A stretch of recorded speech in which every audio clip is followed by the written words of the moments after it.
Hello and welcome to Hearts of Iron 4. Just getting the game booted up real quick. I'm sorry I'm a few minutes late. I was trying to finish the FGO Summer 8 event. I didn't finish it.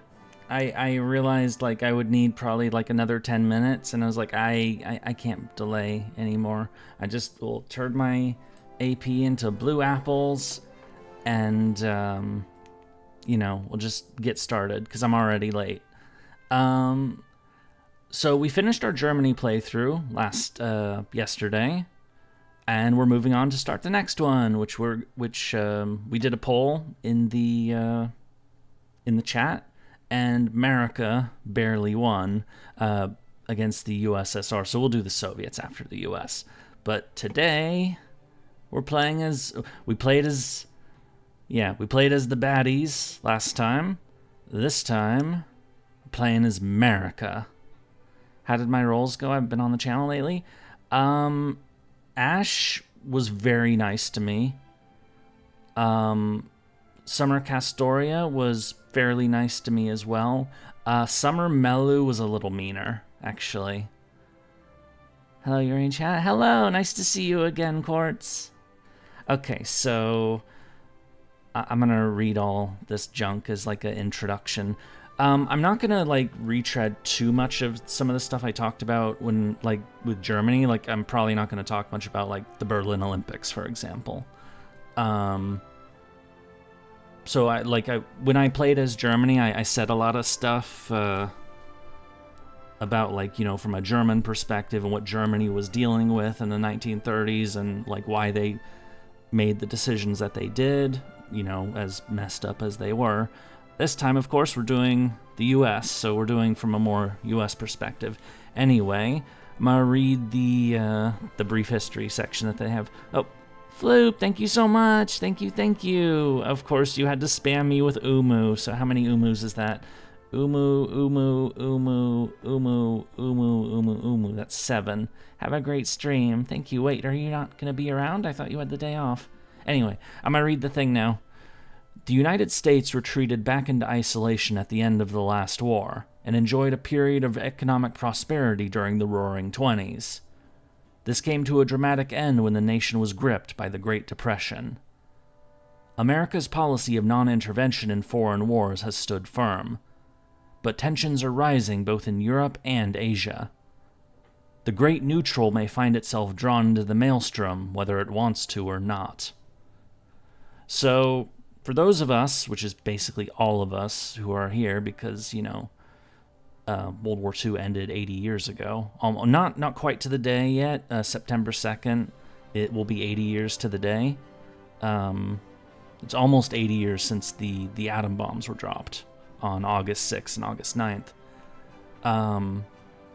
But the US during the 1930s is a very different country than it is today.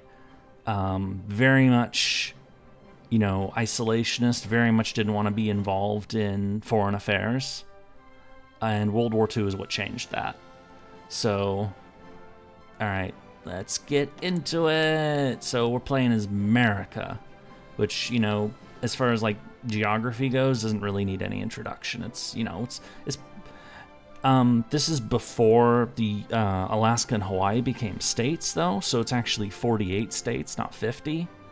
But the U.S. still owns. I'm just gonna go on the map. I'll show you guys around.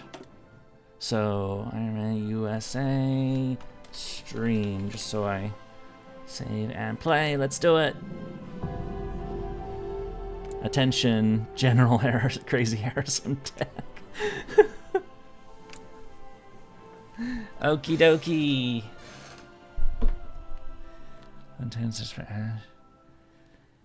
When Alaska used to be part of Canada. Alaska was never part of Canada, as far as I'm aware. In fact, I'm pretty sure it never was.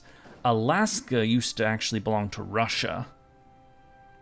The Russians, they when they moved eastward through Siberia, they took colonies, and then they crossed over to Alaska and made a little colony. Yeah, Russia used to own Alaska.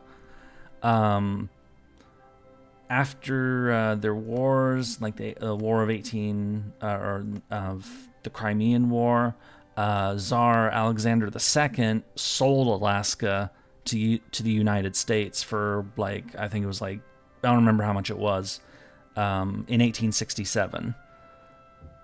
Bet they regret selling it now. Yeah, in fact, there actually was like a little rumbling more recently that I don't know, one of the kooks in Putin's Russia said that they want Alaska back, and it's like, yeah, right.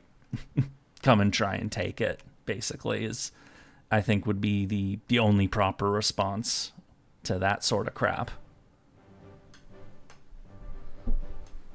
Because, try it, see what happens, basically. But anyway, so Alaska became part of the United States in 1867, purchased from Russia. And then in 1898, there was the Spanish-American War. Spain was trying to put down a revolt in Cuba. And then the battleship USS Maine went to Havana Harbor and mysteriously blew up. People thought that Spain blew our ship up. The famous meme, don't touch the U.S.'s boats. This was another case of somebody touching the U.S.'s boats. U.S. crossed over into Cuba. A certain Theodore Roosevelt was led a volunteer unit called the Rough Riders. He would become president in 1901 after McKinley was assassinated. He would become McKinley's VP in the 1900 election, and then McKinley got whacked the next year.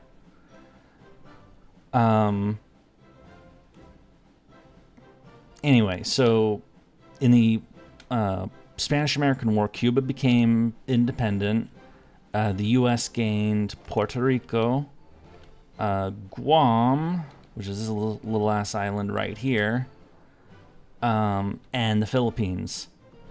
The Americans tried to hold on to the Philippines as a colony, but it's and it still is a colony at this point in time, in January of 1936. There was actually a very ugly guerrilla war that was fought for a couple years because the Filipinos were thinking they'd get independence from Spain. And McKinley had this idea that, they would do the civilizing mission and they'd, build up the Filipinos and bring them Christianity, despite the fact that Philippines had been a Spanish colony. They were already Roman Catholic. It led to a pretty nasty war for a couple years, but after that, the U.S. kind of realized, okay, maybe that wasn't such a good thing. And actually, in 1935, so the year before this, there was a agreement between the U.S. and the Philippines that basically was like, all right, so, we're kind of setting you guys up to, have your own administration. This guy's the president, Manuel Quezon. Exactly what R2D2 just put in chat. We were going to allow the... so basically, they were gearing up for the Philippines to become independent in 1945. Of course, in 1945, the Philippines was partially still occupied by Japan, and there was actually a very brutal fight for the city of Manila. Like, a very ugly one, actually. I think, enormous numbers of civilian casualties. It was usually when you think of World War II in Europe, that's where you think of, the big city fights. This was Asia's equivalent of a big city fight. Was the Battle for Manila in February of 1945. So the Philippines didn't get independence in 45 because they had to be freed from the Japanese first, but they got it the next year after the war. So for this point in time, the Philippines is a U.S. possession, but it's on its way out. The U.S. also got Hawaii in 1898. Hawaii, like Alaska at this time, is not a state, but it will become a state in the 1950s. I think 58 for Hawaii and Alaska, or is it 59? It's around there somewhere. So we went through the some of the perks. So Franklin Delano Roosevelt is the president. He was elected in 1932 in a landslide. He's a Democrat. He's the only president that ever served more than 2 terms. He was elected for 4 of them, actually, but he died in the middle of his 4th term, which was in April of 1945. So he died like a few months into his 4th term. Of course, that can happen in this game, and he gets replaced by his VP, which is Harry Truman. Okay, so I have to do like a misnomer. Yeah, the term limit amendment wasn't in at this time. So currently it's January 1936. This is still Roosevelt's 1st term in office. As I said, he's a Democrat. It's a little like, so when it does like the ideology thing, you see the game is centered around 4 ideologies. So Democratic Party, Communist Party, the Silver Legion, which is the Fash, and the non-aligned. You don't see the Republicans. You can do the election event when November rolls around in 36, and this Democratic thing becomes Republican if you wanted to do it that way. This is less to represent, hey, the Democrats have a 99% majority of power, and more to represent that democracy, the ideas of democracy, are overwhelmingly strong in America, as you would expect. Speaking of which, the U.S. has a perk, Home of the Free, that makes it harder to make it go a different alignment. Yeah, the USA considers itself a bastion, maybe even the cradle of democracy and liberty. Whatever they choose to be, their values are difficult to compromise, however tempting some opportunities might seem. At this time in the world, I think it was like early in the late 19th century, early 20th century, that the U.S. overtook Britain and Germany to become the largest economy in the world, a title it still holds. So the U.S. economy at this point in time is immensely powerful. I've said this during the Germany streams that in this game, the U.S. is actually severely nerfed. That we have 160 factories right now, and Germany has I think in the 80s right now. That number should be closer to 1,000, honestly. And if they wanted to do the U.S. accurately, that would it'd probably be in the 3,000-4,000 plus range, just in terms of the sheer scale of it. I'll be saying more about that as we go through, of course. But for all of its strength in economic power, the Great Depression is still on. The Great Wall Street crash of 1929 hit, and it's still kind of trying to cool off at this point. So the New Deal is in progress. So this is when Roosevelt adds all the agencies and the work programs like the Tennessee Valley Authority, the TVA. This is when Social Security is created. Some of the banking regulations are put in, the ones that were repealed in the late 1990s, which led to the 2008 recession, because we don't learn anything in this country, or at least we do, but then we forget it. So anyway, the Great Depression has some severe negatives to us. See, recruitable population minus 50%, and we're forced to have 60% of our civilian factories on consumer goods, which basically means that we have 130 civilian factories. 91 of them are immediately preoccupied by dealing with that. We can reduce this, of course. Basically, everyone in World War I Entente bought American debt, so when the war ended with Entente, the USA made a killing off of World War I. It built arms trade. It built a lot of it basically built a war industry. What country are you playing as? We're playing as the U.S. We played as Germany, and we voted to play as the U.S. Yesterday. But and the 1920s were very, so in World War I, the European, particularly the French and the British, or French and British, I moved the mouse in opposite ways because I'm an idiot. They basically sunk centuries worth of wealth into World War I and got massively in debt, and they mostly got their credit from the United States. This is before the U.S. became... This was actually the time when the United States was the world's biggest creditor, not the world's biggest debtor. So this is, as I said, this is a very different America than the one today. But we're still, as I said, the market crash in 29, we're still trying to clean that up. But there's another thing. Yurie, I can't believe you have controversial opinions such as Nazis are bad. I'm disappointed you didn't title this Japan Touches Our Boats. Well, I'm not sure if we'll actually get that far along, honestly. I mean, maybe the next one would, like a post Pearl Harbor kind of thing would be something along those lines, like they touched our boats or something. I don't know. Another thing that is very, very, very, very different from the modern day is that the U.S. military at this time is tiny. It's incredibly small. Oh, what's this? Oh, my AP on my phone is full. I have to turn that into blue apples. This won't take a minute. So the U.S. Army at this time has... This is actually bigger than it should be because it includes National Guard. We have a grand total of 345,000 dudes. The U.S. Army at this time, or at the start of, or right now, was about 170,000. The U.S. does have a large navy. Probably the second... Yeah, Bulgaria had a bigger military than the U.S. at this time. The U.S. does have, like, a navy that's competitive with Britain for being the largest in the world.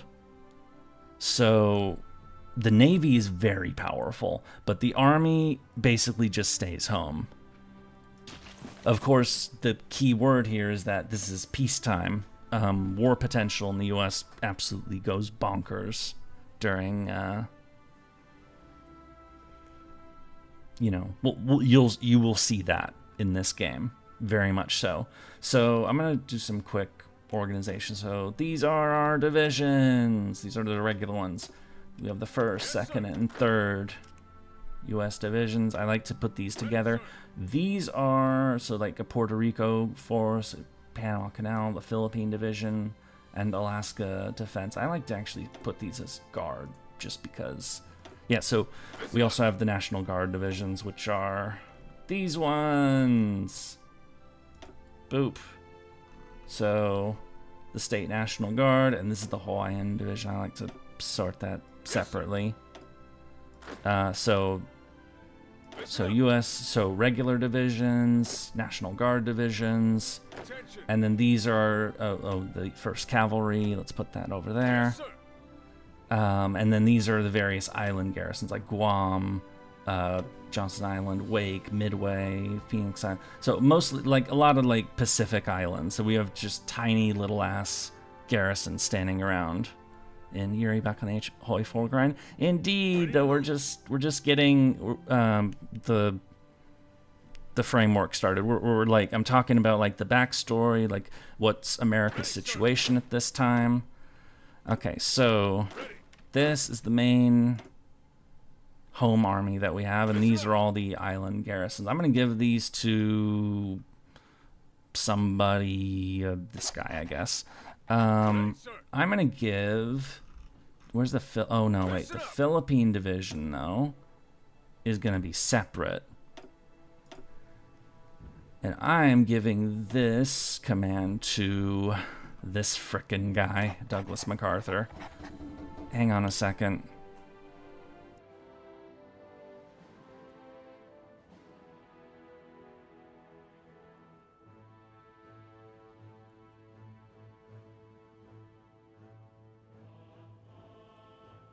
Sorry about that. So Douglas MacArthur, you know, he was chief of staff. He fought in World War I. He was chief of staff of the U.S. military, so like the guy who basically ran it. And then he ran off to the Philippines. But his local commander was Jonathan Wainwright, who we do have in this game. There he is. As for the mainline home army, we have a lot of the top generals, but we have, of course, Eisenhower, who isn't actually like, you know, top tier at this point yet, but he very much would become so, of course, and of course he would become president later on. Patton, Bradley, Clark, Hodges, Truscott, all these, yeah, know all these people. Giving this to Bradley for now, even though, yes, sir. And then this doesn't really matter who we give them to, because I'm going to organize it differently later anyway. So these are all our dudes. We have a very small army, but I'm going to train them up because, you know, they got to do something. Can't really do anything here. Here's some other stuff. So disarmed nation. This is kind of a reflection. We can only recruit 1% of our population. We can change this later as the world gets increasingly set on fire. Free trade. It's America. Of course it's free trade. Undisturbed isolation. We're supposed to put another 50% of our factories in consumer products. So basically we can't do much with our civilian factories. And our conversion speed is reduced. Like basically everything is reduced. And and our construction speed for mill factories, civ factories, and dockyards is half. Which kind of puts the US in a kind of a crappy-ish position at the start of this game, because you can't really build new... I mean, you could build new factories, but it's like... it's really slow. We will build infrastructure, though. Am I using mods? No, I'm not using mods. Decisions, of course, Congress is involved here. Why wouldn't they be? And note, you can actually give, even though it wasn't accurate for the time, you can give statehood to Alaska, Hawaii, and Puerto Rico. Puerto Rico should be a state by now, in real life. Like this is kind of like a peeve of mine. Puerto Rico's been a U.S. possession since 1898. It should have been made a state long ago. But anyway, so 96 senator, you know, if you're familiar, you know who these people, well, no, you don't know who these people are, but, you know, it's Congress, you know, you have to, if you want to, like, do certain measures, you have to, why spend money on unnecessary military equipment when we have trouble even getting food mentality at this point? Yeah, the Dust Bowl was on at this point, so a lot of the farms of the Great Plains were getting messed up at this time. And that's when you also saw a lot of the migration from the Midwest to California, which also really got California's agriculture set up during this time. Naval treaties. We are part of the Washington Naval Treaty. I talked about this a little bit in the Germany playthrough, even though they're not signed up with that. The whole, like, basically, we can only... Yourself? What? Anyway.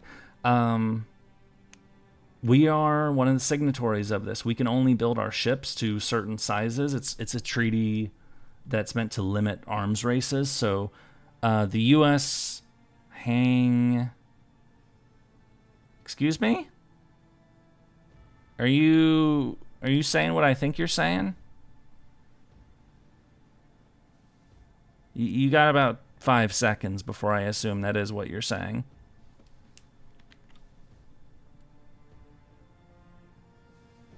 And goodbye.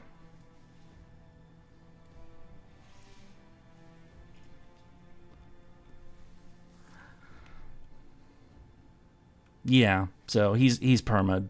Goodbye. So the Washington Naval Treaty allows basically Britain and the U.S. to have equal strength. Yeah, put a pin in the Washington. Yeah, I mentioned it in the Germany playthrough that it's notable for us, but the Washington Naval Treaties are a particular sore point for Japan. There are 5 signatories: the U.S., Britain, Japan, France, and Italy.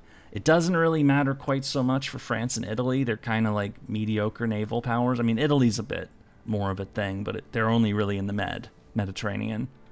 But Japan very much has an issue with this treaty.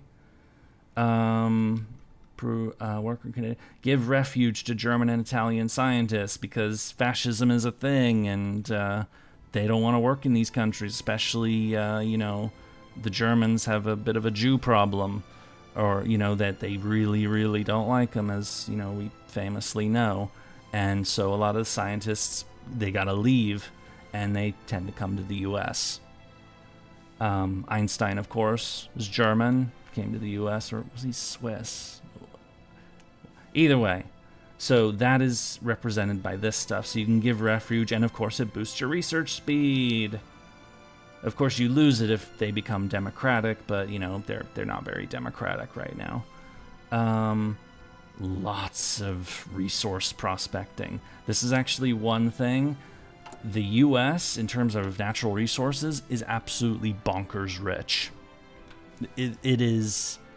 You have so much steel, you have so much aluminum, and you have absolutely stupid amounts of oil. The U.S. is by far the most oil-rich country on the planet at this time. This is before the investigations went and discovered the amount of oil that's in the Persian Gulf. So this is before the Saudis really got their oil going. This is before they were discovering. They knew there was oil in Iran and Iraq, and they knew there was oil around here. They didn't know how much at this time. So at this point in time, the United States is the oil superpower of the planet. So actually, I think it's almost impossible for the U.S. to run out of oil in this game because of that. You just have so much of it. 70% of Japan's oil at this time was American oil. Yeah, and also a factoid is that the U.S., I think it's like 7 out of 8 oil barrels that the Allies, so the U.S., Britain, the Soviets all consumed was American oil. Of course, I figured the U.S. ate most of that because of the Navy, but anyway. I'm going to set some of this up, because as I said, the factory building is really slowed down right now because of the undisturbed isolation. But what we can do is build infrastructure, which boosts our resource output.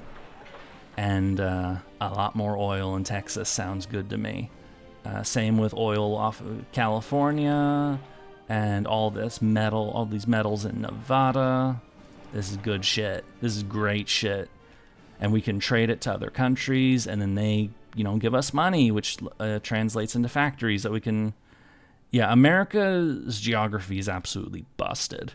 Like, if you wanted to, choose your start location on planet Earth, you would choose the U.S. This geography is ridiculously OP. And that is well demonstrated in this game, just showing by the sheer amount of natural resources that are available. Hello.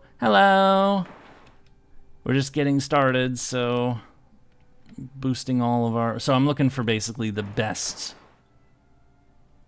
So many of these places are worth building infrastructure, and I'm just trying to prioritize right now if it seems like I'm taking a few moments to think. So, because I want to get all the good ones. So Ohio's good. We're starting to thin out. Louisiana's got a bunch of oil too. Mexico, Arizona. Yeah, now I'm just gonna start filling in the rest that have resources. Boop, boop, boop. Boop, boop.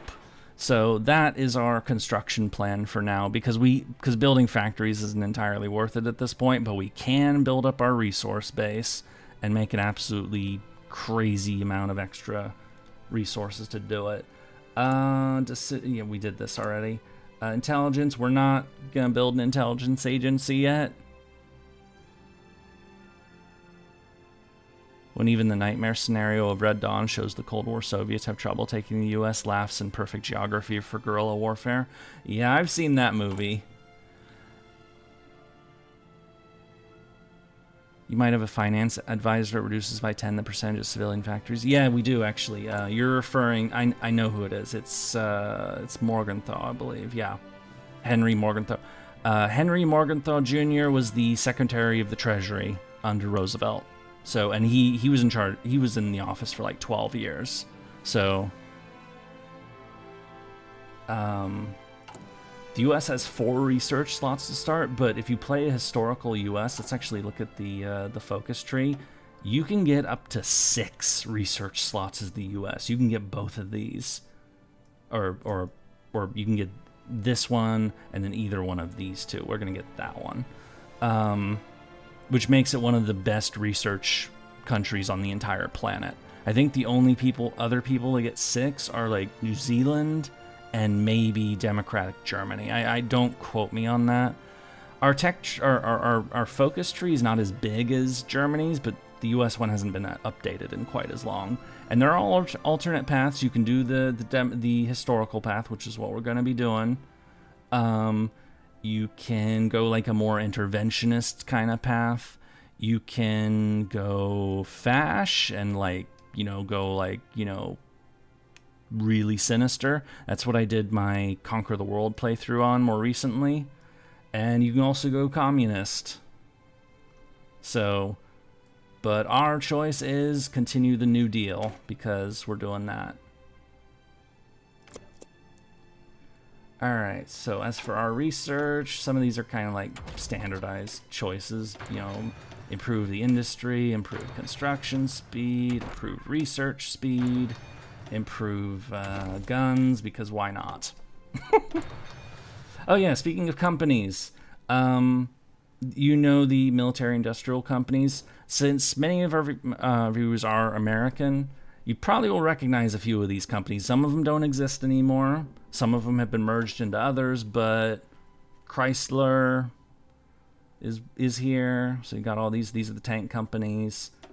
Newport News is still very much active. Brooklyn Naval Yard, Norfolk Naval Yard. North American Aviation isn't there anymore. Lockheed, which is today. Lockheed Martin, Douglas, Boeing, of course, Grumman, which merges into Northrop Grumman. So all these aviation companies. Springfield Armory, Ford, of course. Rock Island, and Sikorsky for helicopters. Go check on my puppet? Why? Why am I checking on the Philippines? But, there's nothing for me to do here. Except, they have a unit here that's, Did I make it on time? We're still kind of doing the introduction, but yeah, you're more or less on time. I know I'm doing a long-winded introduction. I'm sorry. Japanese were attacked in 1941. I think you mean the reverse. Japanese attacked in 1941.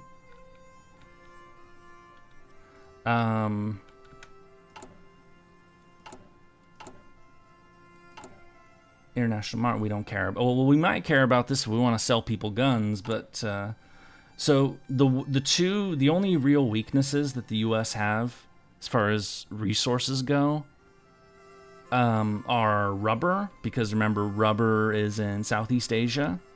It's way over here. This is actually becomes a problem because in World War II, Japan conquers this stuff.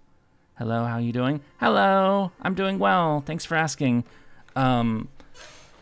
Japan conquers this stuff, and since that cuts off most of the rubber that the U.S. could get, that actually is the impetus for U.S. development of synthetic rubber to replace that.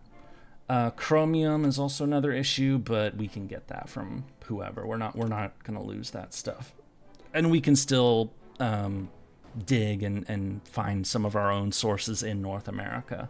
So I'm going to do one trade for domestic. I'm going to get it from Brazil just because they're nearby and because we'll never lose that one. And chromium, we'll get it from Cuba because Cuba's right there. It's also very close by. Did this already. Production. Come on. I'm doing it. Don't be hasty. I'm doing the thing. So production, as I said, we're in the Great Depression. We don't really have much production right now, but we will later.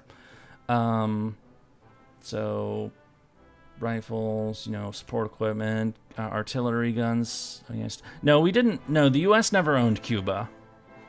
The U.S. never owned Cuba, but this is before Castro. So Cuba's like, it's, the U.S. didn't own Cuba, but it definitely had a lot of like financial interests and like, you know, kind of meddling in affairs kind of thing. But the U.S. never owned Cuba, has never owned Cuba. Okay, so we have, you know, that, and I believe that we have a bunch of ships being built, and we also have this little ass aircraft, which, you know, so we can't do much with what we got, but what are we missing as far as carrier planes, tactical bombers, close air support? But we can't do much, so I'm gonna build some guns because we always need more guns. Yeah, Puerto Rico was taken during the same time as Cuba, and Puerto Rico is owned by the U.S. at this time. And I already said my bit about that Puerto Rico should be a state. I know how many carriers I have. I have, I have 3, with 2 more being built. In fact, I'll prove it to you right now. I'm gonna merge all our navies because I'm pedantic.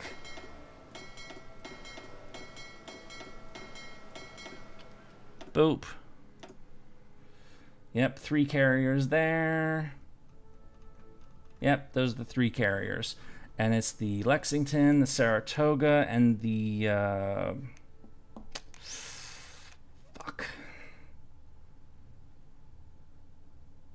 It's not the Enterprise, it's not the Yorktown, those are being built. I said Saratoga, I said Lexington. Fuck it. Ranger, of course. And of course our fancy battleship fleet. Anyway, so we'll deal with the Navy in due time. But for now, we're just. Could you prevent Pearl Harbor from? This game doesn't actually simulate Pearl Harbor. Once the Japanese declare war on you in this game, you don't suddenly lose a bunch of your ships. That doesn't happen. But and we're gonna put Nimitz in charge of this because this is not Battle Force. This is Pacific Fleet. We'll worry about the rest later. Air Force. We don't have much of an Air Force, but. We have some planes. They're not great, but, you know, the U.S., as I said before, is very much, you know, poorly armed at this point in time. This is not superpower America just yet. It has all the potential for that, but it's not there yet. So those are our carrier aircraft. These are our ground-based planes. We don't have a lot of them, but it's what we got for now.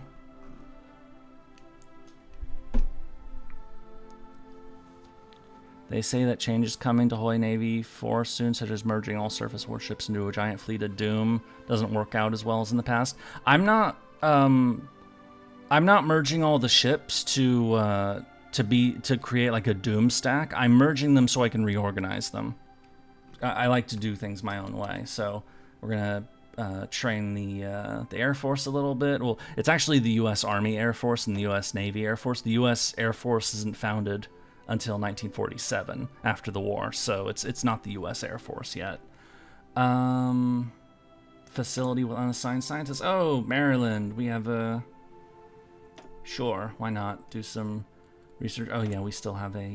what can we do? We don't really need trains because we're not going to be doing much on the continent. Trucks. We want trucks. We definitely want trucks.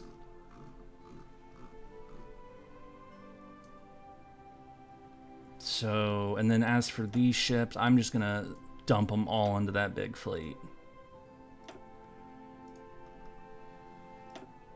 So yeah, that's the Yorktown and the Enterprise, USS Enterprise, the Grey Ghost, Big E. you know, the most decorated warships the US has ever had.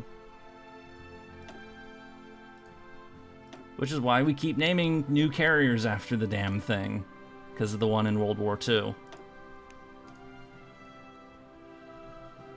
No more Mega Doom, Fleet for Hoi 4, Raider client. Well, I break up the fleets into task forces. For those of you who saw the Germany playthrough and how I reorganized the captured navies, you got a good idea of the kind of stuff I like to do with fleets. And it's very effective. Or at least it's been very effective in my experience. Okay. That's our fleet. We've got a whole bunch of ships being built. Because, you know, as I said, the U.S. Army is basically nothing to write home about, but the U.S. Navy is one of the strongest in the world. It's very powerful at this point in time. And once you get, like, really ramped up, it can become absolutely insane. Okay, I'm gonna minimize those so our production is good. I don't think we really have much else to do right now except unpause. It only took us 41 minutes. I'm sorry about that, but you know, I'm wordy. I do introductions. I explain things. I'm a history nerd. I do nerd things. It's what I do. Damn it. Anyway, with no more ado, let's continue, or rather, let's start. There we go. And we're going to speed it up to maximum because we're going to be bored for a little while, if we're being perfectly honest. Because we're over here. We're chilling. I mean, we got Canada up here. Canada's fine. Like, you know, there's nothing wrong with Canada. Mexico, I like Mexico. Their revolutions are kind of, you know, like over. But Mexico's just going to be doing its own thing. There's going to be some trouble later with Ecuador and Peru, but nothing happens over here. It's honestly, it's over here that these lunatics over in Europe, they just can't stop killing each other. Or in Asia, they can't stop killing each other. So, you know, and like in Ethiopia, the Italians are invading Ethiopia right now. I mean, it's messed up, but it's over here. It's across these big ocean right here. It's not our problem, basically. Senator votes for government proposal. You get these pop-ups every once in a while. These are random events that, like, you know, senators will, like, support you or they'll oppose you, or this is just random crap. So it's not too annoying for us. It's just like, you know, hooray, Congress, basically. Good afternoon, everyone. Hello. Japan abandons the naval treaty. Saw this coming. Japan doesn't like the naval treaty, so it makes sense. For our part, we're kind of okay with it, but the next round of the naval treaty is about to be signed, actually. But so we could withdraw from it, but there's no reason for us to withdraw from it. So. House Committee, yeah, this is more of that stuff. So I'm just going to blow through those because those are, it's just flavor events. I have not been able to genuinely say hooray Congress for a very long time. Me either. I don't think I've ever been able to say that, actually. But they've been on my shit list for at least 15 years, if not more. Sultan of Asa submits to Italian demands. So the little sultanate right here is Italy's eating that. Nom nom. Back in January 1936, the U.S. Navy was tied for first place with the Royal Navy of King Emperor George V, who also had a few colonies with their own relatively tiny navies. Indeed, yeah. The Washington Naval Treaty was meant to prevent an arms race, and it basically arranged so that the U.S. Navy and the British Navy would be roughly equal, because the British had worldwide commitments, the U.S. had 2 oceans to worry about. Japan was set to build a few less than that, and that's what made them so sore. But the logic was, you know, the U.S. and British have more ocean to worry about, so they should have bigger navies, basically. Whereas Japan has, you know, East Asia. But you know, it is what it is. But either way, Japan left that treaty just now, so, you know, they're not bound by it anymore. They'll build as much as they want, if they can. So, continue the New Deal, we finished, so...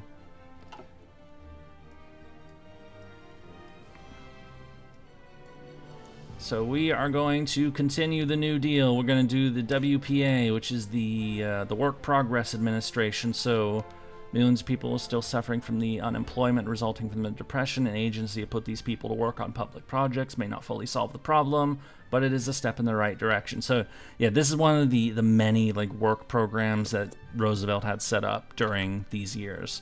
I mentioned a few of them, like TVA, and they also set up Social Security and stuff like that. So tons and tons of like work programs just to like, you know, build roads or just, you know, dig stuff up, just to build shit. That useful shit, mind you, but just like infrastructure projects to like, you know, get stuff going in the US. I'm not excited, or I'm excited for, also a lot of dams were built during this time. Aside from the next FGO event, honestly might not be able to beat the upcoming Grillfront because I'm not good at strategy tactics games. Oh. Remilitarization of the Rhineland. Okay. Germany's violating Versailles, which, I mean, that's not so good, but I mean, it's over there. We're over here, and that's over there. So whatever. It's not our. Turkey remilitarizes the Turkish Straits. That's another World War I treaty being messed with, but honestly, again, we don't care. And honestly, Turkey should have control over these waters anyway. I mean, both sides of the land are literally owned by Turkey, so it's like, you know, these waters should be controlled by them. It just makes sense. Which president do you think would be able to adapt the best to modern day? I don't know. Speaking of presidents, actually, so I talked about Roosevelt a little bit. Somebody made a wheelchair joke earlier. Oh, we have enough PP for our advisor. I'm not gonna do Morgenthau yet. I'm gonna do Taft, Robert Taft, for extra political power because we always need more of that. And, you know, get the extra benefits early, the better. We can get the other stuff afterwards. Roosevelt had polio, and you know, kind of messed him up for a while. He was a assistant secretary of the Navy during World War I. So he was, you know, in a government position during World War I. But he was hit hard by polio in the 1920s.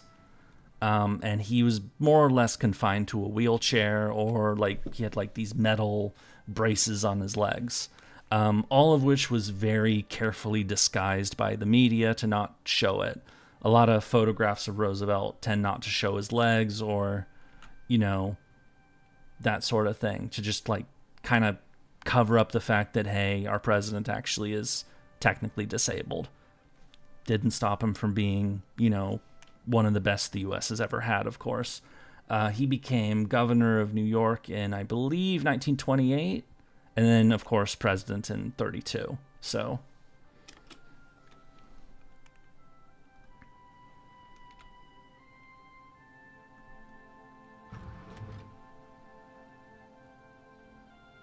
But referring to, as for that question, which president do you think would be able to adapt best to the modern day? I don't know who would do best, but I do think FDR would probably do fairly well. He was very good at managing public opinion. He wasn't the best administrator. He tended to, you know, was a little messy. Had a tendency to have his advisors, the departments, kind of, you know, went at each other a little bit. Not quite as bad as, like, say, like the Hitler, where like everybody was against each other all the time. But he definitely, there were definitely some issues. Okay, decisions available, small lobby. We don't care about any of this crap, if we're being honest. Well, we might care about some of this, but not right now. We have other priorities.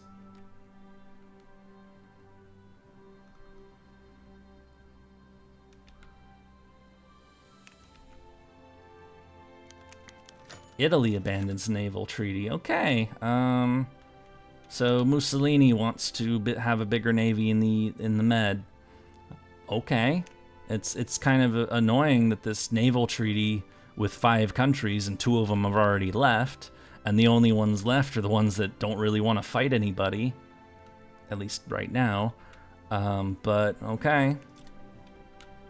Italy's clearly up to no good. They're invading people. They're beating the crap out of the Ethiopians. Yeah, this is another random event.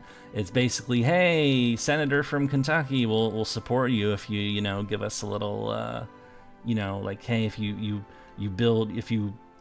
do job creation in our district. So in this case, they're basically saying build a mill factory in Kentucky and you'll get congressional support. We're not building mill factories right now, so we're not doing this. But I said before, those are like flavor events. They are pretty cool flavor events, and that's one of the cooler ones. Second London Naval Treaty signed. Delegations from Britain, France, Italy, Japan, and the U.S. met in December to renew the first time. Of course, 2 of these countries fucking left, but, hooray! We can limit our arms between Britain, France, and the U.S., who are not gonna fight each other, like, at all. I mean, there were, like, in the 1930s, this is another one of the flavor events.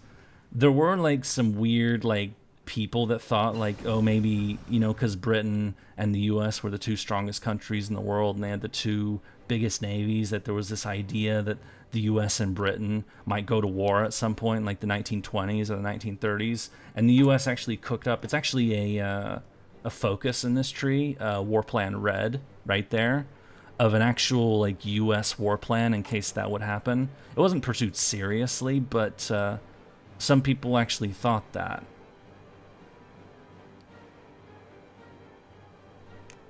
BAR and Stokes Mortar. Alright, what can we do? We're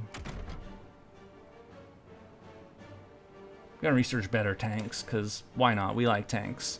Tanks are fun! Vroom, and all that. Oh, WPA is done and Ethiopia's dead. No! But, it's over there. It's not really our thing. It's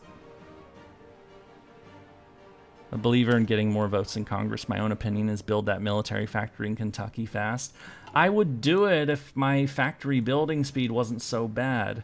So, okay, so here's kind of an issue. I really want to do this right now because it's an extra research slot. But this is, yeah, after this law is passed, it takes 230 days to...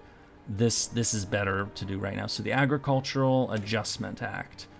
Our farmers have been particularly hard hit by the Depression. We must ensure that the people who produce our food are not driven out of business by an unchecked market. I don't remember exactly what this is, but is this like the start of the farm subsidies? Where the U.S. government, like, hands out money to make sure that farmers, don't go bust, and so that we can... maintain it. Either way, doing this, we have to do these 3 things to basically end the Great Depression, basically, or to end all the negative debuffs that we get from it. So we're gonna start this now, and pass this law. We have other laws to pass, of course, but this is the first one. Oh, and we can get a new advisor. We're getting Morgenthau, Henry Morgenthau Jr., Customer, Consumer Goods Factory Factor. This guy, I may have more to say about him later, because he later had, he developed at the, when the war was, like, starting to wrap up, he had a plan called the Morgenthau Plan that was for, like, what to do with Germany after World War II. And basically his plan was wipe out German industry and make it a farmland country. That was basically what his plan was. He, which, it was much more of like a vindictive, like, force Germany to never be a great power ever again kind of plan. So it is worth noting that Morgenthau is Jewish, was Jewish. So when he heard about what the Germans were doing, with the final solution and all that, that and the fact that Roosevelt wasn't really saying much about it, that it's generally believed that that's what pushed him to want that kind of peace for Germany after the war. It's not what happened, of course, but anyway. I'm just bringing it up because history nerding. And also the fact that the relatively nice peace that was on Germany after World War II, okay, it wasn't totally nice. The country was cut in half and stayed cut in half for 45 years, basically, but it could have been worse is what I'm trying to say. Basic machine tools. So this is a hard one for me. So this is actually a hard one for me from a gameplay perspective. So when you're at this point, you have two choices for industry. You have concentrated or dispersed. Most of the time you choose dispersed because, you know, it gives a little relief from bomb damage or anything. The U.S. is not going to get bombed, like, really at all. I mean, there were a handful of, like, light air balloons that Japan sent over to, like, try to start forest fires. But aside from, like, that and Pearl Harbor, the U.S. wasn't really hit at all during World War II. Not really. I mean, I guess, you know, ships were sunk off the coast, but like, no, cities weren't blown up or anything like that. That kind of stuff didn't happen. So I always have like if anybody in chat is like a Poi 4, like, more expert, maybe you have a better opinion on this, but like between these two, this gives slightly more factory production, but these ones give like more retention and base, and it's like those are useful, but if you're never going to be bombed, wouldn't you choose this? Does anybody have thoughts on this, or am I just... I know this is one of those, like... I know that like, this doesn't, like... I think there's, like, a thing where, like, if you choose concentrated, it doesn't, like... You have to, like... Because of, like, the losses of retention or whatever, you would have to, like, continuously build the same thing for, like, 2 years or something. Yeah, it's more of a long-term choice. Yeah, well, let's do that then, just because we are going to build a lot of stuff, so... Boop. Oh, and our first company, it's Springfield. Of course it's Springfield, so boop, boop, boop, boop, boop. There we go.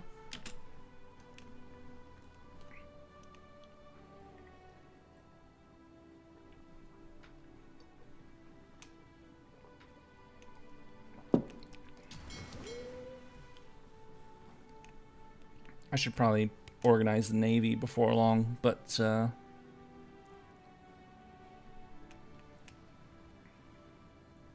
know what, actually, let's do that now. First, I'm going to go through my ships and do the class thing that I like to do. So, Rangers, regular, Lexington. I don't like these. I like keeping my icons consistent on what I use the ships for, so...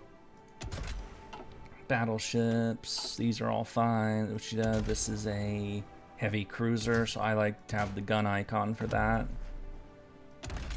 There's also a heavy cruiser, heavy. Brooklyn's a light, that's fine. Omaha, this is a light, so. Pascola, this is a heavy. Gala, this is a mine layer. Farragut, Clemson. Porpoise, Barracuda. Alright, that's good.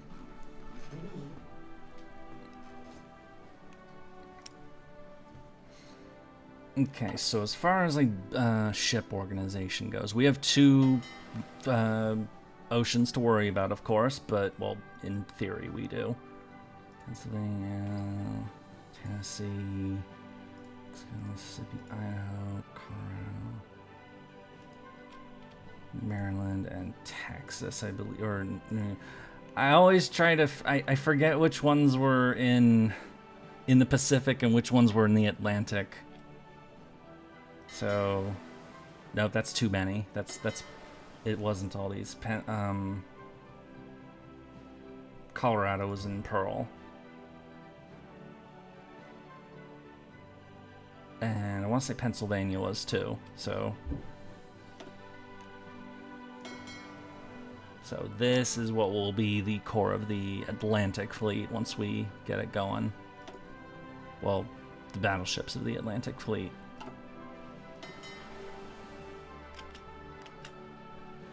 And then, of course, this is the Pacific one. Boop. I'm nerding out. Don't mind me. Saratoga, Lexington, and Ranger. I'm gonna concentrate them for now, but we'll no. No, Saratoga and Ranger are going to the Atlantic. Lexington, Enterprise, and Yorktown are coming to the Pacific, so...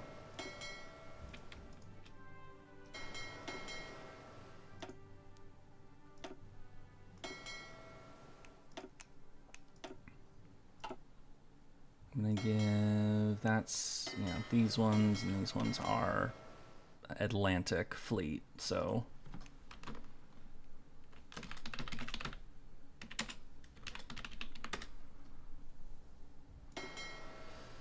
Now that we've got all that, what about cruisers? Hooray, cruisers. I am a nerd.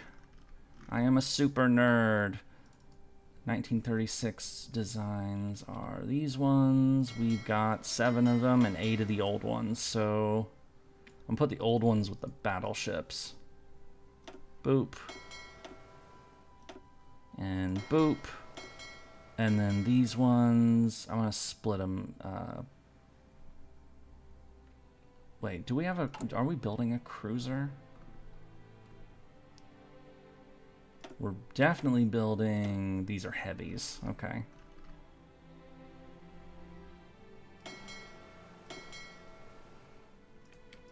I'm gonna put 3 of these with the Atlantic. And 4 of these with the Pacific. So, boop. And...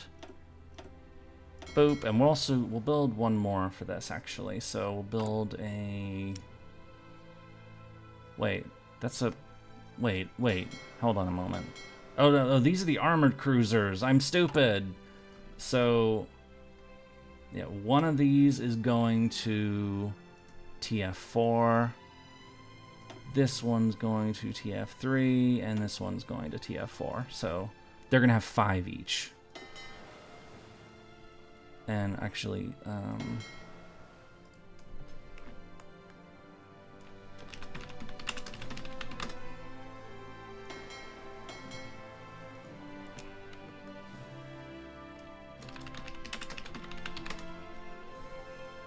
makes sense to have the older, shorter range in the Atlantic. I agree. Yeah, we will do that.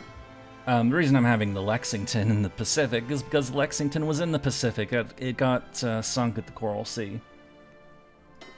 Battle of the Coral Sea. These are our mine layers, which, you know, is not very useful to us, really, but, you know, we have them, so... 10 light cruisers. They're all Omahas. Okay, we'll split these in half. No. We'll give 3 to the carrier, 2 to the battleship fleet, and same with this one, so...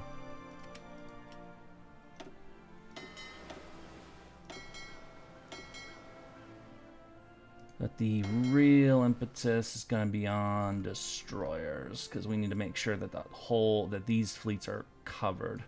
Well, first we're going to split the submarines up.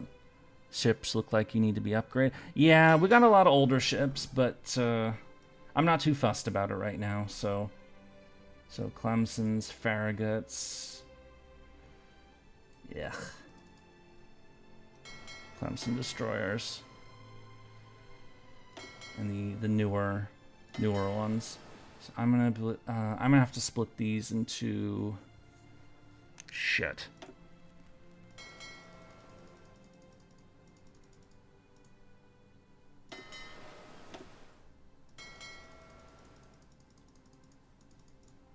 Nope, that's too many. Fuck. Alright, I'll make it 48 then. And then split them. There we go.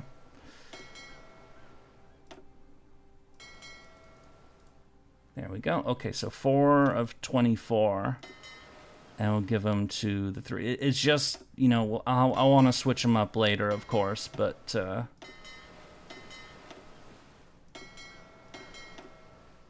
for now, this is what I got. Atlantic, we're giving to Ernest King. So these ships are going to Norfolk. Whereas these ships will remain in San Diego. So these are the subs, these are the, there's 19 more destroyers. I'm gonna make these ones. These ones are going to the Atlantic.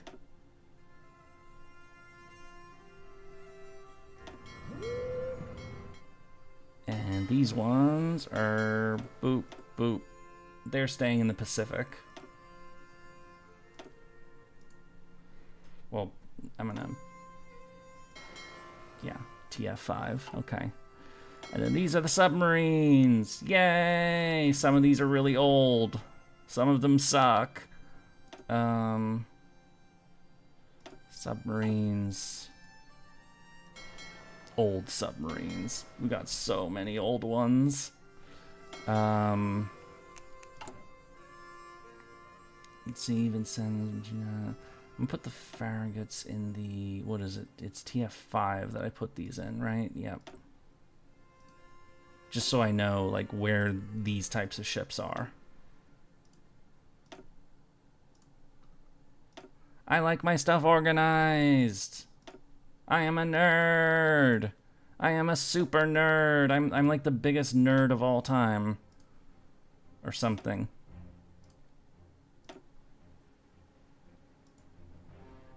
While, yeah, those will go there.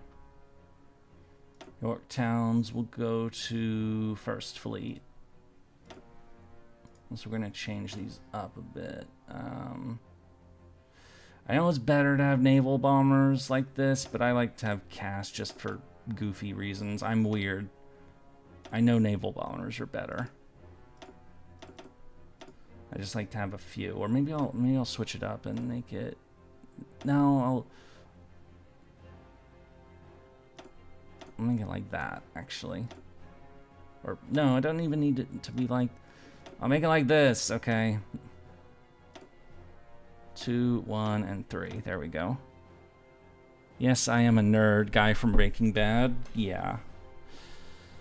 I am a super nerd. I admit it. Also, we're gonna change this from the P-35 because this is actually old to the P-36. We have so many bad planes here. So P-36, P-35, get out of here. We don't want you anymore.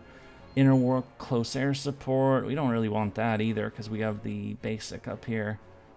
A lot of this crap we don't want anymore, but we're not gonna worry about it for now. So we're saying some new air. We have no air experience. We can't design new airplanes.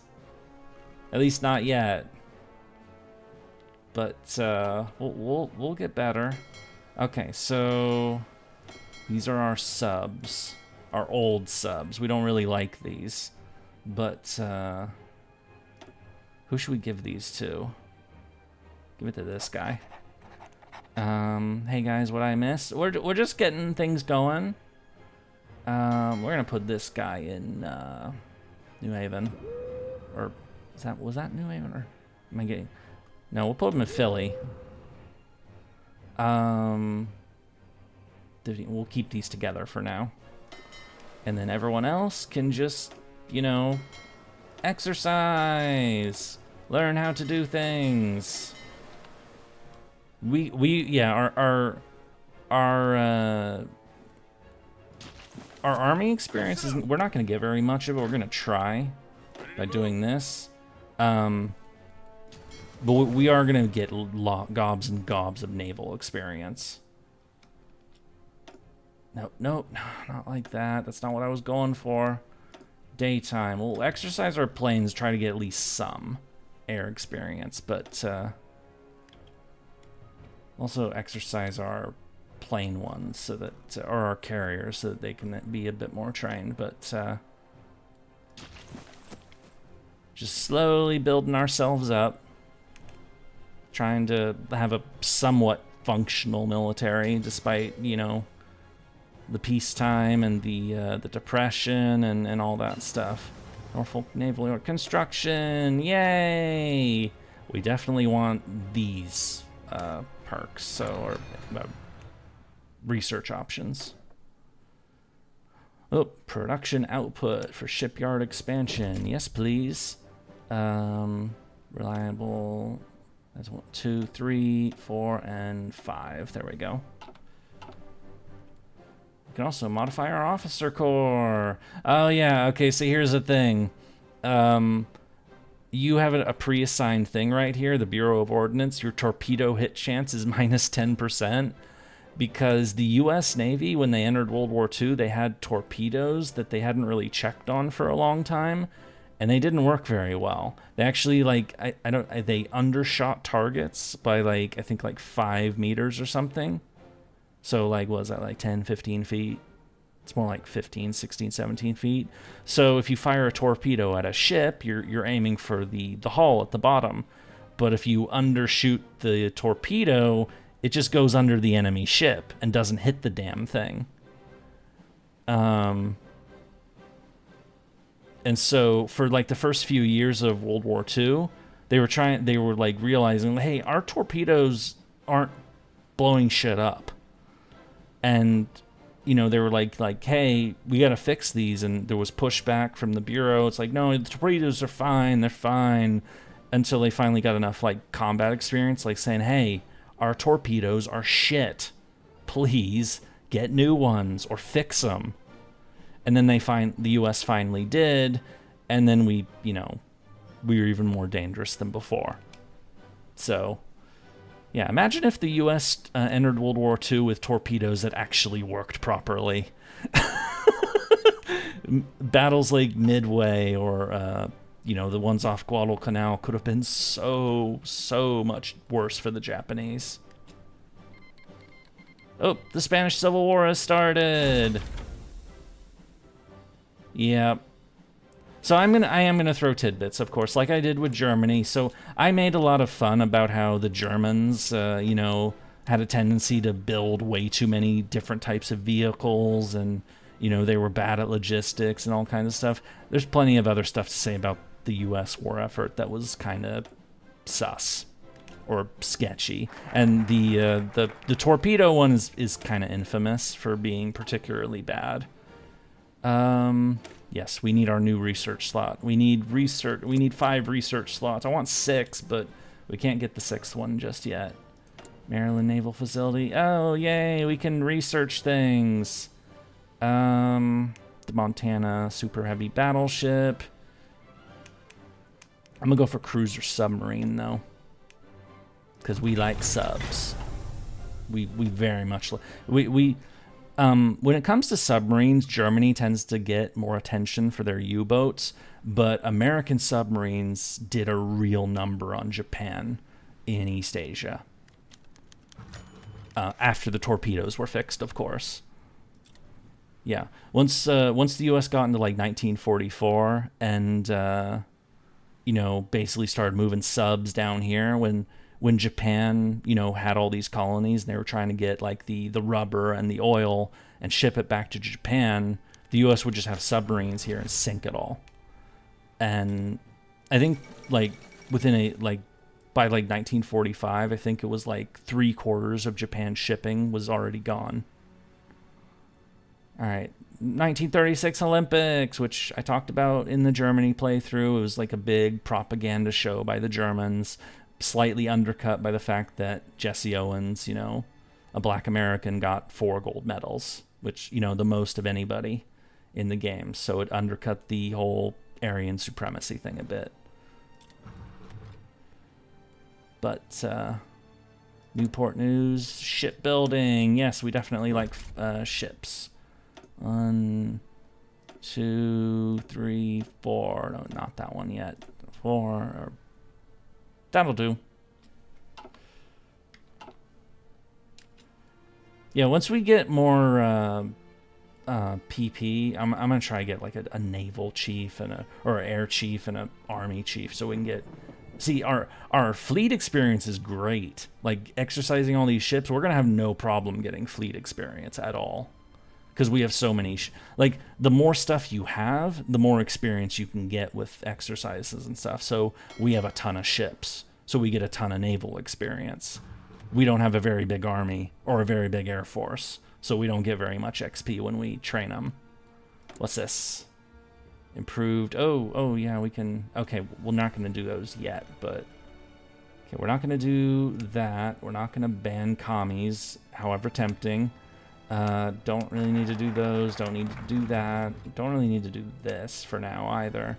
But we will do those later for faster research. How to do that? How to do what? We have a new research slot! You have to do that, very important. Yeah, I know. So we cannot do this for a little while longer. We also need more representatives to approve us in Congress, because we had them approve this act, and they're not going to approve our next act so much. So we're actually going to sign the neutrality acts, which will make us more friends. The neutrality acts were acts that the U.S. Roosevelt did not want to sign these. Oh wait, it's October. Oh fuck. The 1936 presidential election is about to happen, so actually we're gonna do this instead. So the War Department, and also new research. Gonna start researching on synthetic oil, because we're gonna need that at some point anyway. Decision, or we're gonna hold off on that for now. I just want to see Haparon's 200. Ugh. Is the air experience more important than research speed? The answer is no. And as for the last guy here, opposition suffers defeat in the Senate. So yeah, we're not really fussy about this. I mean, we may want that for extra PP, but no, I'm gonna get the extra research speed right now. Actually, let's just do that now. Give refuge to German scientists. Come, Germans who feel persecuted, come to America, do research for us. It'll be fun.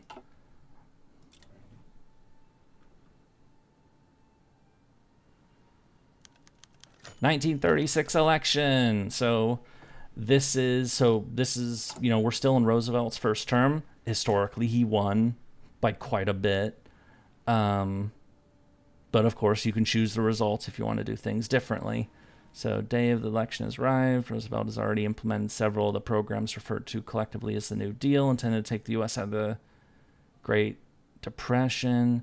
While many of the efforts have been popular, his plans to further extend the role and power of the government has been met with criticism from his opponent, Republican Alf Landon. Coming from the oil industry, Landon wants to see greater economic freedom, while Roosevelt and the Democratic Party want to expand Social Security and ensure economic stability. The election may be a close call or a major victory for the Democrats. Let me pull up a thing. Election 1936 results. Oh yeah, this was an ass kicking historically. You needed 266 electoral votes to win. Roosevelt got 523. He won 46 out of the 48 states. The only states he didn't win are Vermont and Maine, which were 8 electoral votes. So the popular vote was 27 million to 16 million as well. So this is one of the biggest landslides in U.S. history, was this election. So, yep. Add New Deal, which grants stability, infrastructure construction speed, which we're building infrastructure, as you may remember. So that's going to help us a lot. And the Congress is also going to have elections. But we lost seats in the Senate and the House. Damn it! That's why I wanted to do. I didn't want to do this one just yet, because I knew that I remember that the election was about to happen and that our seat makeup was about to change. So yeah, we still can't do this anyway. But so we have to do that. Improved light tanks for, okay, November. We're gonna start doing this shit. Need support from them? Yeah. Yeah, presidents are not dictators. They need the support of Congress. So and that's reflected in this game, that you can't do certain things without congressional approval. So you need like for the Two Ocean Navy Act, or to do conscription. We're actually going to do faster speed on our tanks because we don't care about fuel usage. We're American. We don't care. We got all the gas in the world. Literally, we have like all the gas in the fucking world. Representative criticize. Oh, we lost even more reps. Oh, what's this? Oh, yeah. Let's do that for our subs. Damn it, I hope we don't have to do lobbying or something to try to get the representative count back up so we can do other stuff. Oh, our dockyards are starting to finish stuff. Yay! Also, we just got a new tank design. I don't know if we have enough to like make this actually good, but or like, well, we're not really gonna use this tank, if we're being perfectly honest. We're just okay, we might get like a really crappy one. 6. Oh, that's pushing it.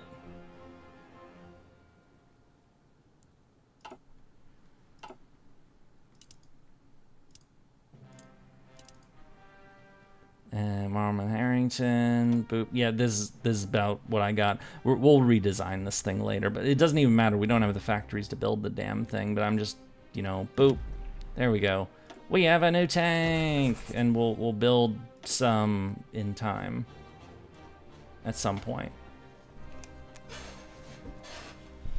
Okay, as for dockyards, we have some options. We could, so the Washington Naval Treaty, we can't build too many like capital ships right now because Britain will get really pissed off at us. And we don't really need ships. I mean, we got plenty of ships, but so we have two options. We can build more escorts, we can build more destroyers. So, because they don't care about small ships, they care about if you build lots of big ships. So we can build small ships, which are always useful. Or we can build like maybe some more submarines, or we can build convoys. We build a lot of convoys. We're gonna need those. But probably some more destroyers to help fill out some of these the fleets that we have.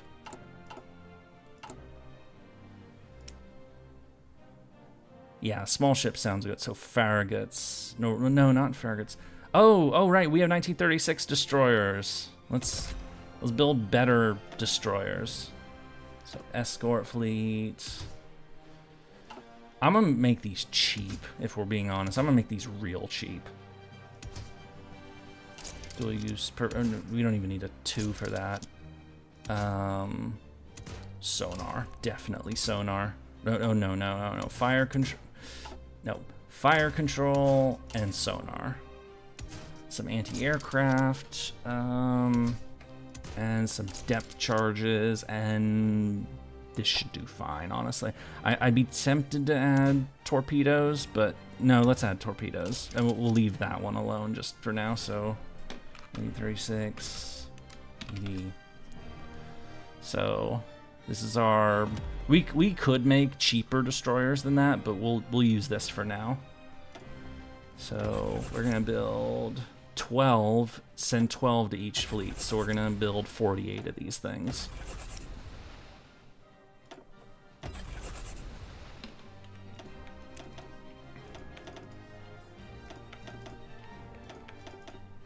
So first fleet, third fleet, The battleships. The other battleships. Hello, people. Hello!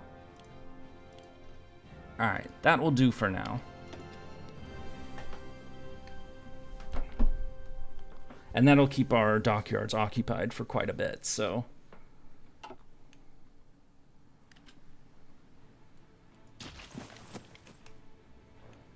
I'm gonna turn on my AC. It's getting kind of hot in here. I try to keep it... I know I turn it off at the start of every stream so that you guys don't have to hear the hummy buzz in the background, but, you know, it eventually just gets kind of hot in here, and I gotta take care of that, you know? So... Concentrated industry! Again! What kind of mod makes the production lines look like that? I'm not running any mods. What are you talking about? Like this? Like have them all be smaller? That's shift click. You can expand them and contract them. So I contract them just because, you know, it lets me go through everything quicker. Because I don't need to see a lot of these. And also the most important stats, like the numbers I need or the speed, all those numbers are here. So yeah, I mean, you see the graphic are smaller and you don't see the exact, but you see the number of factories you assign. So I just do it that way because, you know, it lets you see more in the window. Turn on the, come on. There we go. Why do I have to press the on button 3 times for my AC to turn on? Anyway, we're almost at the end of 1936. Yay! And there's the War Department. So, oh wow, we can't even do the Neutrality Acts. We don't have enough representatives. What the hell? That's not good. That's really not good, actually. And yeah, this is also why I didn't do this right away, is because if we had done Neutrality Act and then they changed the Congress seats, it would have canceled it, and we would have lost time. So we got to do something over here instead. We'll do this. We'll do air war plans. We'll get a little air experience, and we'll get cheaper fighter planes. Oh, that's always good. All right, there we go.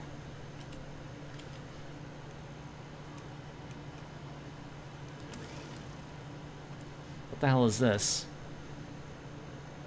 Brazil?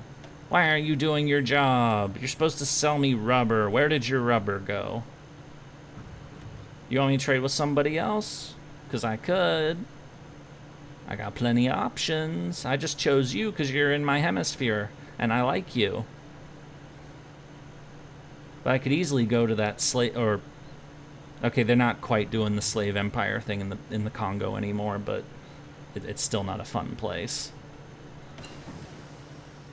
Give refuge to Italian scientists. Yeah, let's do that too. More research speed. I like research speed. Lots of research. That gives us 10% more research speed choosing those. And it's 37, so, you know, that's going to help us a bunch.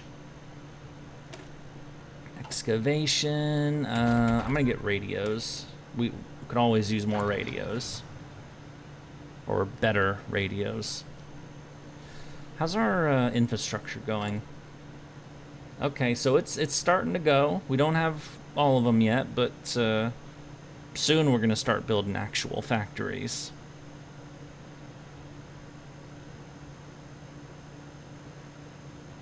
Or better yet, we will build 10 senators support. I need representatives, damn it.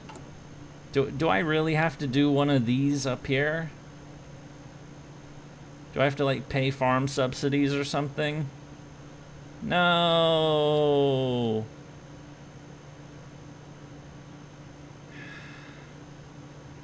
Fine, fuck it. Just to save us some trouble. So we already have a naval engineering facility. Let's get a land one and an air one and a nuke one. So land one, let's put in Kansas City, because why the fuck not? Air one, we'll put in in Spokane.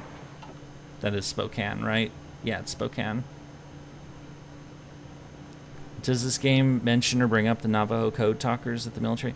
No, I don't think it does, which, I mean, it can't fit everything. World War II is gargantuan. But yeah, the Navajo code talkers that was very interesting. So, when you're in a combat situation and you need to, like, contact people to, like, get support, like, to, like, say, hey, we need some artillery to blow these assholes up, or we need reinforcements for this spot, or whatever. You say that on portable radios, right? Well, if you're broadcasting on radios, people can listen to those. You know, they can, you know, find the frequency that you're communicating on, and if they can listen to what you're saying, that's a bit of a problem.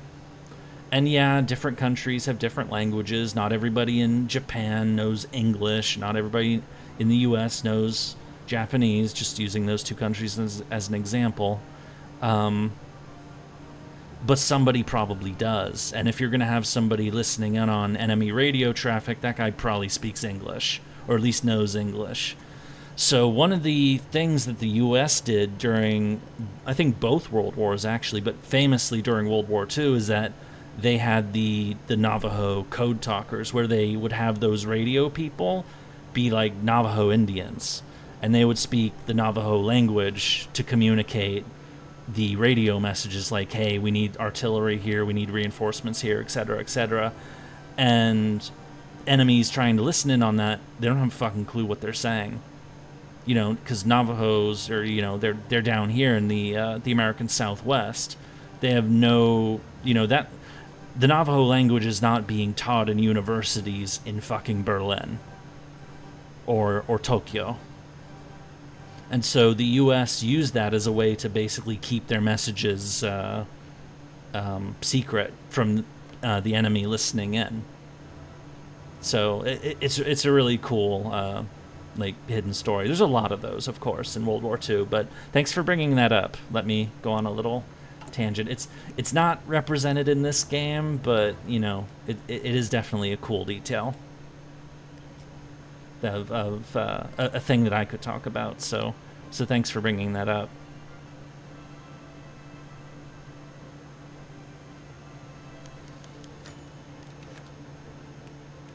Britain's analog to the Navajo was Gaelic code talkers. Gaelic was spoken in Wales and parts of France.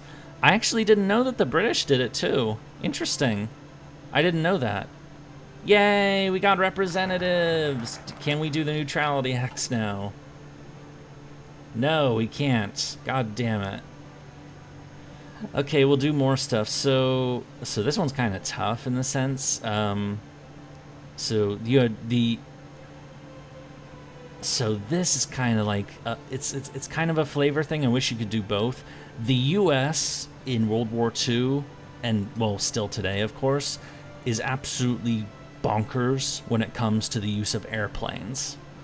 The U.S. built so many aircraft during World War II. I think they built like over 300,000 aircraft during the Second World War, which is like 3 times more than everyone else.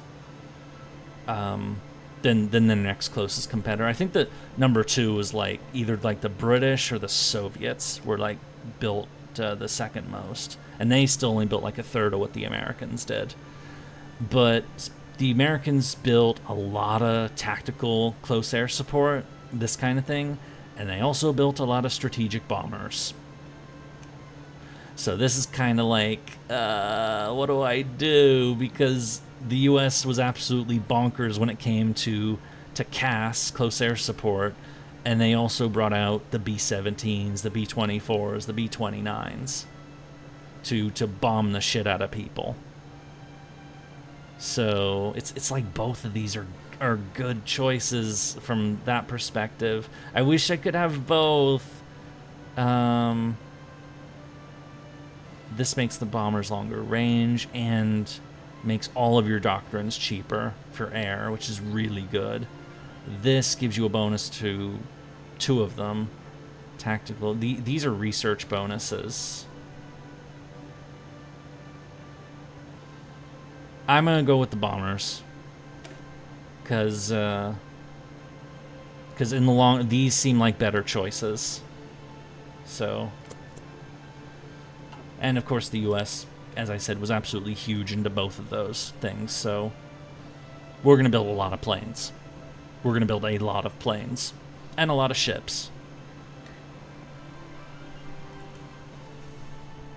Not even close to how many the U.S. actually built, because the U.S. is nerfed in this game, but we're definitely going to build as many as we can.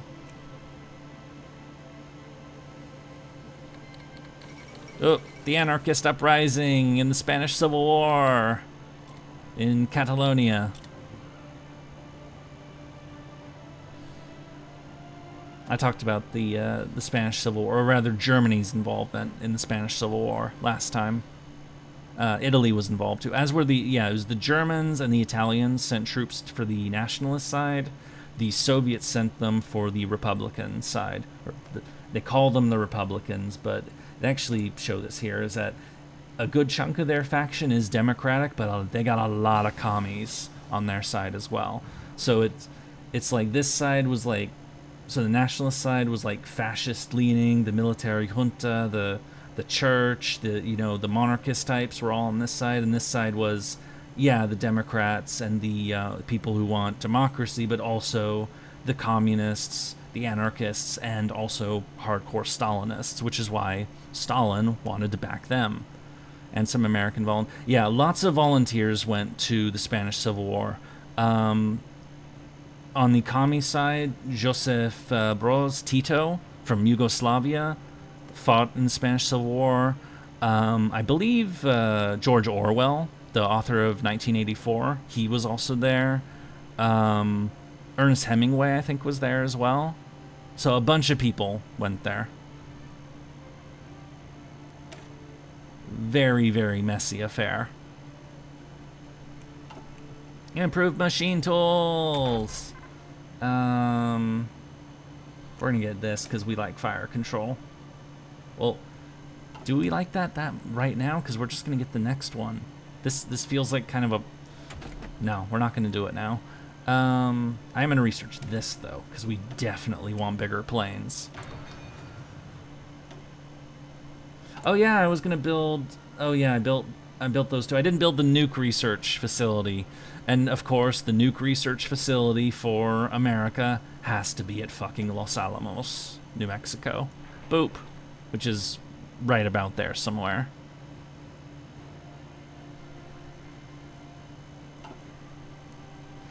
Hemingway wrote about it. One of the key members of the Lincoln Battalion, one Oliver Law, as a King General for the U.S. Nicholas and Kaiserreich. Ah, okay. Yeah, Kaiserreich is the alternate history. What if Germany won World War I mod? Which I've never actually played, but I've heard lots of good things about it. Strategic bombing! Yay, we can finally do the neutrality acts. It's about frickin' time. Okay, so the neutrality acts. So we talked about this at the start of the stream. The U.S. made a lot of money during World War I. But after World War I and how that went, a lot of Americans were really disillusioned by it. They were thinking like, maybe we shouldn't have gotten in on that. I mean, yeah, Germany was sinking our boats and we don't like that shit. But, the European powers were pretty, they were bleeding each other out. And we basically guaranteed that the Allies were going to win just not by winning on the battlefield, but by just throwing tons and tons and tons of people into World War I. So in 1918, the Germans didn't have much left. The British didn't have much left. The French didn't have much left. They had lost, all three of them had lost millions of people on the Western Front and on the other fronts. And then suddenly a couple million Americans show up on the Allied side, and it's like, oh, fuck, for the Germans. And the Germans also made some severe tactical blunders. Their final offensive took a lot of useless territory in World War I. It cost them too many people that they couldn't replace. But anyway, what I was getting at is that between that the Treaty of Versailles being a vindictive peace, and the whole League of Nations thing, which the U.S. did not join. A lot of Americans were really disillusioned by Europe, and like they're just gonna keep doing crazy shit. They're gonna keep blowing each other up. They're gonna keep hating each other. We should just stay the fuck away from that, and we should like sign laws that basically say, if another war breaks out, let's not sell them a ton of guns. Let's just stay out of it completely this time, instead of just like selling guns to one side. Let's just not do that even. And so Roosevelt was against this. He did not want to sign the Neutrality Acts, but like we need support for our New Deal programs. We don't have enough. You can see that we need 49 senators and 218 representatives. We don't have enough representatives to pass the next New Deal legislation. We need support, and we're going to get it by signing the Neutrality Acts, just like in real life. So we'll talk more about the Neutrality Acts later as they get amended. You're great at talking, I must say. Thank you. Thank you. Also, your name Tito. It's I'm assuming that's after Josip Broz Tito, who I mentioned. Yugoslav guy. Oop, the Chinese United Front is forming. The Hindenburg disaster. Oh no! I talked about this before. Or last time. The airship, named after Paul von Hindenburg, the German field marshal, later president. And this thing, it blew up in New Jersey, and it was kind of like I mean, that's quite an image. So you got that image in photograph, and it basically discouraged people from ever wanting to fly on airships ever again.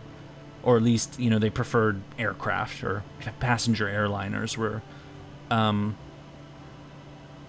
passenger airliners were really starting to get going during this time. It is getting started, so... Yeah, rip the Hindenburg. Paul von Hindenburg by now is dead. He died in 1934, and that's when Hitler fully consolidated power in Germany. Like, he was already super powerful in 1933 when he took over, but when Hindenburg died, he merged chancellor and president into one office and basically became the Fuhrer. Finished construction. We're going to do more excavation. What is this? Develop aluminum. We like aluminum. We're not going to do that yet, but because we still need to hire people. But we can dig up resources in the U.S. and get even richer. Representative speaks passionately. Yay! We're getting more so we can do the next New Deal legislation next time, probably, which is very good. Concentrated industry.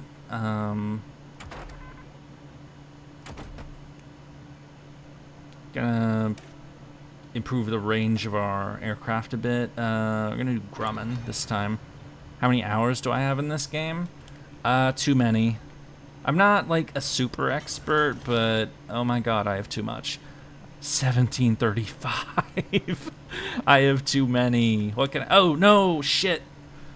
Alright, so we have free civilian factories. I just caught that. Okay, so we had a slight waste. So we're building these. We have built infrastructure in a huge chunk of the U.S. now. So we're going to start building factories, like actual factories now. And we're going to start building them up here in the Midwest, in these states where we... so let's get some mills going. Start building an arms industry in Mericuh. Gonna build there too. I would build here, but I want to do the infrastructure improvements there before we build there. At least you don't have to worry about that MIMOs. Oh, the MIFO bills? Yeah, no MIFO bills for America. We're not running a Ponzi scheme to fund our secret rearmament. We do armament the normal way. You typed. This is vanilla, but I mean, I have played mods of this game before. I've played like Old World Blues and Road to 56 and stuff like that. But Oh, Amelia Earhart disappeared. I talked about this before, last time, because when we played as Germany, we got the event where she did it and succeeded. This is the historical outcome, as she disappears near Highland Island in the middle Pacific Ocean. She's never been found, even after all this time. Road to 56. It's basically like vanilla, this game, but it expands the tech tree to like 1956 instead. So a bit more modern tech, and a bigger focus tree as well. Cruiser submarines, yay! And synthetic oil, which is always useful. Well, not synthetic oil. We don't care about synthetic oil. We care about synthetic rubber, though. We definitely care about that. What are we doing? May as well do this, but yeah, let's get some naval tech going. Newport News, yep. Mod lets you play as Shrek. Yeah, I've never seen the Shrek movies, so that might be a little baffling for me because, you know, I have no context for what might be going on there. At least for Old World Blues, the Fallout mod, I'm fairly familiar with Fallout, so neutrality acts have been signed, and hilariously also the Arsenal of Democracy, which technically is something that should happen later, but you know what, we're doing it now because this is not ready yet, apparently. Oh, we don't have we still don't have the representatives. No! What the fuck? Why don't I have the representatives? Okay, fine, we'll do more fucking lobbying then. This is annoying. Damn you, Congress. Just like in real life, Congress is annoying. But we're gonna do this. This is from a speech that Roosevelt gave, very famous one, of course. That it's kind of like a, you know, a movement away from neutrality and isolationism. That the U.S. should be the great arsenal of democracy. Though the real movement towards that is the Lend-Lease Act, which we can't do yet, and we're not going to do until it's actually relevant. But I'm doing this now because I really want the extra research slot right now. Yeah, I want 6 research slots as soon as possible. So I'm doing this now, even though it's a bit early for us to do this. Oh, we can hire another...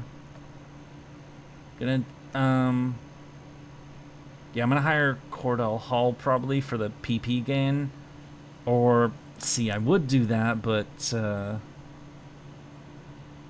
no, we're gonna do Simpson actually, because we're starting to build these. Yeah, I want faster production of. So that's Henry Stimson, the Secretary of War, or who would be the Secretary of War. So we have Morgenthau, Treasury. Henry Stimson was War, which was renamed to Defense later after the war, and Robert Taft, which honestly, who the fuck is Robert Taft? I forget. Wasn't he a Republican? Robert Taft.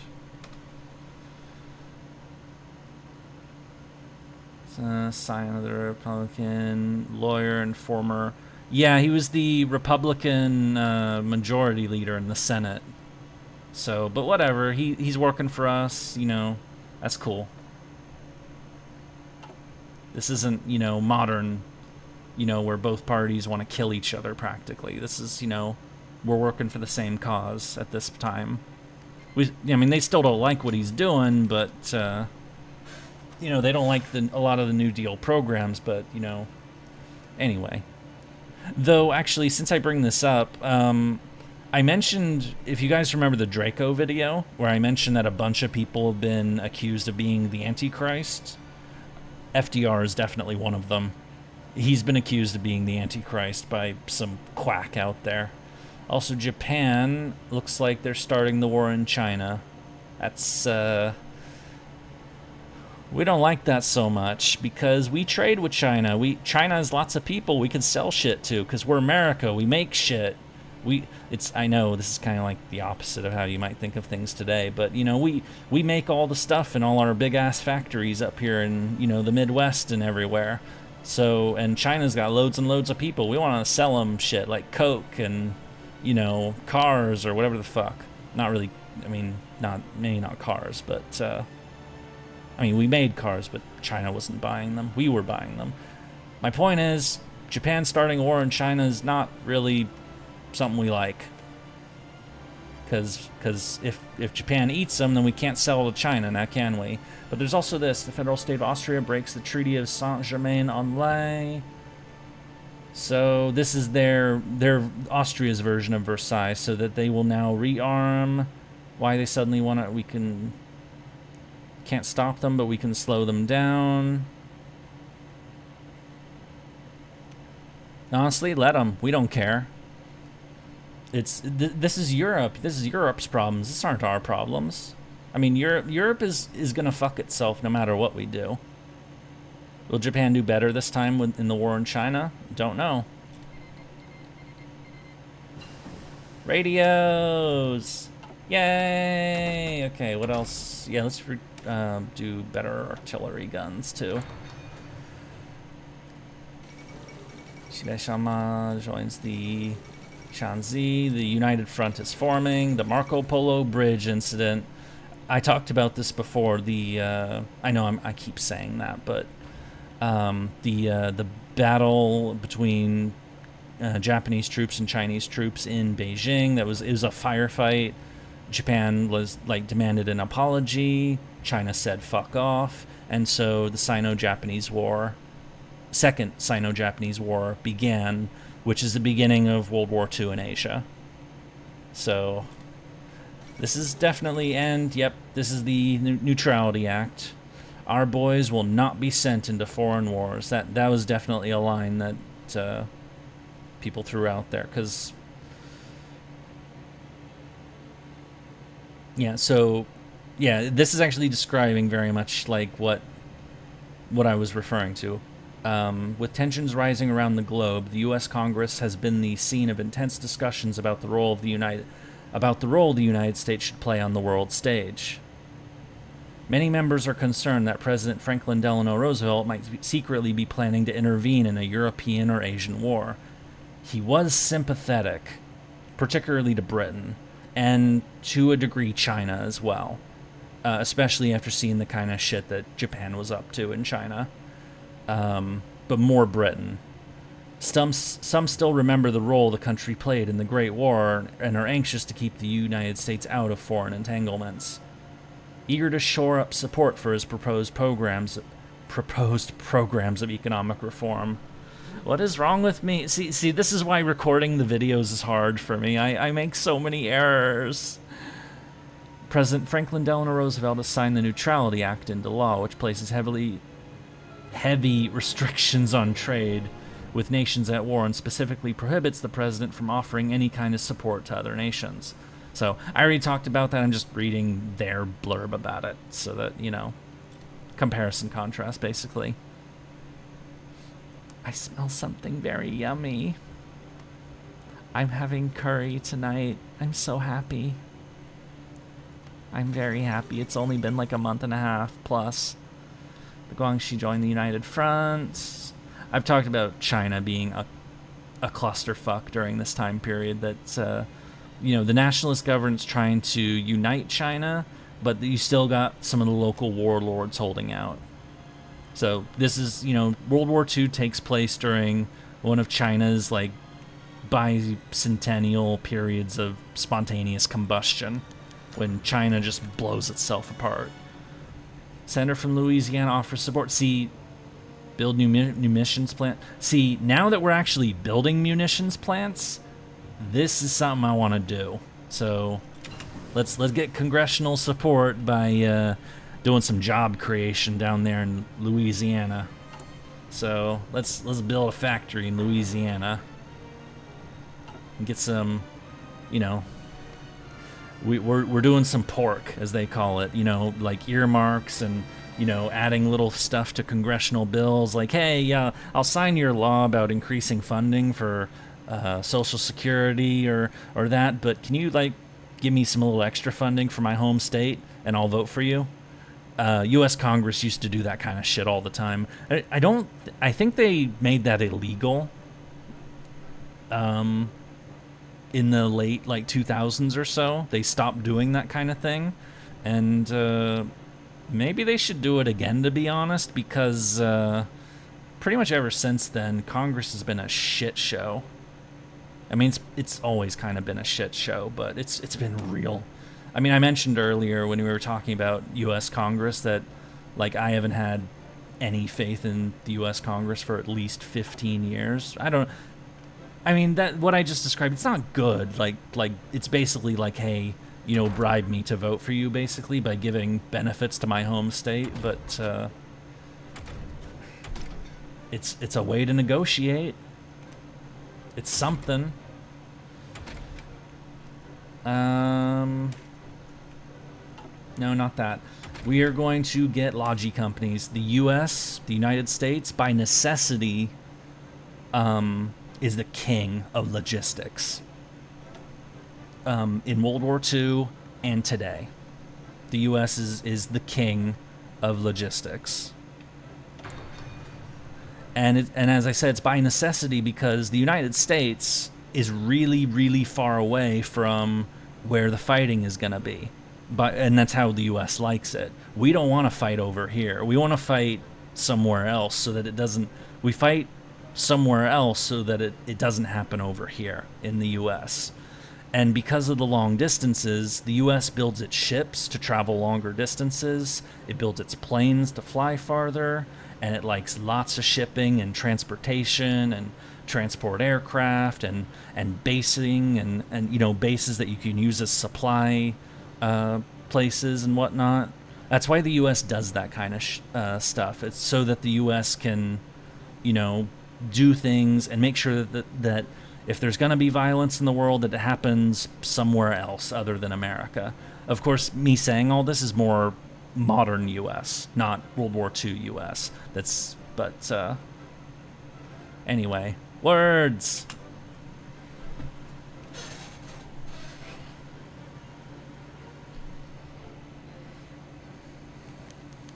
Representative speaks passionately in support of government. Yay! We have supporters. We like supporters.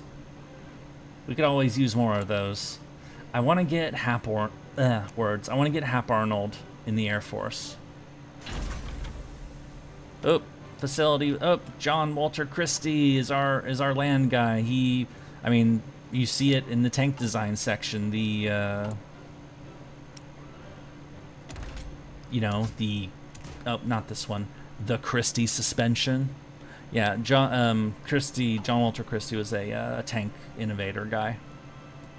So, in our research facilities, these are all, like, you know, real people and scientists that we can recruit. Of course, our nuke scientist is gonna be Robert Oppenheimer. So.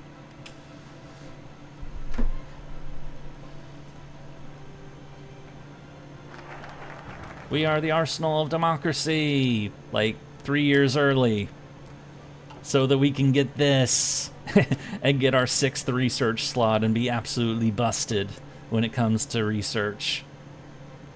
Guns for the anti-fascist war. We just saw that. Oh yeah, we can send guns to China. We can, because the Chinese, Sung Meiling is an advisor for the nationalists. Sung Meiling is Chiang Kai-shek's wife, because she, I believe, I don't know if she was born in America or she lived in America, but she definitely spoke English, and as I said, it's this guy's wife, and so she would come to the U.S. to say, like, hey, please support China. Japan's invading us. Can you, like, give us anything? Can you do anything for us? And so we're gonna send them some guns, because we don't really like what Japan's doing over here. I mean, you know, as I said, you know, Europe's gonna fuck itself. Europe's always fucking itself. It's what they do. But China, we trade with China. We want them to buy our shit, and Japan's gonna mess with that. So let's help them out a little bit. Just a little bit. It's only 1,000. That's only enough equipment to equip like 10,000 troops, but, you know, when China could drown people in manpower. But anyway, we're supporting China because we don't like Japan messing with our business opportunities in East Asia. It's not very nice of them. Yay, we're starting to build mill factories. We can actually build more shit. What should we build? A-17. Oh yeah, they set them up like this. This is not a cast plane. This is crap. I'm changing this.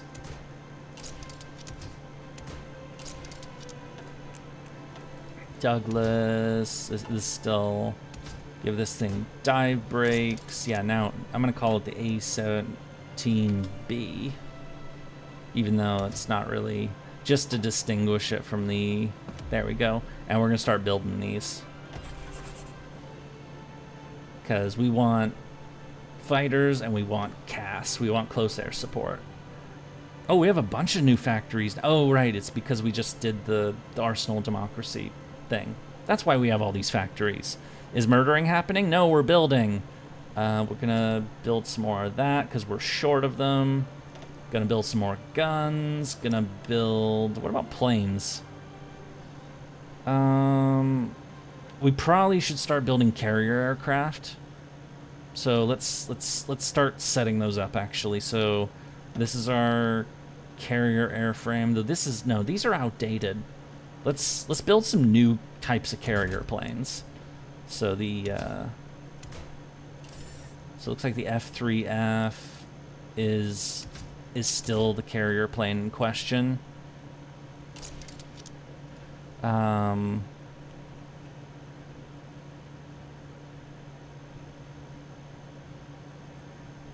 get something that kind of looks like it, but not really. Grumman. This will do for now. I mean. And then for CAS, the Northrop BC. Grumman again, and this is our dive bomber.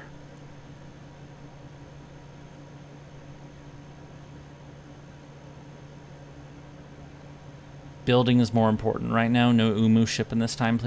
Well, there might be an Umu ship by virtue of just how many frickin' ships we're gonna build. We're gonna build so many ships. Just gonna use that, I guess. Fuck it. And then carrier frame. Let's build the torpedo. We want the torpedo. TBD Devastator. Boop. Yeah, we're gonna build so many ships. It's gonna be wild. Yes, I know. You want a ship named after you, or you want to name a ship specifically. I haven't forgotten that. All right, so these are our new generation of carrier planes. We're gonna set these up for builds. We're not gonna be able to build all of them yet, but we're gonna set them up so that when we get our next factory, they're gonna start building those. So carrier planes and cruiser subs. Anyway, let's unpause and continue. Mwahahaha. Oh, what did we just do? Oh, our aerospace. Oh, yeah. Let's learn how to do radar actually. Interwar large airframe, because we want B-17s. We want the fortresses. How about Umu flame troopers, since you like to roast? But why would they be Umu? I'm not a fan of Nero. You guys know that. Damn it! Why? Oh, Boeing has research for us. So 1, 2, 3, 4, and secondary higher quality. We want production. We want numbers. Or Mericuh. We want sheer numbers of shit to drown the enemy in machines. Hi, what are we up to? We're building. We're Mericuh. We build shit here. And we're starting to get a few new factories.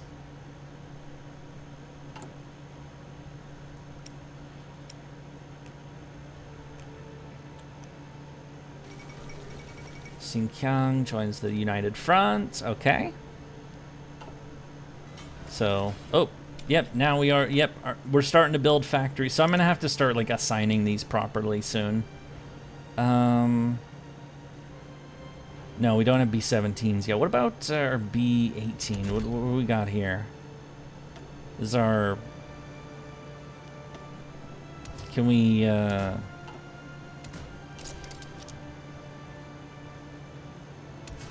get, like, yeah, bomb sites and...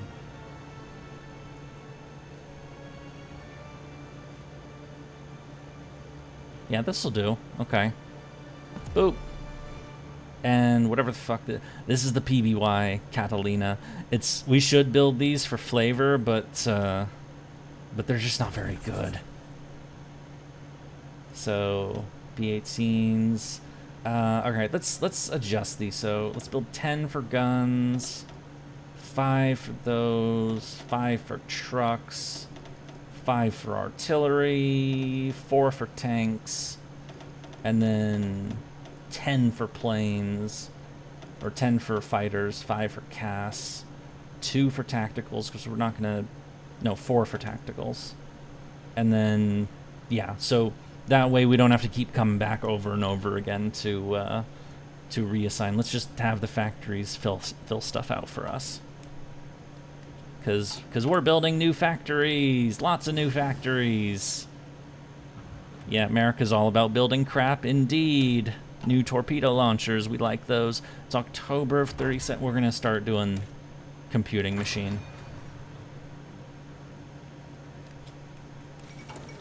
France and Britain announced an alliance. They're preparing for the worst. How am I doing the summer event? I almost finished it, but I didn't want to do the last cutscene before, because I was already running late for this stream, so I still have the last cutscene to do. And the nuke facility's done. There's Robert Oppenheimer. Of course, they made a bio movie about him a few years ago. It was pretty good. Excavation. What are we going to do? We're going to research anti-tank guns, I guess.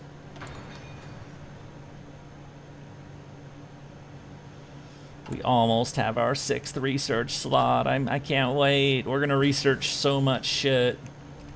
Interwar artillery. Oh, better sonar. We definitely want that. Definitely want better sonar. We're going to be using a lot of that shit. Rock Island. Get better production. Boop, boop, boop, boop, boop. There we go.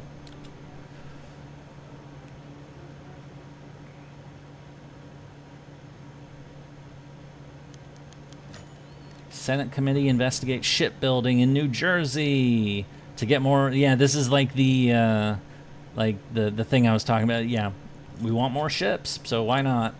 All right, so New Jersey, let's build some more. Let's build a shipyard in New Jersey.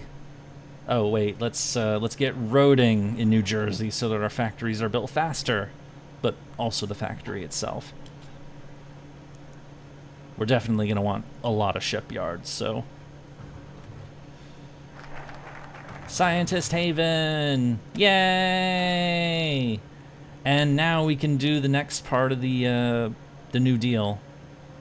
Fair Labor Standards Act. With the first signs of a slow recovery taking place, it's time to ensure that the workers get to participate in it. We must ban exploitative practices such as unpaid overtime and introduce a livable minimum wage. Oh, is this when minimum wage actually got going in the U.S.? I'd have to check that. I wasn't entirely sure, but either way, we're doing this now because it eases the effect of the Great Depression. Because the Great Depression is still messing us up. But it's getting easier for us. And we have a new research slot, which we're going to use to learn ship things. And since we have so much naval experience, we're just going to use it to speed up these techs, because why the fuck not? Logi companies, and we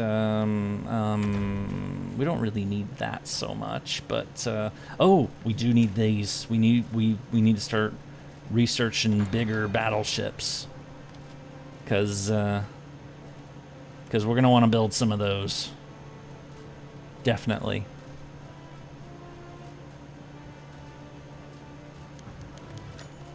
No, they're criticizing me.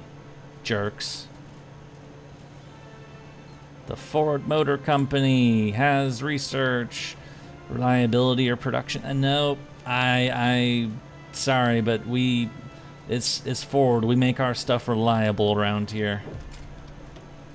But we also make them fast because we don't care about gasoline consumption. We're Mericuh. We don't care about gasoline consumption. We just have gas guzzlers. That's how we do things. Because we have Texas. You know, we have all the oil we need.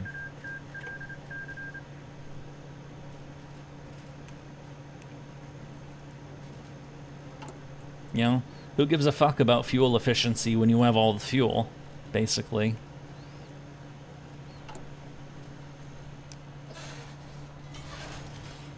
Oh, our shipyards are starting to finish the ships that we set up, the destroyers. Okay, now we're gonna have to build a new type of ship to. So we're getting the destroyers to help fill out our. I mean, these ones aren't reinforced yet, but these ones are. So these carrier fleets have. Oh, the Yorktown and the Enterprise are here too, aren't they? Yep, Yorktown and Enterprise. Yay! Let's build some light cruisers and fill out these two fleets, or the 4 fleets that we have. So we're gonna design. I don't really like this design. I'm gonna design a new one. So 1838CL cruiser light, or light cruiser.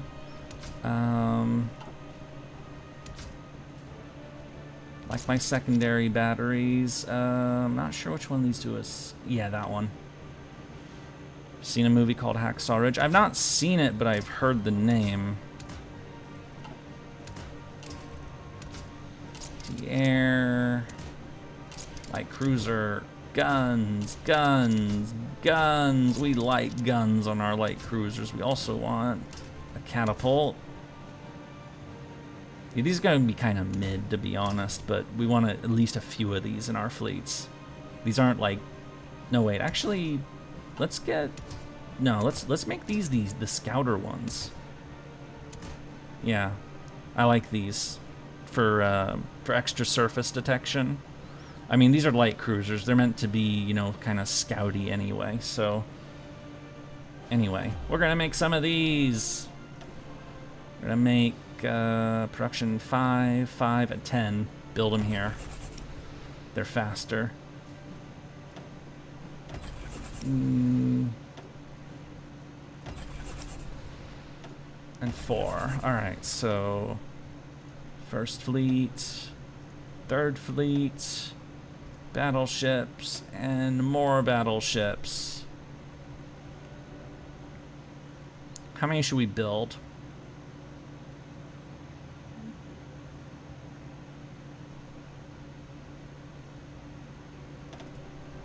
2 each or 4 each? I'm thinking 4. Yeah, let's do 4.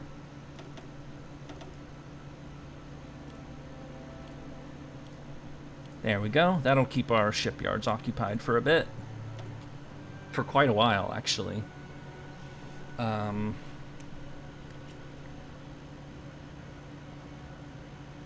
You know, what is Hacksaw Ridge about? I've heard the name. I just don't know what it is.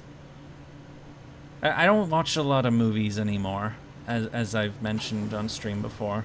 Depth charge thrower, yay!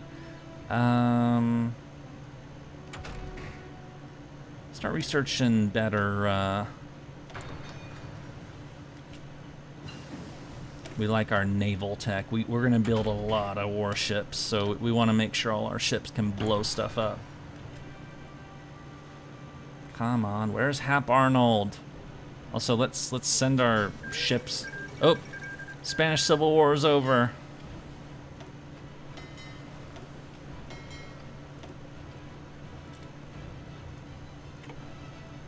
Or at least yeah, Spanish Civil War is over.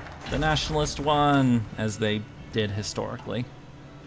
Fair Labor Standards Act is passed. Now we just need a little more time to pass before we can do the last thing, and we finally end the Great Depression. So what can we do instead? It's a little early for that, but we'll definitely do that before long. Selective Training Act. No, we're not doing conscription yet. Build the Pentagon. Yeah, Pentagon wasn't built yet. The Pentagon was built during the Second World War.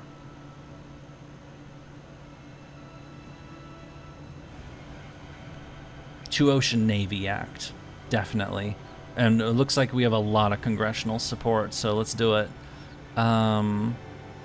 We're very close on representatives, though. I might need to boost it in case we get a random event that screws that up. Yeah.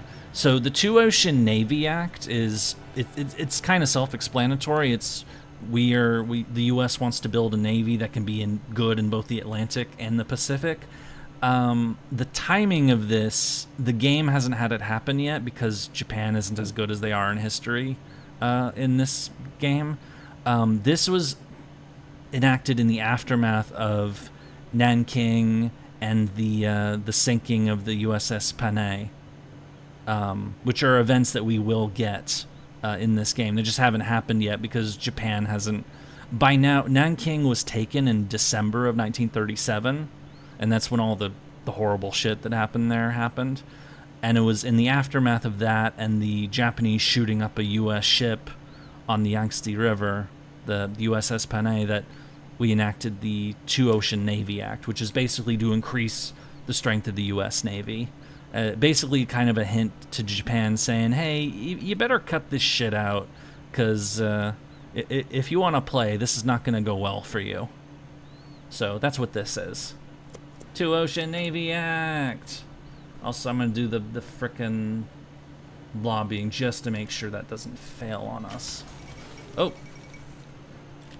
We need to do more construction, because we build like crazy. Yeah, so we're not out of the Depression yet, but we are really, our economy is definitely starting to heat up. We're definitely getting shit done.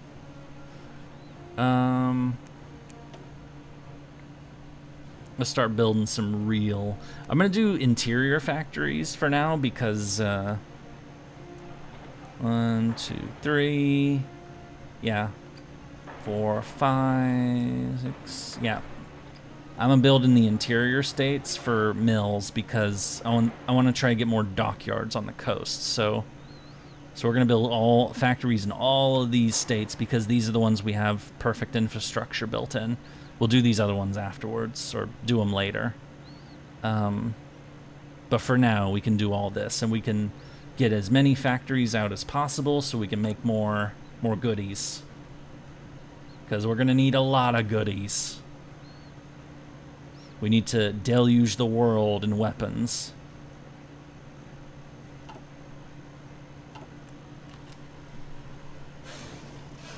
Oh, I'm short on resources. No!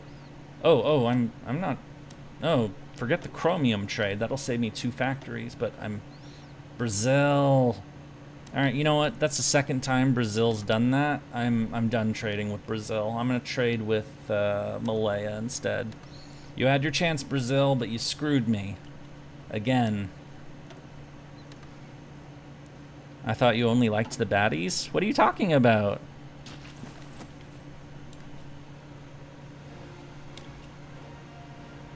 I mean, I'm a dual American-Canadian citizenship. If you want me to actually, like, pick a side, especially in World War II, of course I'm going to pick the U.S. But, you know, this is a game. I can play whoever I want, so... And you know, well, you were there for the poll. You say I want the goodies? Yeah, I was talking about stuff, like material, like equipment.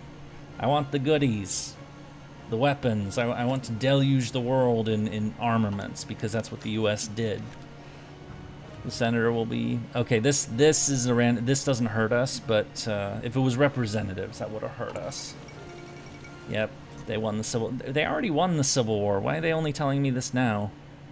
They or whatever, whatever. We don't care. Just besides, it's in Europe. It's not our problem. It's over there somewhere. So into Yurie. Oh yeah, you haven't been here since this chat member appeared and decided to rename themselves, and the result of all the shenanigans that are now happening as a result. 1938 medium tanks. Let's research.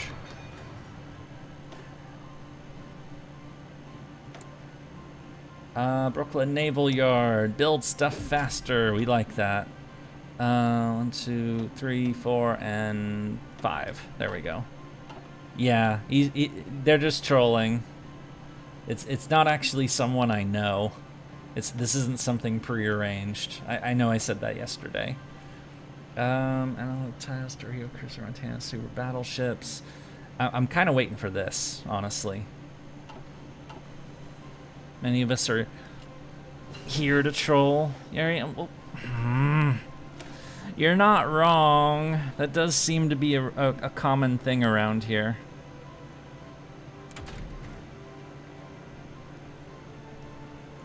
I'm gonna get that because this is always good to get, so may as well do it now.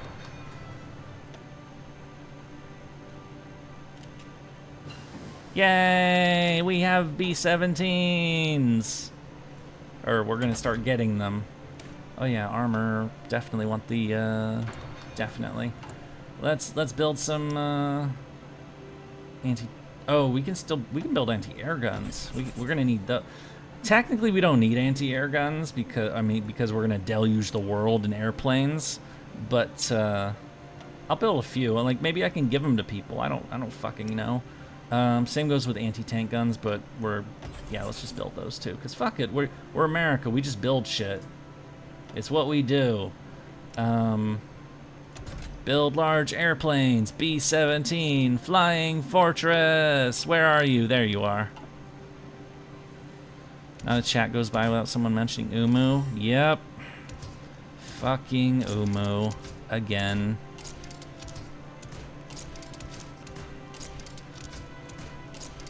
It's too heavy. That range is fine for now. We're gonna put... No, it's called the Flying Fortress, but we don't have enough thrust on the engines to put the defense turrets on it.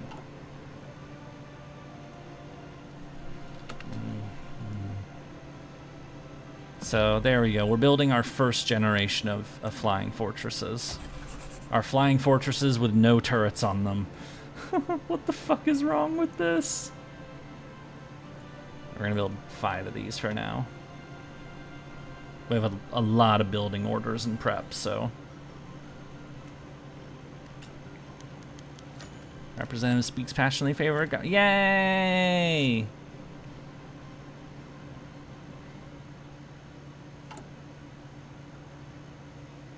We're building all the factories. Wah ha ha ha ha. Actually, since I'm doing that, I may as well start planning how many dockyards I'm gonna have. 2 there. 4 there.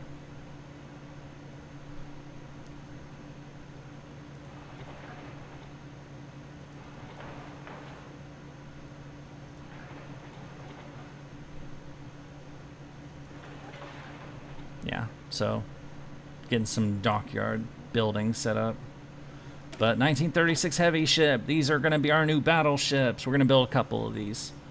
Probably not yet because they might finish before the war starts, and then we'll get the Washington Naval Treaty people flip out on us, so we don't really want to deal with that.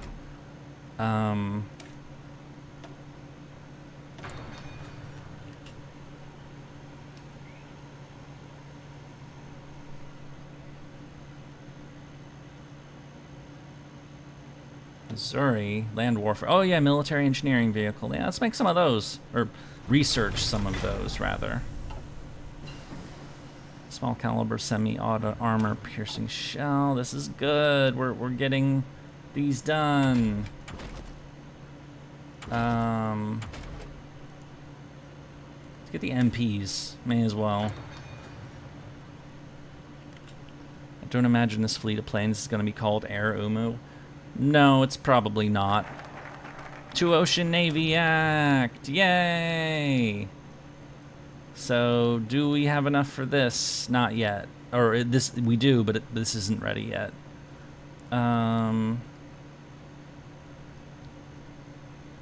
Bureau of Ships makes all of our ships cheaper. Oh, and it removes the Bureau of Ordnance, so we don't have our garbage torpedoes.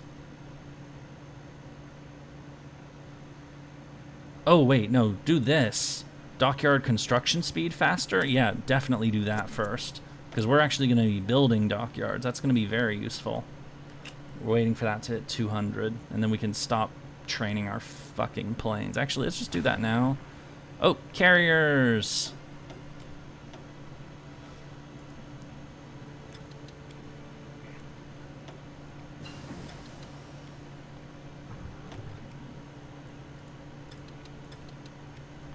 Our poor pilots.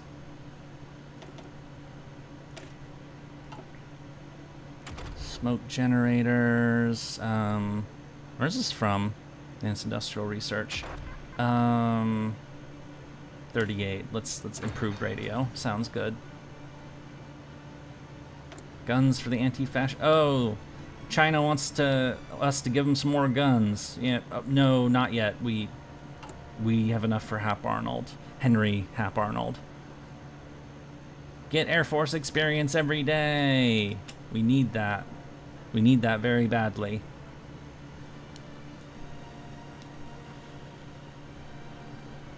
America having actual functional torpedoes at the start of the war, that would have been huge. I know, but we're not doing that just yet, because I saw a different, whatchamacallit, a different focus that's better for us. Do Kaiserreich? I don't know. I've never played Kaiserreich. People keep bringing it up, but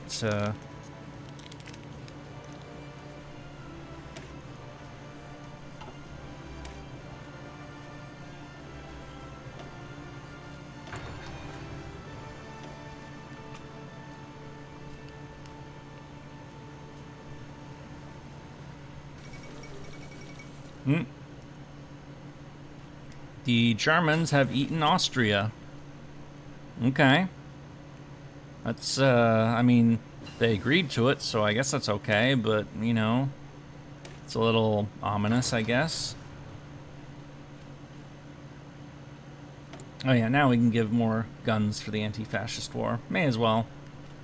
Throw some aid to China. May as well. They'll totally remember us for that, I'm sure. I'm sure, you know, they'll be very grateful for all the aid we give them.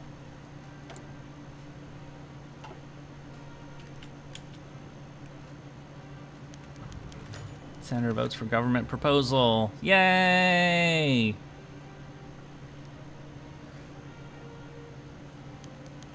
Representative criticizes me. Boo! How dare you?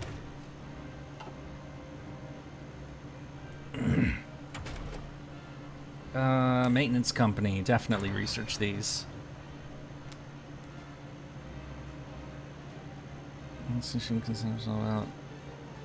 Consensual non-consent, just like my... Oh, come on. Don't be weird. Oh, who am I kidding? Weird is your MO. Yeah, China will always love them. Well, that went wrong because, you know, the communists took over. You know, nationalist China, which is now, they moved to Taiwan afterwards, they're still, you know, rather pro-America, but obviously the mainland is not. Liberty ships, which makes convoys way cheaper. So these are for transport ships. The U.S. made the so-called Liberty ship designs, were like these really like kind of like standardized cookie cutter freighter shipping transports, and the U.S. made so fucking many of these. And it basically made the U-boat... One, it made the U-boat war irrelevant because the Germans were never going to sink ships that fast. But also, once, you know, in the Pacific and, you know, like the sheer amount of, like, distances and the logistics and, like, you know, making sure that everything was well supplied all over, in all the places America was fighting, you needed all those ships. You're going to help China? I can't send expeditionary forces. I have the Neutrality Acts. I can't even sell them weapons, much less actually send troops to fight. Yeah, we're going to do the Liberty ship thing. It's a little early, but, you know, cheaper convoy sounds good.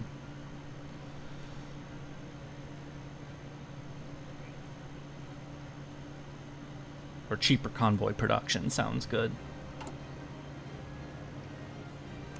Slowly starting to get our ship. We're starting to build some tanks, some crappy tanks. Actually, we should upgrade those. Because these tanks, we only made them when we had we had like almost no army experience. So we're gonna upgrade these. We're gonna make them better. Small cannon. We're gonna improve small cannon. We can do better with radio. Oh no, we can't. I guess. This is the M5 Stuart. And yeah, definitely better tank overall. And boop. Actually, I want to get rid of it. I don't know why that dynamic numbering is always there, but whatever.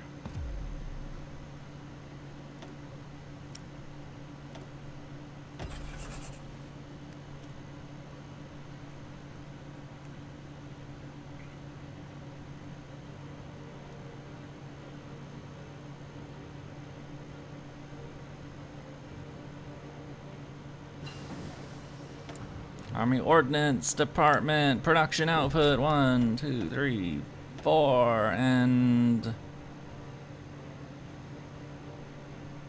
5, definitely. Mass production of armor, we like that. The MPs.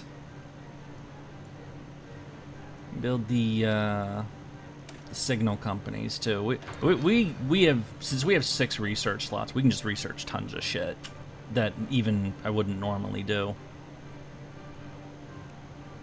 At least until we like get closer to the next year and next year's techs become more of a concern, which we're probably gonna start thinking about that now actually. Basic medium tanks, yay! Oh, we can do these. What the hell is wrong with me? I mean, we're not fighting anybody, but I should do that now.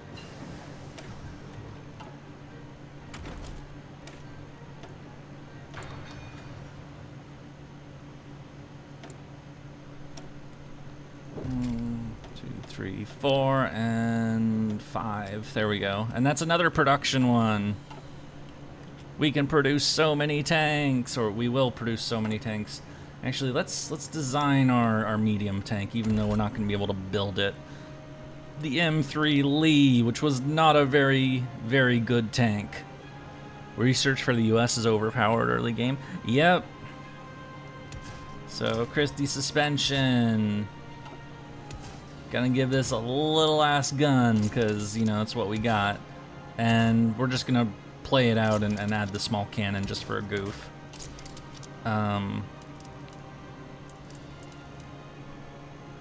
Definitely gonna need to fix that reliability, though. This is not a very good tank. How about diesel?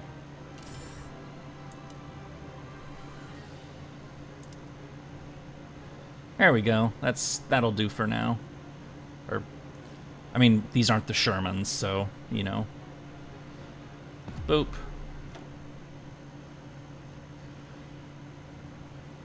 Gonna start, you know, Army Ordnance Department for these. Gonna make 5 of those. Just start gearing that up.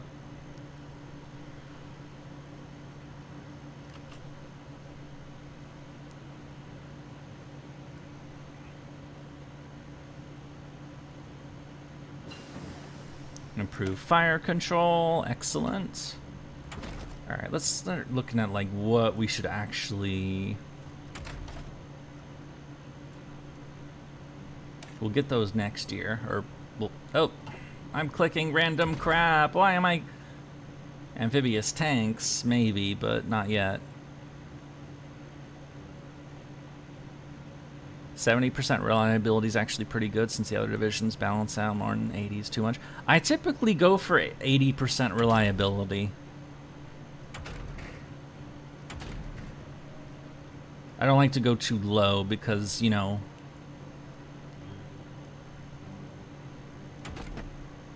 these aren't ready yet. We could research bunkers, but honestly, there's not much need for that. Synthetic rubber. We're definitely going to want some of that, so...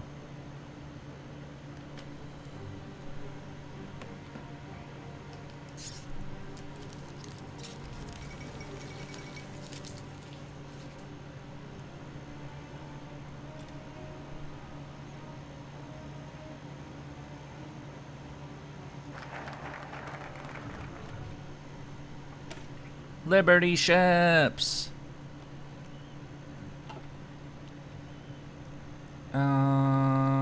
How's our, not ready yet? Okay. Rubber Reserve Company. You know what? Let's do this, actually. Or, well, yeah, well, no, not yet, actually. That's synthetic rubber. But, fund the Navy.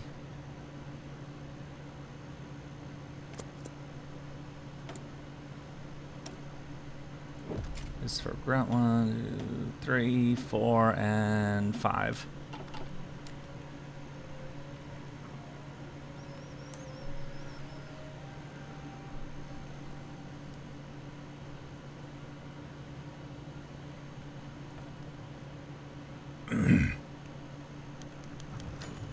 All right, so for our Army Chief, George Marshall, of course, was the historic one.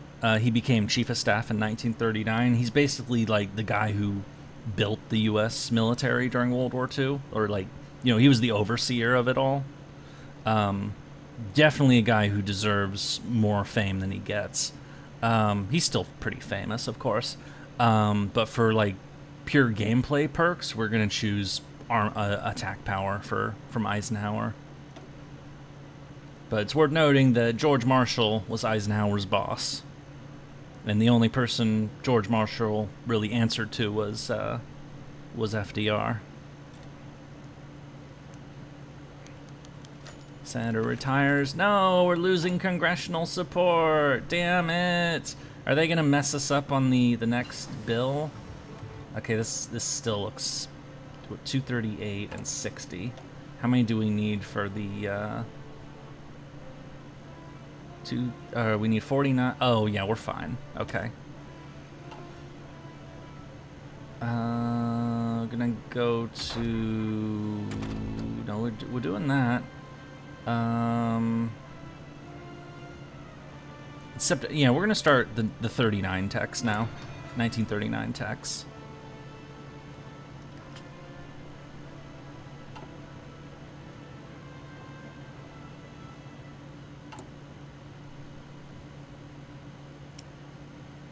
Oh yeah, the heavy ship. That's I'll have to build some of those.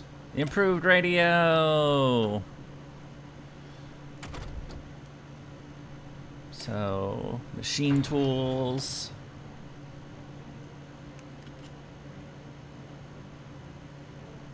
We're currently above Britain in capital ship strength. So the Munich Agreement. Okay, so the Germans ate the borderland of the Czechoslovaks. That's, I mean, this is Europe problems and stuff, but this kind of getting a little uncomfortable over here. This is getting a little like, I guess Europe is about to really fuck itself. Yes, I'm role-playing. Ignore me.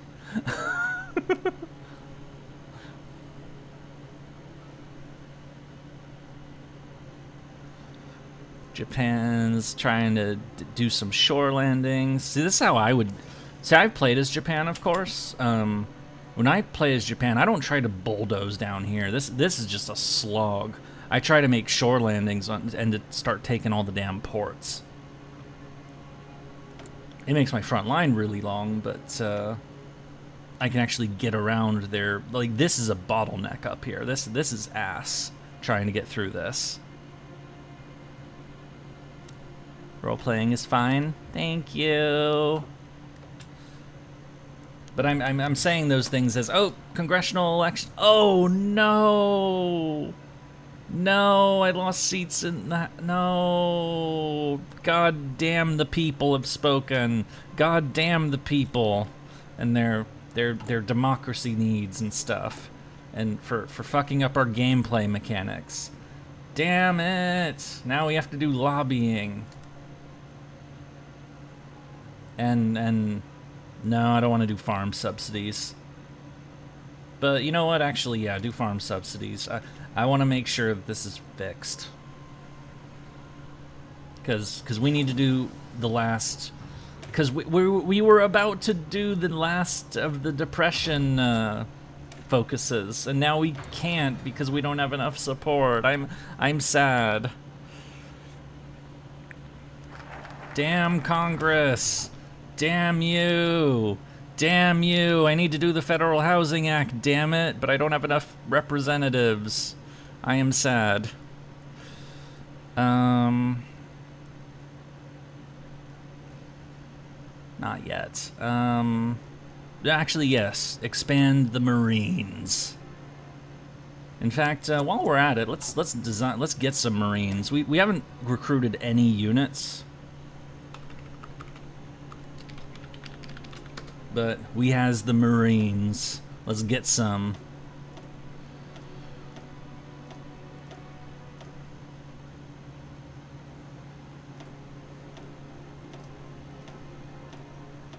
Actually, let's get rid of those.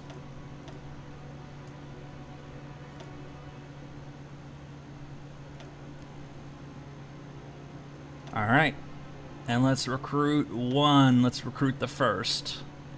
Let's throw them in Parris Island, South Carolina, of course.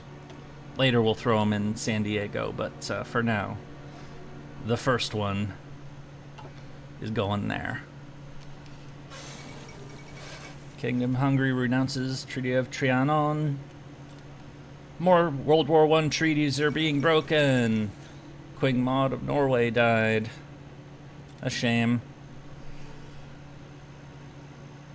I don't really know who that is, if we're being honest, but I think they added that event when they gave focuses to Norway, but they let everyone know when it happens, so, I mean...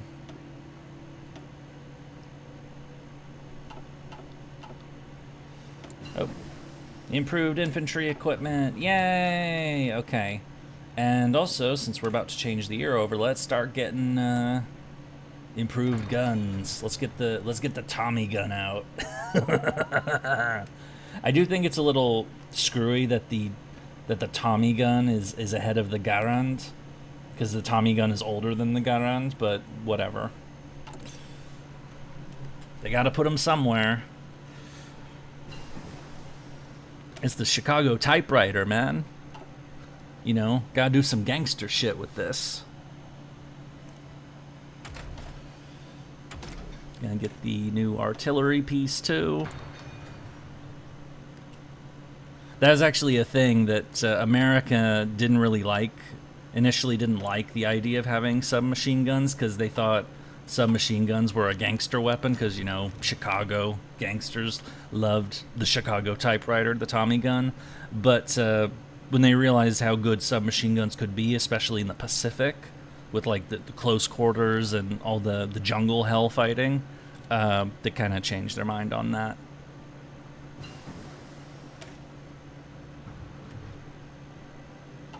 Yeah, Tommy gun's pretty old by the standards of most World War II guns. It was expensive to make. Its biggest problem was that it was expensive to make.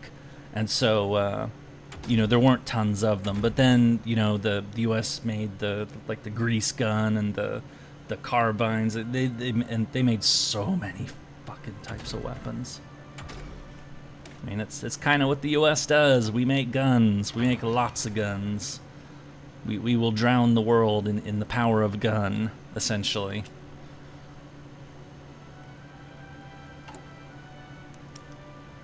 Oh, armored support vehicle. Yay! May as well start building some of those.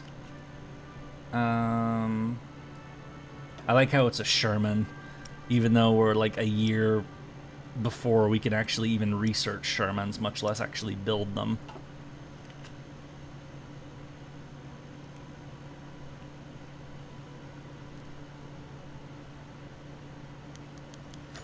Senator from Louisiana offers support for a munition plant. Sure, what the fuck?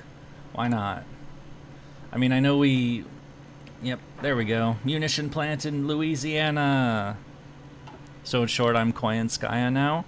Yeah, except I'm not a mercenary. Koyanskaya is more of a mercenary, but, Mericuh! Fuck yeah. That is such a corny fucking song. Expand the Marines. And can we do the damn act yet? No! Fuck off, Congress. I hate Congress. Congress sucks, but let's do this. This is actually good to do now because of this, this upgrade. So, yeah, we're gonna be needing to be good at amphibious landings because we're gonna do a lot of that shit.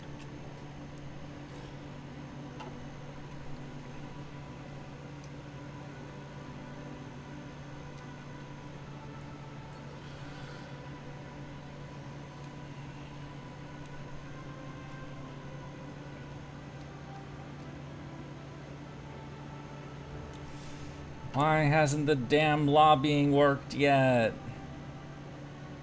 Or it wasn't good enough yet. Damn it. Okay, fine. We'll do some more. Oh yeah, we can also get the, to actually want that one, but we can't unlock it yet. So actually, I'm not going to do this. I'm going to do... We don't need a Navy. We don't need Navy experience. Not really, but... carriers, we definitely like carriers, but we're gonna get them anyway. We're gonna get yeah, naval attack from carriers or naval experience. I do like this is kind of a tough one because naval experience is good in general, but I want really good carrier fleets, so I'm gonna go with the generalist. Alright, making new guns, artillery guns. We like artillery in America. Let's get 105s. Gonna build a lot of those. Gonna build a lot of everything, really, but, you know.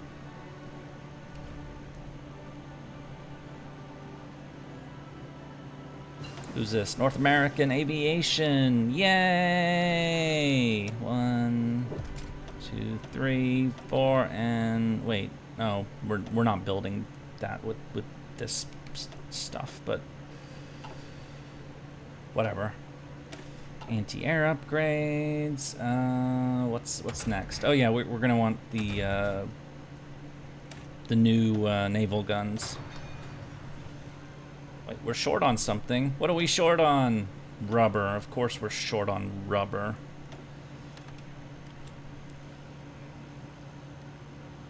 It's our one critical weakness is rubber.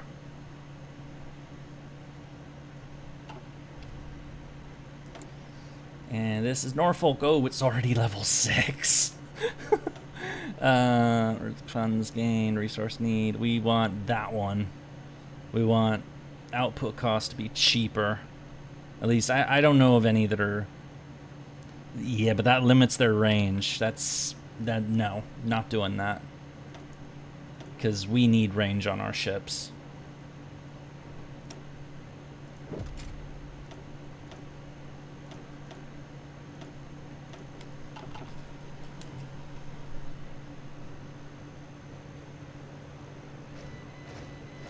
And there's the Marines. Yay! And now we're being criticized. Boo!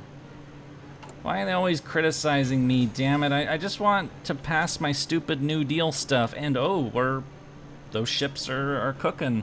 Okay, in that case, why don't we get the new battleships out?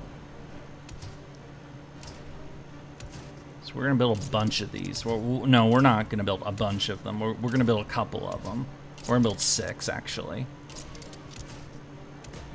Because these are the,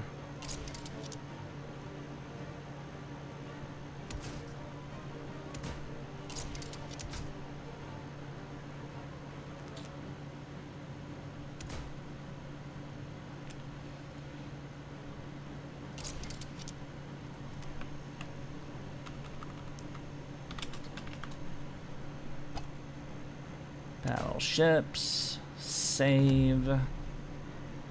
Oh, it's too big. Damn it. Hang on a second. I need to be right back for a moment. Okay, be right back.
I have returned. I'm very sorry about that. I'm sorry. I know it's boring. Person's not here, you know. Okay, we can't build this damn ship yet. So we're not gonna build it then. I have food. I have my precious curry. It is very yummy. I am very happy to have it. I am the super happy. I am expressing excitement. It may not sound like that, but I am. I totally am.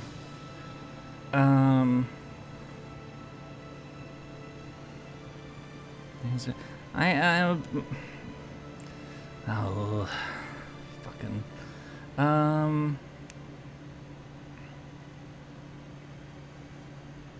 So what do I do then? What ships am I gonna build next then? If I can't build this now, I need smaller ships. I could build the convoys. Curry, CL reference? Yes, curry is yummy. You know what? Fuck it. Just build the damn convoys. Because we're starting to research upgrades for our ships. That's why I don't really want to build too many new ones. Actually, no. There is one type of ship I could build now. The Wasp and the Hornet. Newport News. Yeah, radar. Don't care about the armor.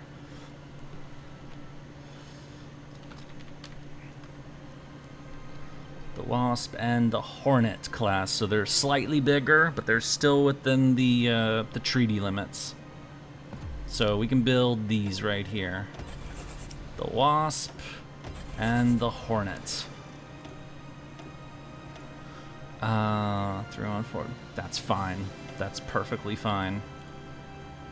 And it'll be ready in 1940. So these we're sending to the hang on, how many are, I think, like, you get penalties if there's more than 4 carriers in a fleet, so there's 3 in the first fleet, and there should be 2 in this one, yeah. So we'll send Wasp to the first fleet, and Hornet to the third fleet. There we go.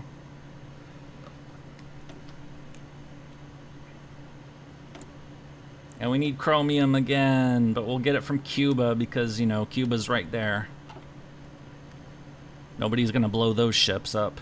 I mean, there were U-boats in the Gulf of Mexico in World War II that actually blew shit up during the so-called happy time of the U-boats. When the U.S. joined World War II in the Pacific, or in the Atlantic and the Pacific, they joined both at the same time. The U.S., in kind of like a bizarro, like, reflection of the British in World War I, decided to, like, not do convoy or, like, not do blackouts in the cities, the coastal cities.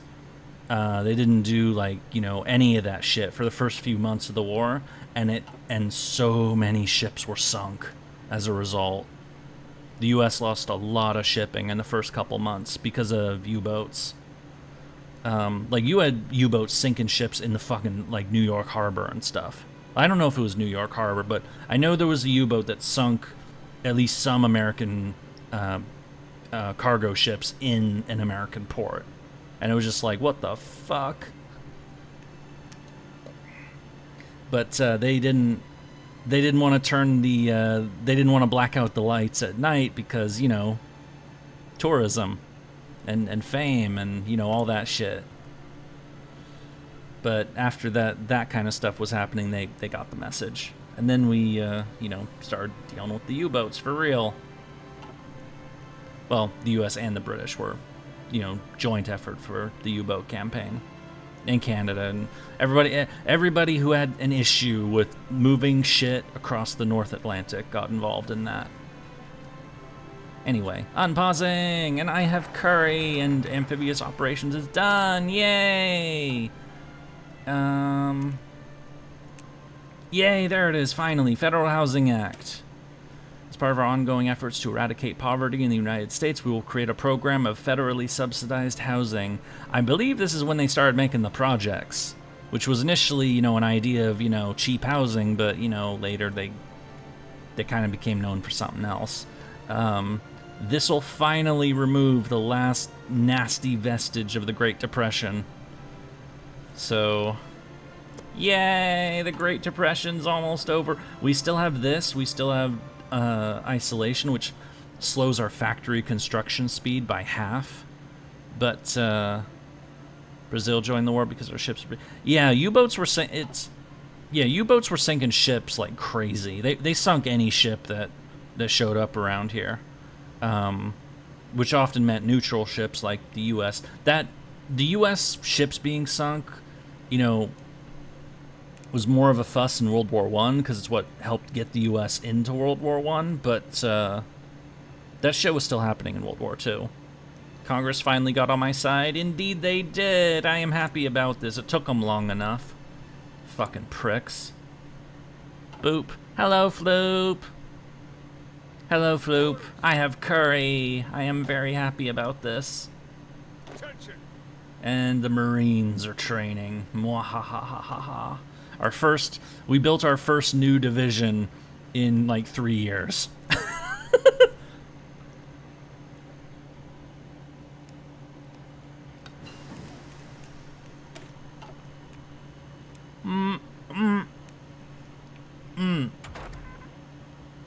Damn, that shit is spicy.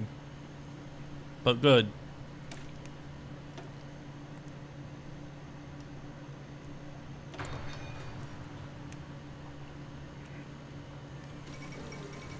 Oh. Czechoslovakia has been nommed. That's, I mean, it's still a Europe problem over here, but, that is kinda fucked up. Because, you know, this Hitler guy has been claiming that he wants to unite all Germans, but these ain't fucking Germans. These are Czechs and Slovaks. So, this is kind of...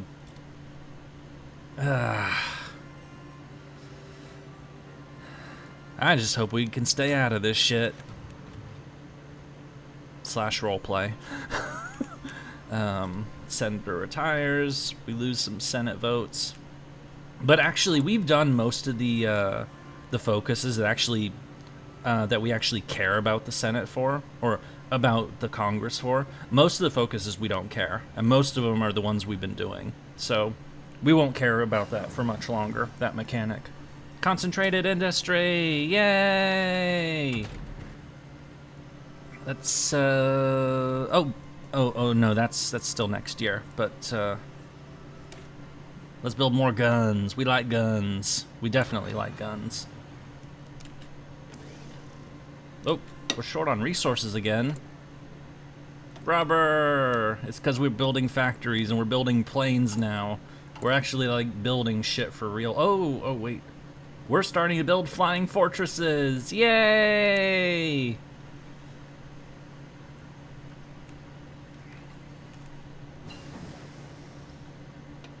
Anti-tank upgrade. These upgrades are coming so fast. I don't have time to you know, eat this food. Nom nom. Support oh yeah, okay. We're definitely gonna want the maintenance company because we want that shit. Easy maintenance. That's like, you know. King Zog submits to Italy. Oh, now Italy's eating people. They ate Albania. Europe's going crazy, man. And now we have the Tommy gun.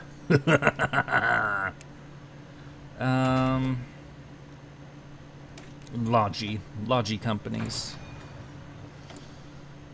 All right, let's make us some Tommy guns.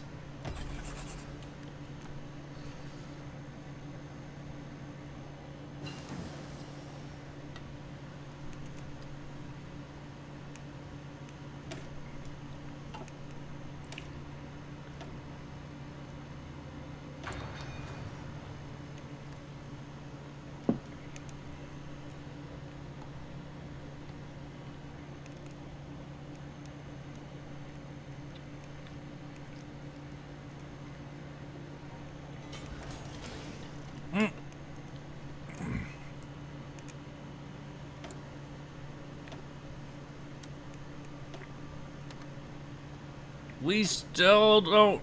Ah. Damn it. Alright, alright, alright. Fuck, war still hasn't started. We still can't build this ship. Which makes me sad. Oh, wait. It's 12,000. We're only slightly over it. What the hell?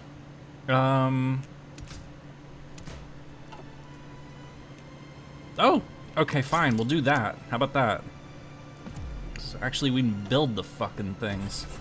1, 2, 3, 4, 5, and 6.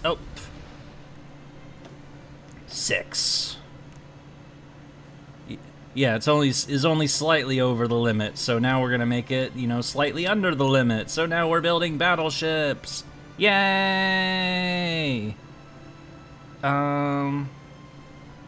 We're gonna slap these into the carrier fleets.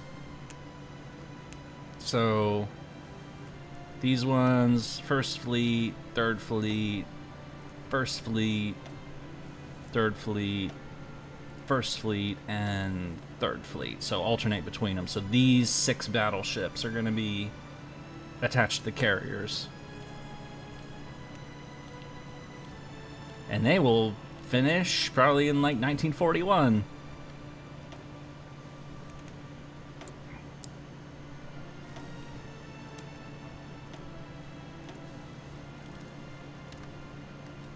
Oh, that's slightly more than I needed. Okay.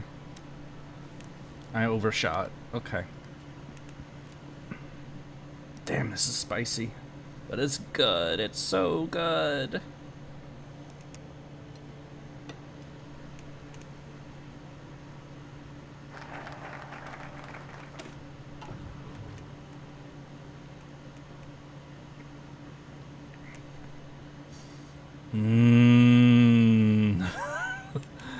This would make our life so much easier.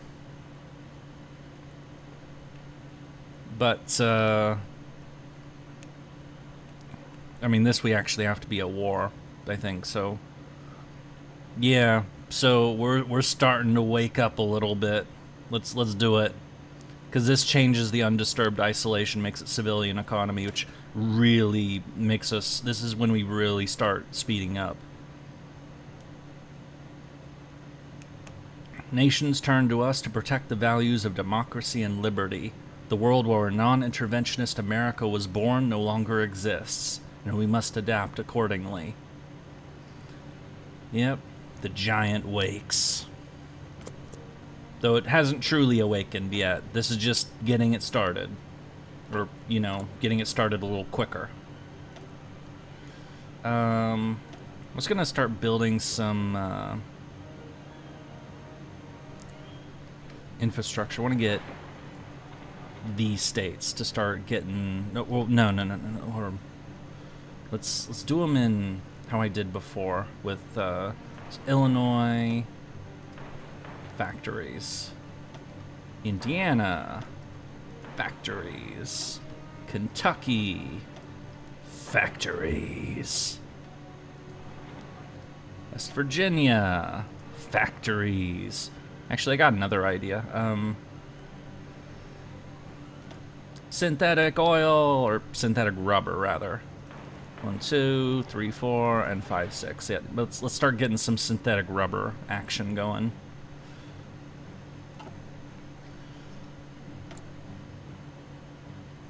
All right, let's go. Italy is now allies with Germany.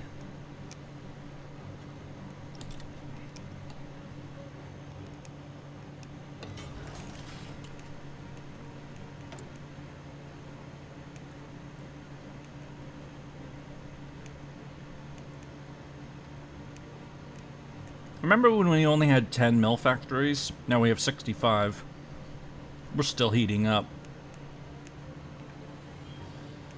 Alright, so... all the ones we filled out, we're gonna have to add some more. Gonna want more guns. Gonna want more of that. Gonna want more of everything, really, but...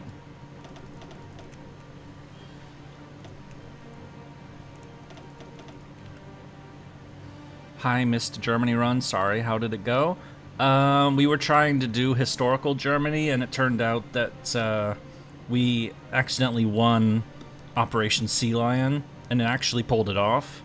And then so we won the war against Britain in 1940, and then we beat the crap out of the Soviets. And then after that, it was basically, well, this game's kind of over now. So that's how it went. So now we're playing as Mericuh, because that's what they voted on in the poll for the during the stream, at the end of the stream.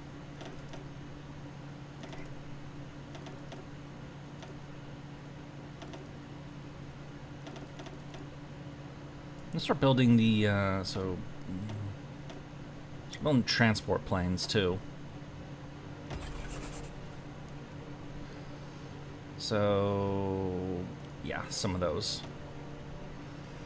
Alright, so we set up for when our next wave of new factories are coming out so that we can make equipment. Because we're going to need lots of it. Uh-oh. The Germans and the Soviets are friends. This is not good. Europe's about to go to hell. Go totally to hell.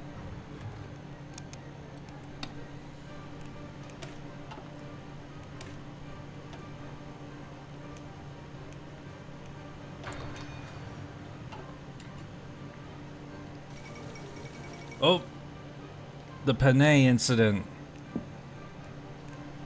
I talked about this earlier, that historically it would have happened by now. It would have happened in like December of 37. So that's why we did the Two Ocean Navy Act. Basically, Japan took too long to get here. So we technically did it early in relation to game events, but we did it about on time for historical events. So, American and British gunboats were attacked by Japanese aircraft in separate actions today, while evacuating Western civilians from the front line in the war between Japan and China. Despite being clearly marked as an American vessel, the USS Panay was hit by 2 bombs and sunk, with 3 Americans and 1 Italian citizen killed and others wounded. In a separate attack on the HMS Lady Bird, 1 British sailor was killed. Both the American and British governments have issued strong protests. The incident highlights the increasing tension. Yeah, it's just one more thing. So this is what provoked the... Yeah, and the U.S. gunboat... The gunboat USS Panay came under fire earlier today while evacuating civilians from the front line, despite being clearly... Yeah, Japan has been quick to claim it was an accident and offer an apology, but some think that the attack was deliberate, and a number of advisors are calling for war. However, public support for war remains low, and any declaration is likely to be deeply divisive. How should we respond? Well, withdraw is the loser move. War is going a little too far. We'll do the historical option, which is we demand money. You blew our shit up, you gotta pay for it, basically. I believe the Japanese said yes to it, and they paid like $2 million or something, which was a good amount of money back then, but... And they just took Nanjing, which means, you know, mass murder. They agree to provide compensation. We don't get money, but we get political power, which is, you know, I'd honestly say is probably more useful. You just summoned Melu and 2 Maltese? Congrats! Congrats! Wish I could summon Melu and 2 Maltese. She's never been... I mean, I got her to MP5 in her Lancer version, but that took a little bit of doing.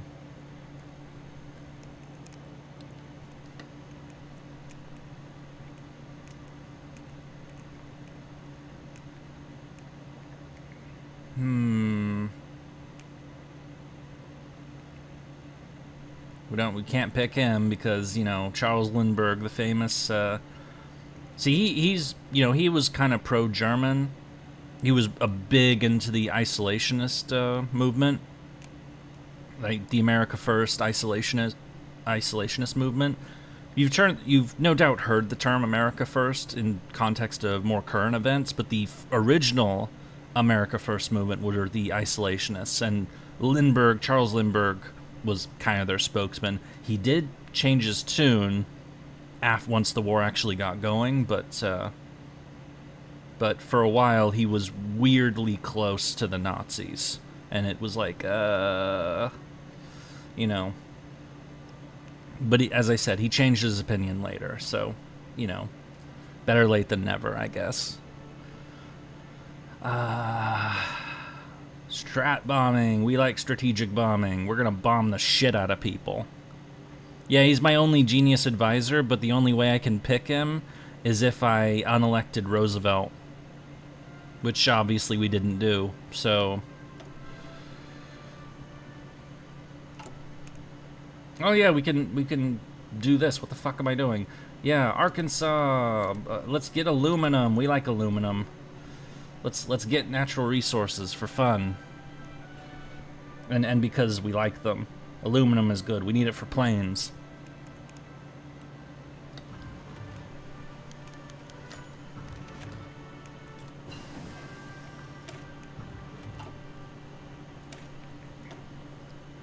Approved multi-purpose batteries! Yay!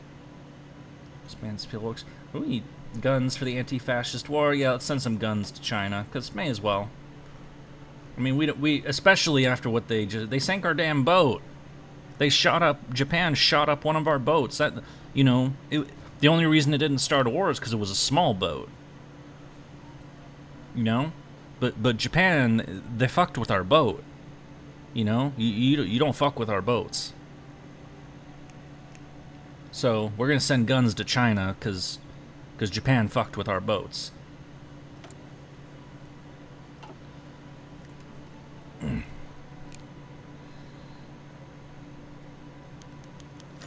Senator retires. We're losing votes in the Senate. We don't really need that anymore, thankfully, but it's still annoying.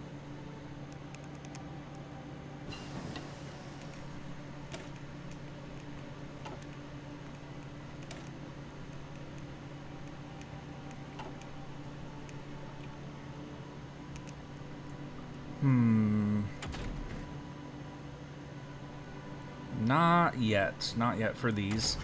These are fine.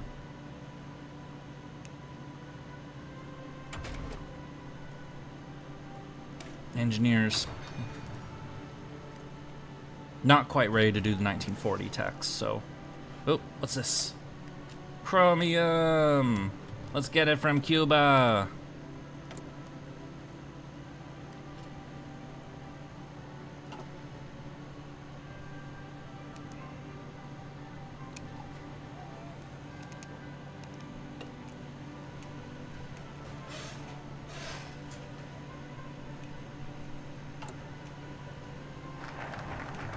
Yay! We're civilian economy. Oh, we can do partial mobilization. We need the points, but I like how we can do wartime industry. But military construction. Oh, that's good.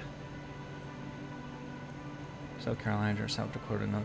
Yeah, let's do that. That's gonna save me a lot of superpowers threatening world peace. Our public works projects need to be turned towards military matters as well as civilian ones. So a bunch of factories in Tennessee, but a lot of infrastructure in states that we don't have it in yet, which we definitely, because we're gonna want to build factories there.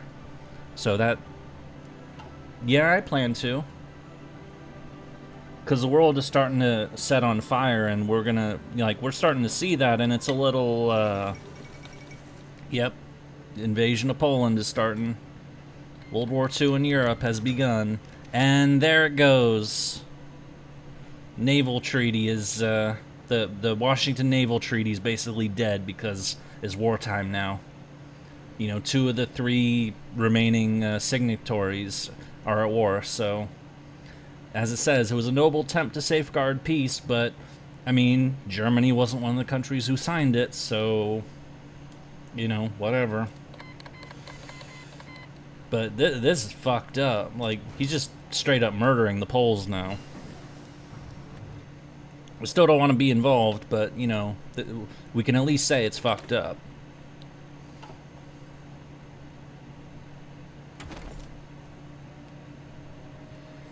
And yeah, let's make our Marines better. Always make the Marines better.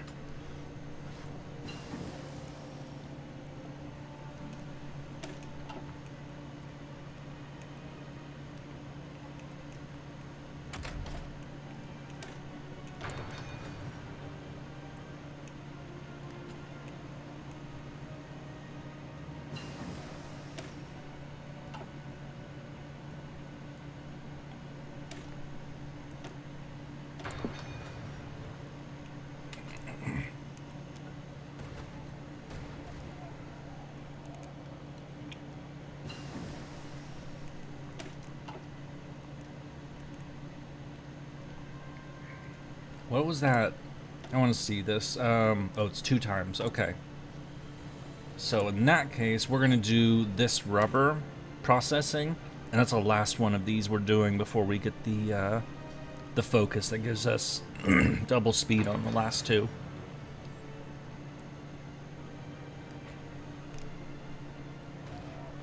Nom nom nom nom nom nom. Warsaw's fallen. Oh, it's fallen 6 days early. Okay. Because it fell on the 28th of September. Fell 4 weeks after the war started.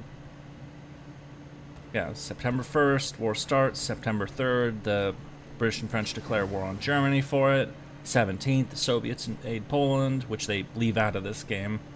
And then 28th, they take Warsaw. So... I am a nerd. Nerd, nerd, nerd, nerd, nerd. Researching computers. And we should start working on that. Poland has quit.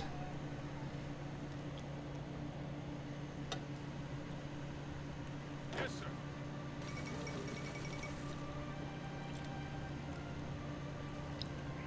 And the Soviets have eaten the eastern half of Poland. How sus is that? It's very sus, honestly.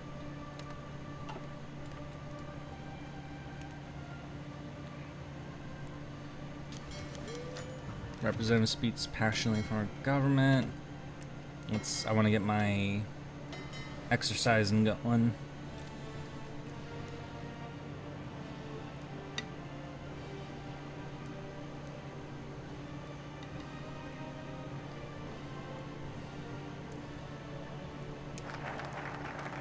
Military construction, excellent,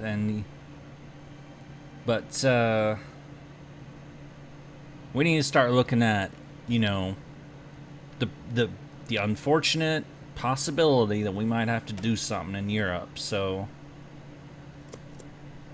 we're gonna start, you know, cooking up the plans, you know.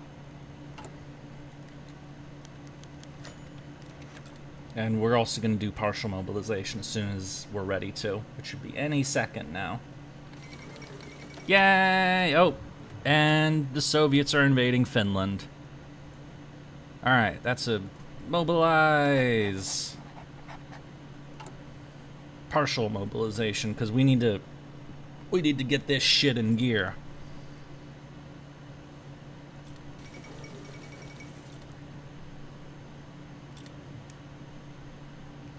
Starting to get more dockyards built. Excellent. Oh, where? Oh, and now we have plenty. Oh, wait, what? We're short on steel. Or America, for fuck's sakes. Okay, I guess I need to upgrade my steel because that's a bit of a problem. I'm gonna get steel from Britain.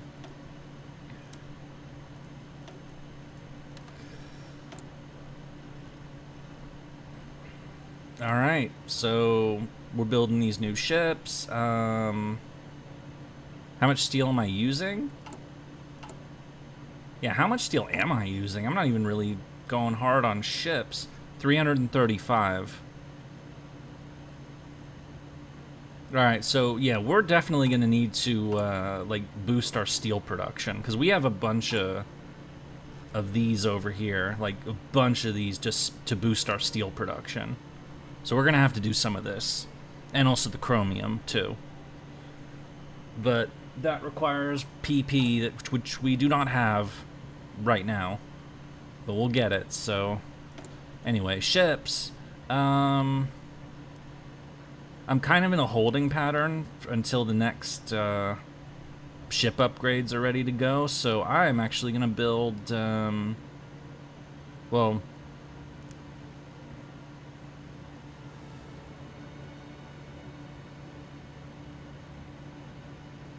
I'm gonna build Liberty ships for now. Just go straight convoy for the time being, because we're gonna need more of them than what we got. Just a few more, like just in case things go wrong. Because I've had moments where I actually run short on convoys because the amount of shit that I'm doing is the U.S. So.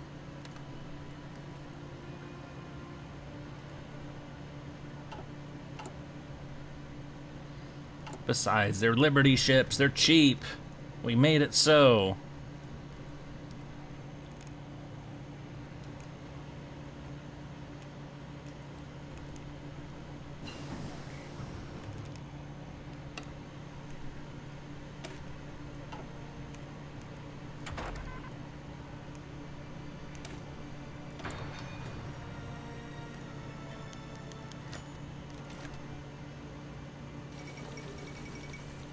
The White Death. Mwahahaha.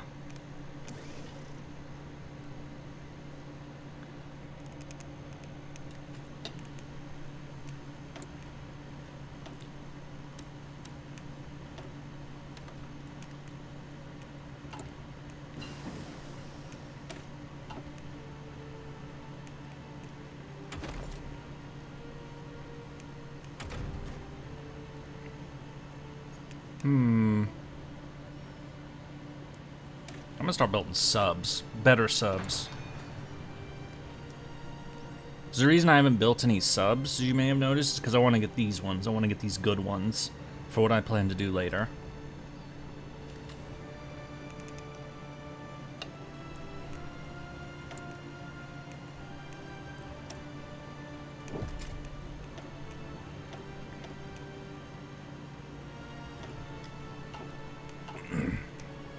Alrighty. It's almost the end of 1939. We played 3 full years of this so far, and we haven't done shit. I mean, we've done a lot of preparation and build-up and stuff, but, you know, that's about it. We don't need these guys to keep exercising anymore. We got plenty of the War Plans Division, so we gotta look at the, well, first, we should probably start looking into development, as you know, of this, because by now the letter, the famous Einstein letter to Roosevelt that that Hitler had might possibly work on an atomic bomb was sent in September of '39, so we would have gotten it by now. So we should start looking into it a bit. You know, see what, if there's something we can do there. Meanwhile, another thing we can do is start getting better engines for our aircraft. And Germany's invading Denmark. And Norway. And Denmark surrendered.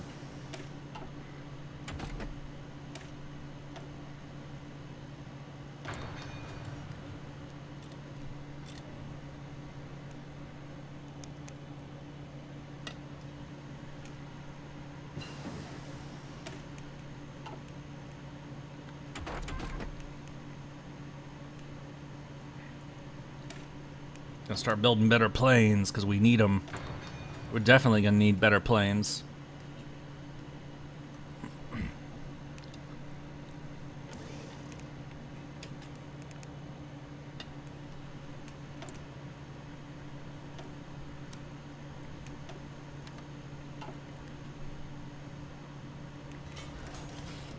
Nope. Damn, and we already... Fucking hell. I mean, we're only still starting to warm up the industry as the U.S., so... But still, we're gonna keep building these until we can get the new subs. Yay! We have representation, or representatives support us, and I'm eating rice. Nom nom nom nom nom. Mmm.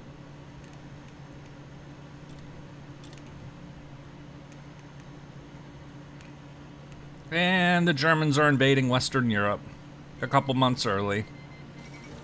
Luxembourg's dead. Belgium's gonna die. The Netherlands are gonna die. Oh! Mexican oil nationalized. Lázaro Cárdenas has been stirring up populist sentiment, or populist nonsense aimed against our economic interests in Mexico.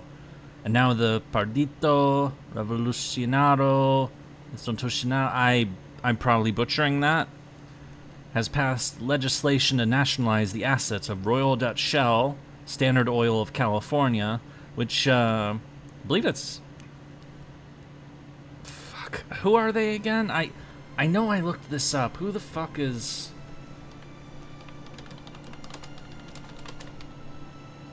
Oh, it's Chevron. Yeah, so... Yeah, Standard Oil of California becomes Chevron, and many other international oil firms. Although their constitution allows this action, international justice demands compensation for the losses suffered by the firms. The oil barons are demanding we act. So Mexico has oil, just as the U.S. does. Hang on, wrong menu. This one. They got oil along the coast, like at Veracruz and, you know, all along the Gulf Coast, because this is a rich... The Gulf of Mexico is very rich in fucking oil. That's why, I mean, and Texas is also rich. This whole region is super oil rich. But we, international, companies had the local rights to Mexican oil because they developed it. So they built all the infrastructure to get the oil. So So anyway, Mexico just nationalized their oil, basically saying it's in our country, it's ours now. We don't care if you built all the stuff to get the oil, it's ours now. We could say it's a fait accompli, but we lose PP, which we don't want. We can embargo them until they come to their senses, or we can murder them. We're gonna embargo them until they come to their senses.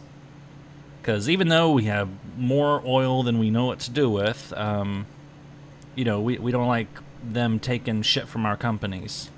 Don't fuck with our business. It's almost as bad as fucking with our boats. Delicious oil. Yeah, we have... Yeah, America, like, my gasoline reserves are bonkers. The Netherlands is dead. Damn, Europe's going to hell. Belgium's dead.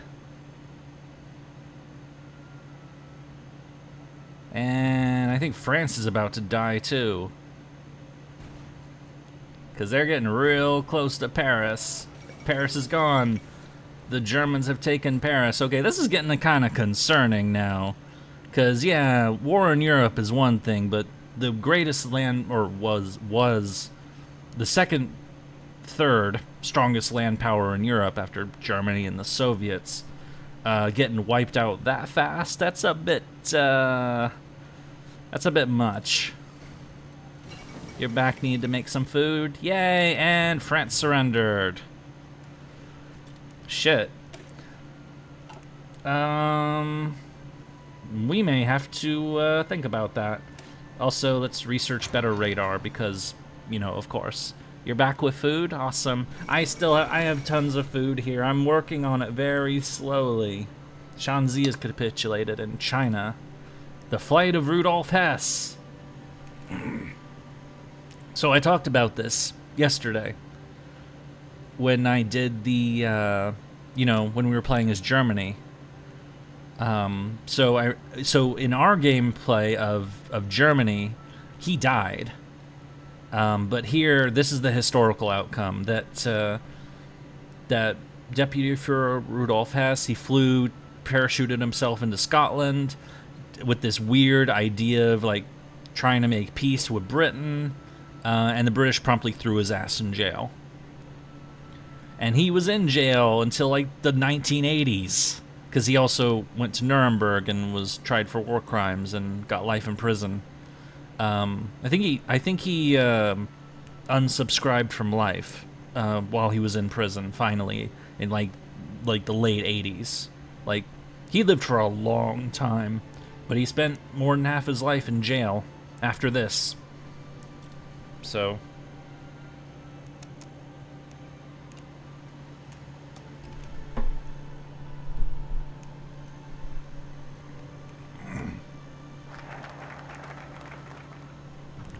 Yep, Britain's, Mr. Churchill here has, he's got some, he would, if we asked to join his faction, he would say yes. But we don't want to get involved in this shit. This is not our war. We did this in 1917, we don't want to do that shit again. But we will research the possibility of atomic weaponry, because apparently Hitler's working on it. But we are going to look at what an intervention into Europe might look like. We are also going to start building an intelligence agency. We're going to build the Office of Strategic Services, the OSS, built by William Wild Bill Donovan. This guy, William J. Donovan.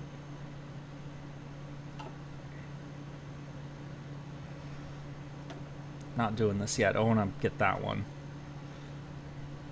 Make it our war. I mean, Mexican compensation.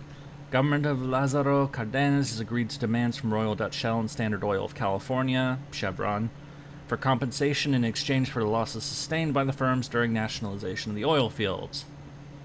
Though Mexico will not give back any of its oil concessions, at least, you know, they paid them off. Alright, fine. That's totally acceptable. I could do this to be a dick, but I'm not that kind of person. I don't really want to piss Mexico off. I mean, they're our neighbor, you know. Don't be a dick to your neighbors. You know? You know, they did kind of a dicky sort of thing, so we did a dicky thing back, and now they're, you know, they apologize, so we'll cool off. It's alright. We're cool. We'll go murder some people together at some point, probably. Alright, what are we doing? Establish the Greenland Patrol. Yeah, this did in fact happen. So, Denmark has surrendered and has swapped to Nazi Germany. Is basically a Nazi puppet at this point. Iceland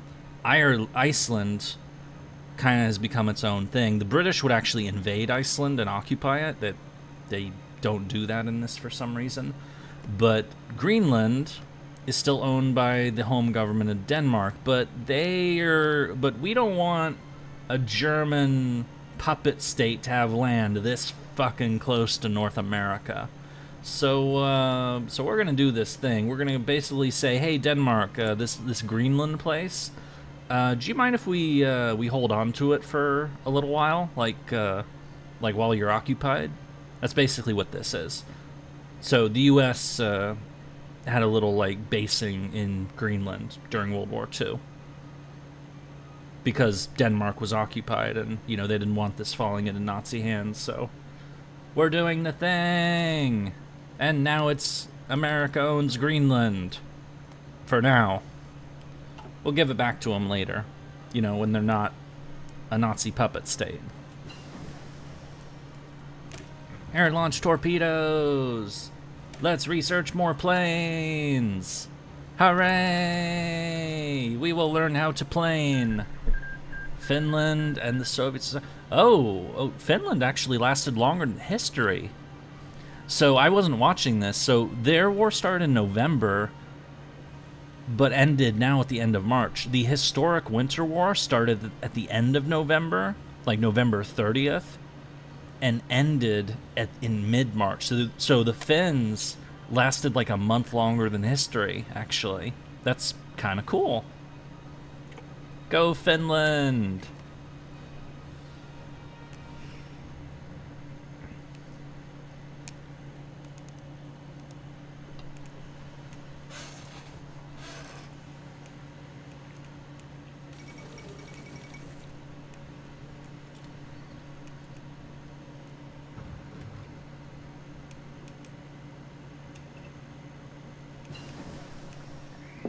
The OSS. We gotta get the cryptology department going. We need OP-20G to get going. Operation...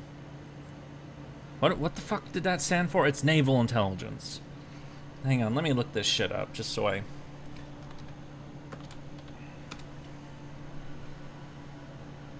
Oh, that's literally what it was called. Or Office of Chief of Naval Operations, 20th Division of the Office of Naval Communications, G Section, Communications Security. So OP-20G. Signals intelligence for the U.S. to decrypt is basically the U.S. equivalent of Bletchley in Britain. And these are the guys who would decode Japanese codes with under what was called Operation Magic. 'Cause it was magic! I will say this, operation names in World War II are a hell of a lot better than they are these days. Like the operation names in World War II were like Torch, Avalanche, Overlord, Neptune, Downfall, though that one never happened. And the ones that have been in my life have been Desert Storm. Okay, that one's kind of cool. Enduring Freedom, Iraqi Freedom. It's like, come on. I mean, it's like, okay, I guess you're trying to go with a theme here, but this is just my opinion, of course, but I think the World War II U.S. operation names were much better. These guys had naming convention sense. By the way, you're less than 200 subscribers from 10K. How excited are you? I'm reasonably excited. Neptune Spear? Which one is Neptune Spear? I said Neptune, as in Operation Neptune, which is the naval component of D-Day.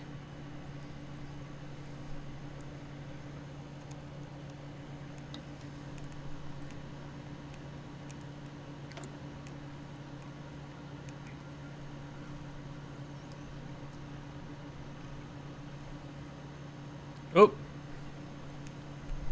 Aid to Britain. Correspondence with former naval person. A new leader has assumed the role of First Minister in the United Kingdom. We must open a personal dialogue with him, helping us to prepare and coordinate for our inevitable entry into the war. So, and former naval person is referring to Winston Churchill, because he was First Lord of the Admiralty in 1939 and in 1914, because he was in the position in World War I. He got fired over Gallipoli, but then when World War II started, he got it back. And then, of course, he became Prime Minister. So he's a former Navy kind of guy, and Roosevelt, as I said, was Assistant Secretary of the Navy during World War I, so he's also a Navy guy. So this is very much the start of what is the so-called special... it's even there. It's special relationship. This is the real, beginning of the special relationship between the UK and the USA. So, we're getting that going!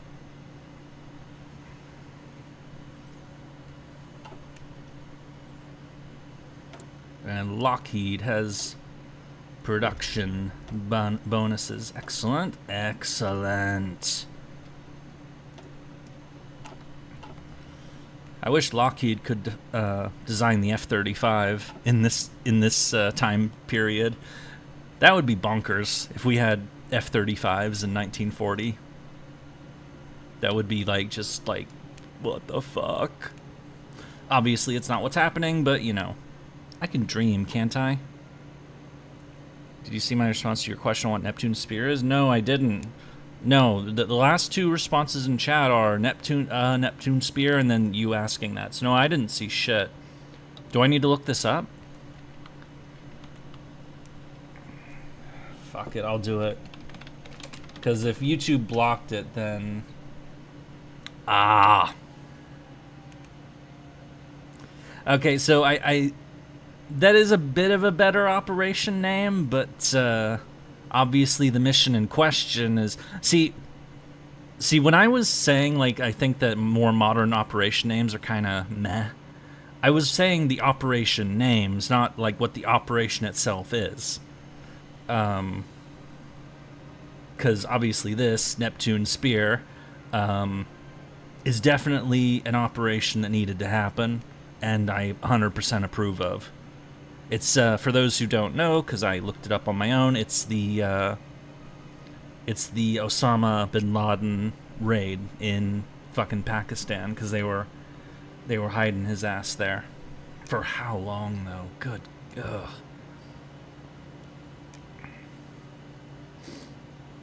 Never trust Pakistan ever again after that shit. Never. That was some sick double dealing right there. But anyway.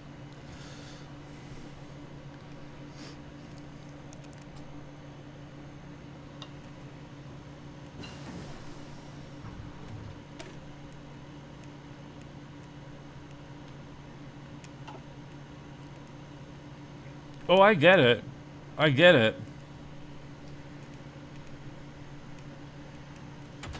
It is a better name than, like, Iraqi freedom or enduring freedom. It's definitely better than those two. Those two names are just kind of like, okay, that's, you know, who wrote this? Like, you know, some America fuck yeah guy? I think that is who wrote it. But I don't know. I'm just being pedantic. I think the World War II operation names are better. We had better naming sense in World War II. Where maybe we took all the cool names during that.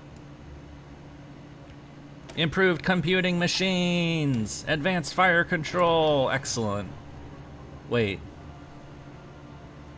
Next one should be Manhattan, actually. Helicopters. Flamethrower tanks. Let's do that. Midget submarine torpedo. Underway replenish or VT or proximity fuses. So yeah, do this.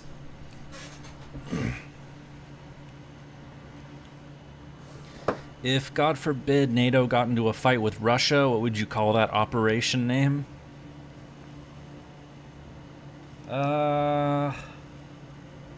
You'd have to give me time to think about that one to come up with a really good one. But Desert Storm's cooler than any operation name. So that's why I didn't say Desert Storm was bad. Desert Storm's a great fucking name for an operation. That's why I didn't. I said it. I was mentioning the ones that I've been alive to see, because Desert Storm happened in '91. I was, you know, barely conscious of current events, but I was alive. So, you know, I have, you know, tiny, vague memories of that happening. I was a fucking toddler, but, you know. So, okay, operation name for Thrashor.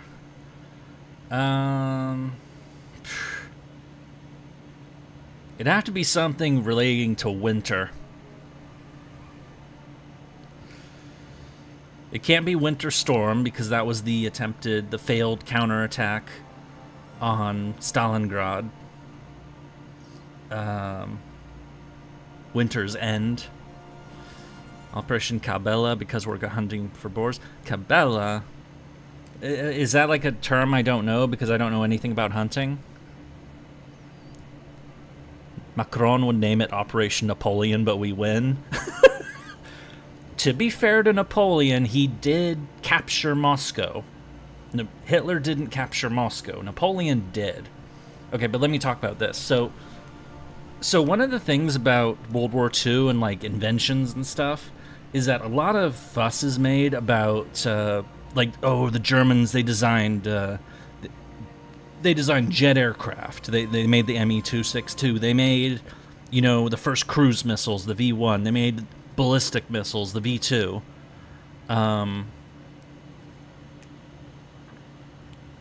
And you know, a lot of noise is made about, you know, like that kind of shit that the Germans came up with in World War II. You don't hear as much noise about the kind of shit that the Allies made, aside from the Manhattan Project, obviously. But this is another one, is proximity fuses and, like, you know, targeted shells that, like, when the fuses, like, detect that they're near a target, that they blow up. And the U.S. made this kind of shit for anti-aircraft and stuff like that, or like air-to-air weapons, or, you know, ship-to-air weapons and stuff. And this shit was fucking deadly. It was also very deadly for artillery shells. We talking about all the time? I know we say a lot of words, but anyway, I'm just doing a bit here that this is some shit that the U.S. came up with during World War II that was really... It's one of those, like, things you don't hear a lot about because it's not a fucking jet plane or a rocket, but holy shit, was this kind of stuff effective. As was penicillin. The U.S. had tons of penicillin, the Germans didn't.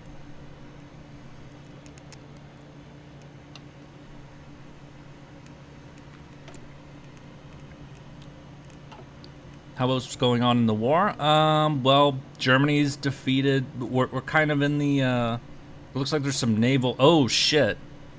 Italy's at Alexandria. They're doing better in history. Oh. Okay. Britain's in a bit of trouble. I mean, we're in May 19... How about China? How's China doing? Come on, stop it, autosave. China's getting a little fucked up too. Has Xi'an been taken? No, it hasn't. 1940 submarines. Oh, look, it's Wuhan. That city looks like it's on fire. That city has entered our consciousness in the last 5 years, hasn't it? I'm, you know. End the isolation. We should definitely start thinking about it. So we have new submarines, and we're gonna build the snorkel. Can you send support to China? I have been sending support to China. Here, I'll send some more. Guns for the anti-fascist war. Let's send them some guns. We can't send Lend-Lease, though. Oh, wait, no, we can. But here's the thing. We can't send any stuff that'll actually reach them because China doesn't have a port anymore. See this border? This is actually one of the big problem with getting aid to China during the Second World War, is that Japan took most of the damn ports. Like, or in this case, they took all the ports, and we can't send it to Guangxi because that's not the main government. We could send them to Guangxi, but they don't have very much manpower. It's not going to do much. The only way they could get supplies to China was either by via the Burma Road, so land in Rangoon, drive up to Mandalay. Where's Mandalay? Mandalay, and then go up through this windy ass mountainous fucking hell to Kunming, and then to Chengdu and Chongqing. You could either drive that, but then when later in the war, in 1942, when the Japanese conquered Burma, the only way to get supplies over was to fly them over what they called the hump, which is the Himalayas. To fly planes over to and at that point, it's not even worth the damn cost. Like, the fuel to get there is... And so, you know, the Allies tried to supply China as much as they could, but they could only do so much. It was much easier to get supplies to the Soviet Union. You couldn't get it through this way or this way, obviously. You could get some through Murmansk up here, but the big route was down here. And it was actually part of the reason why the British and the Soviets invaded Iran, and kind of occupied the country. And then you could send ships to Iran, train it up to the Soviet Union, and boom. That's how you get it there. How's my puppet doing? The Philippines? They're fine. Why would the Philippines not be doing fine? They're just chilling.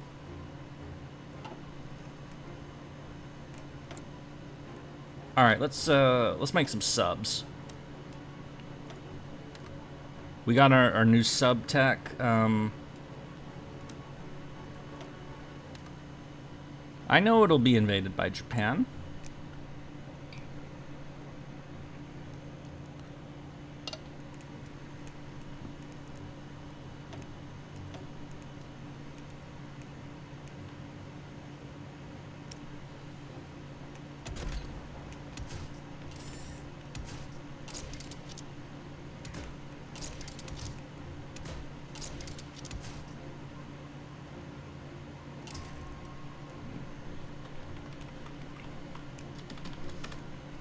SS for submarine.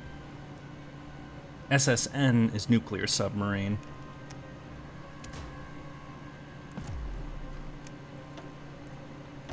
We're gonna make some submarines. We're gonna station these in New Orleans. But we're gonna make a couple of these. I wanna make first batch of these.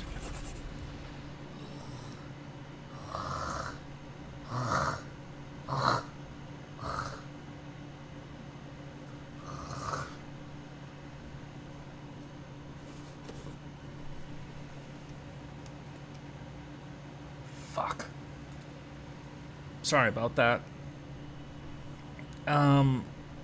Oh.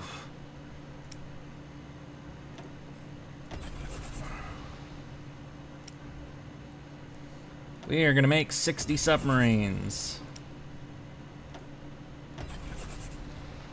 in stacks of 10.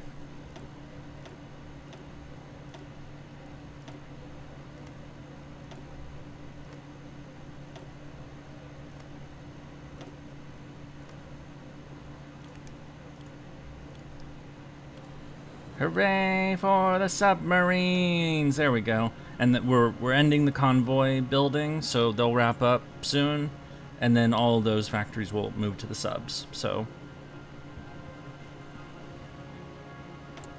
electric boat company, rain or no visibility or no. We want damage on these things, and we want 2, 3 or no 3, 4, and 5. There we go. I need to eat this damn food. There's so much of it. Bulgaria joins the Axis. Okay. And there's the cryptology department.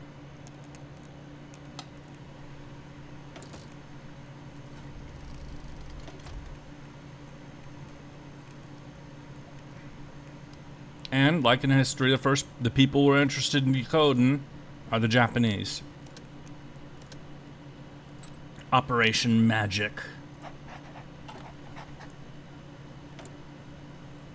Oh, we're short on steel. How is America short on steel? What the actual fuck is this?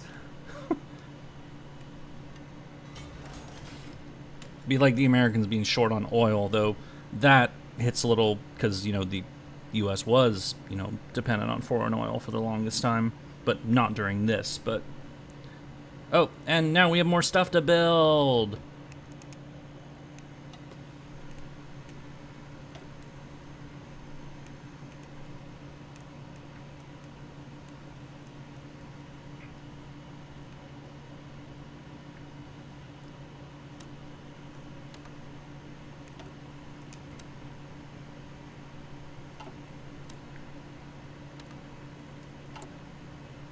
Alright, start looking at where we can build shit. So, Tennessee, like, yeah, let's build in the places that we've already developed. So, or just new factories in the states that we've already developed. So, I mean, we should probably build more synthetic rubber, but let's get some of this shit going. So, let's get 2 synthetic rubbers and a bunch of factories. Same with this shit. So, synthetic rubber, or synthetic rubber and factory. Synthetic rubber, just synthetic rubber. And then Wyoming, honestly, just synthetic rubber. Alright, so that takes care of those states, so we can build up in the south as well. So, Mississippi. Let's build some naval dockyards there. Just a few, actually. And then a bunch of mill factories. A lot of rubber and factories, exactly. Because rubber is in places that we can't secure, so we need to grow it at home, or make it at home.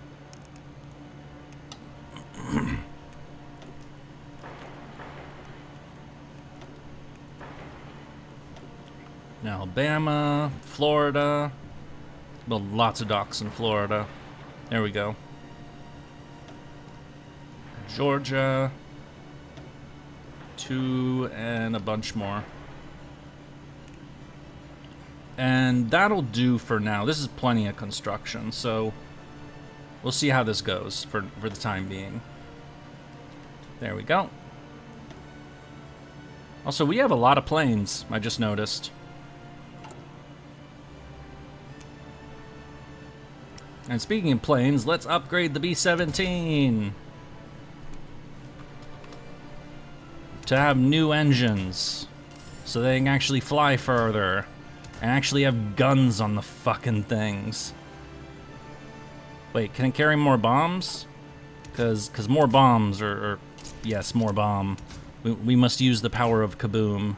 Self-sealing fuel tanks and extra fuel tanks. And can we better radio navigation and better bomb sights? Now can we put guns on it? Yay! Now it's actually a flying fortress. Boop. Oh, don't number the fucking things. There.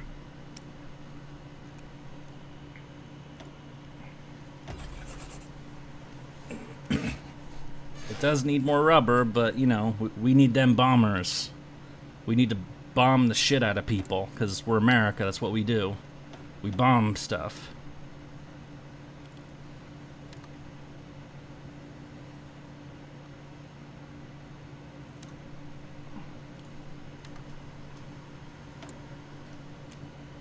Alright, in the meantime, though, we should probably... Yeah, we need steel. Let's get this shit going. We need some steel production.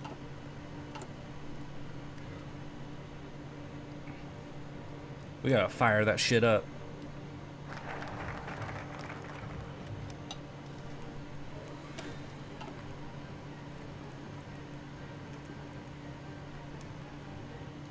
If we're gonna intervene in Europe, we gotta prepare a plan.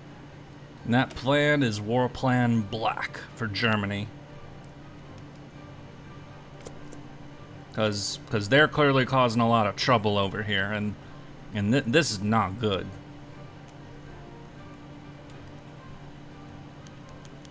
Senator retires. No! Yeah, we're gonna need a lot of steel, so... We're gonna need so much steel.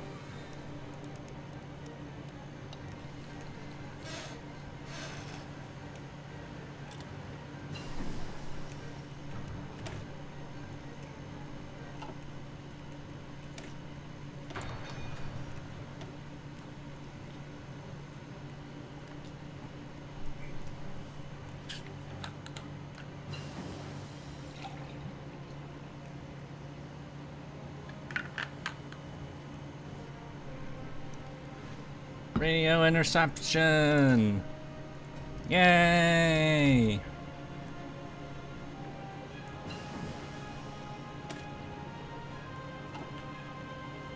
Improve small airframes. We will build better fighters.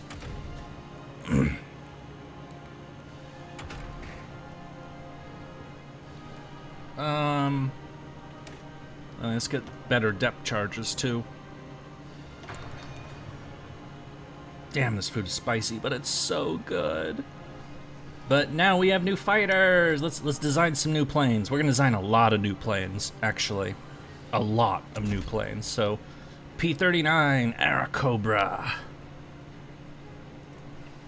So, actually can't give it a cannon because I haven't researched the cannons, but who cares? We'll give it gun. We'll give it the power of gun. Because American planes, we love machine guns on our planes. We love the power of DACA. We also love sealed fuel tanks because we're not stupid. We don't want our planes to get set on fire. You know, unlike some other countries I could name. Cough, Japan, cough.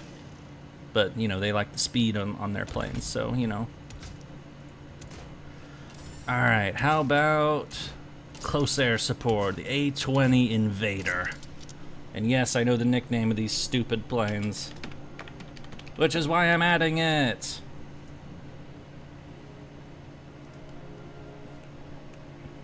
This is Douglas. There we go. Brakes and extra fuel tanks. Self-sealing. Can we add a third bomb to this thing? Yay! This is gonna be good. This is gonna be really good.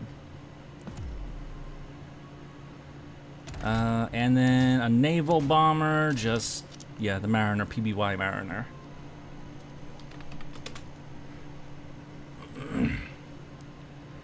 Which...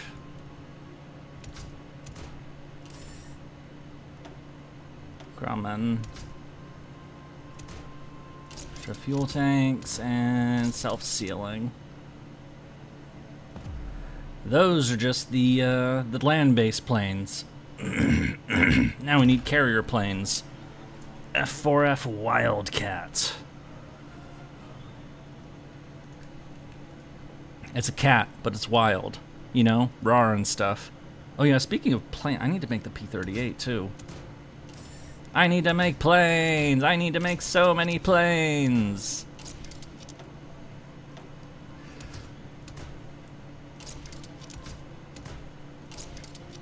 F4F Wildcat. Wait, if I need to make the P-38, I need to make the cannons. Fine, I'll research the damn cannons. SBD Dauntless! Yay! You know, I actually have seen one of these in real life. I've said before, I live next to an airfield, and every year in the summer or so actually that should be coming up really soon, they do an air show here, where they pull out a bunch of older planes, and one of them, like 2 years ago, was a Dauntless. It was really cool. I forget what exactly they look like on here, but we're gonna do that one.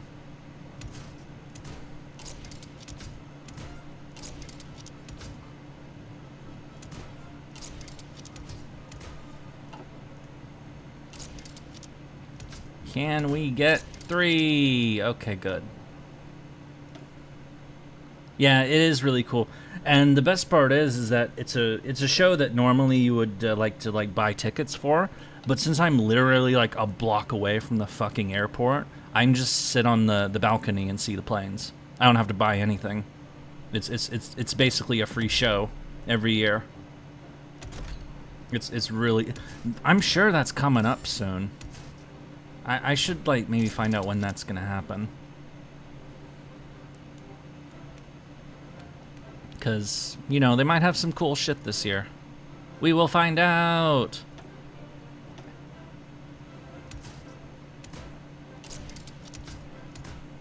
Extra fuel. This is all I can do for now. TMP. Alright, we made 6 new plane designs. So, P-36 gets replaced by P-39 Airacobra. A-17 goes to the A-20 Invader. The the PBY Mariner is actually a new plane, but we're still gonna make a few of these just for just for the hell of it. F3F gets replaced by the F4F Wildcat, which 17 days of production. Fuck it. That's fine. Northrop BT gets replaced by the Dauntless. 144 days. Oh, it's because it's because of the rubber shortage. And the Devastator gets replaced by the Avenger. Mwahahahaha.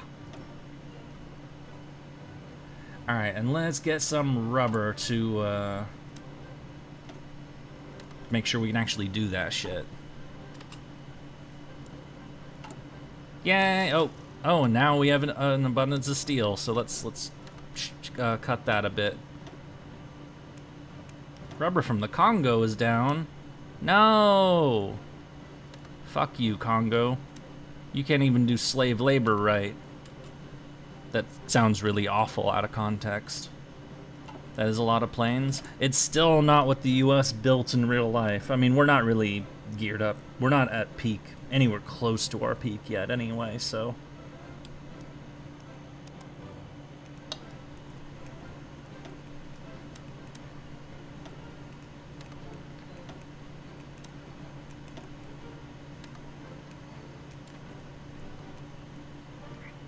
No. They're not fighting in the Congo. It's a Yurie. It's a Neptune. Hello. It looks like Ethiopia is, or the British and the Ethiopians are kicking them out of East Africa, which is historical. But the British are losing fucking Egypt. That's not good. That's really not good, actually. Naval intelligence, what we want. Why are we getting so much steel back? Is it? Oh, it's because we just finished the production, isn't it? Or is it because are we finishing ships? No, these ships aren't done yet. Oh, the carriers are done. Let's go check out our carriers. Yep, there's the Wasp and there's the Hornet. Excellent. So our 2 new carriers have come out. That gives us 7 aircraft carriers. But all these, it's probably because we just, you know, upgraded our steel factory. So we make a lot more steel now. Yeah, and we can do a lot more if we wanted, but we're holding it off. Oh. Combat domestic isolationism. If isolationist elements would have their way, we would be defenseless against any hostile nation. For our own good, we must begin deconstructing the prevalent isolationist rhetoric. So, Churchill gave the fight on the beaches speech, which is a great fucking speech, by the way. Say what you will about Winston Churchill, that guy knew how to make speeches. Like, that's some good shit. So, Roosevelt, for our part, is, you know, kind of pointing to that and saying, hey, you know, our friends across the pond they're having some problems. We should, you know, we don't want to end up like this. We don't want to be occupied by these psychos in Germany. So we should, like, maybe, you know, not have that happen. So we're slowly starting to break out of the isolationist malaise here. And Hungary just ate a bit of Romania. Nom nom. You know, which Hungary, I talked about that in the previous game, that Hungary used to own that land, but Romania got it after World War I, so they want to correct World War I, so they ate that part of Romania.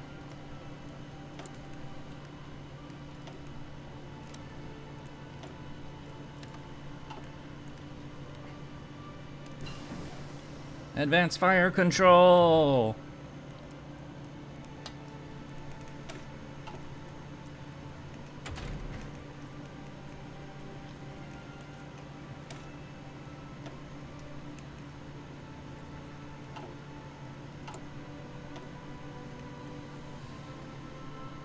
Yep, I knew it was 2 of them. Alright, we're gonna have to research that soon so I can make new carriers. Because I'm not doing that. I'm doing this. We're all about the fucking carriers as Mericuh.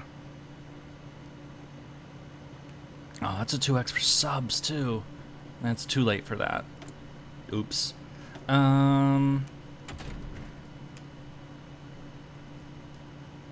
can do destroyers, though. That's not a problem. Hungary joins the Germans.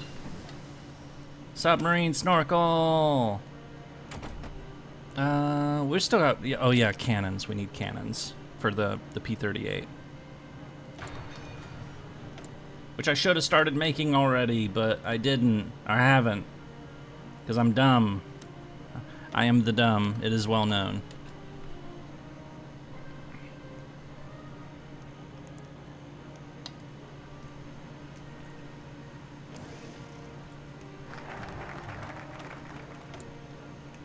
Still short on aluminum? What the hell? Ew, Vichy, France. How about Britain then? Okay.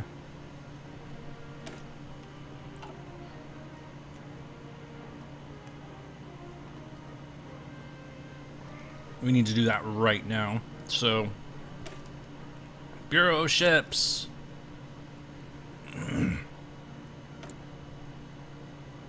Emergency arms deliveries. France has fallen, and Britain now stands alone against the aggressor, struggling to defend its shores against invasion. Through fiery rhetoric, they have indicated their resolve is as strong as ever, and they do not intend to go silently into the night. We owe it to democracy to ensure that they are given the means to defend their freedom. You know, if I worded that a little differently, I could make it sound like something from, like, Helldivers.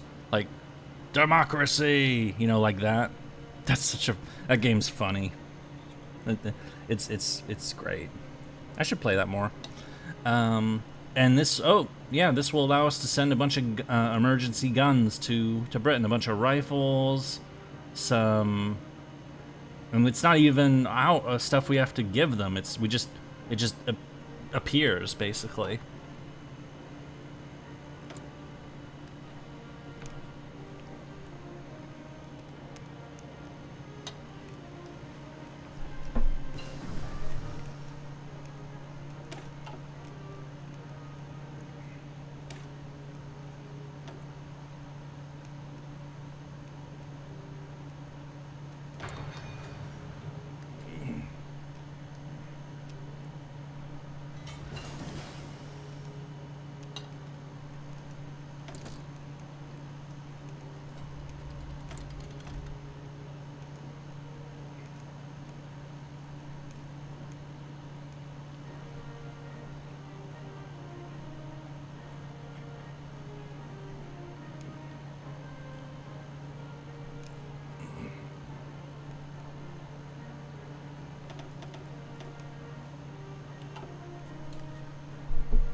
Sam criticizes. Oh, we're being criticized. Damn it. I should work on this shit soon, but there's so many things to research. Oh shit, we could do this stuff too. Damn it, there's so many things to research. I can never run out. New improved medium airframes. Yay! Go back to artillery. I need artillery. I am doing something about it. Okay, improved mediums. Boop. Hello, Floop. We're gonna make the B-25 Mitchell. You know, good medium bomber. You know, capable, effective, you know. Let's make a bunch of these. Medium long-range aircraft, definitely. Oh, wait, no, that's short range. These, yeah. Do you still need to care about Congress at this point, or not really? Not really. Not anymore. We're kind of done with them, if we're being honest. Radio navigation and air-to-ground radar, definitely. We can only put 2 bombs on this thing. This will do just fine. I still want to make some P-38s, even though... Would you guys be mad at me if I just skipped P-38s, or, you know, I just jumped straight to the Thunderbolt? I'm gonna jump straight to the Thunderbolt. It's Thunderbolt time. Why would he be mad? Because history and role-playing and shit. Okay, so the P-38 Lightning was a cool plane. It's a very unique-looking plane, too. But it's the basic heavy fighter, but it has cannons on it, so I wanted to have cannons, but I didn't research cannons, so I'm researching the P-47 Thunderbolt instead. This was it was one of the big escort planes. The other one was the P-51 Mustang, which we'll get later. I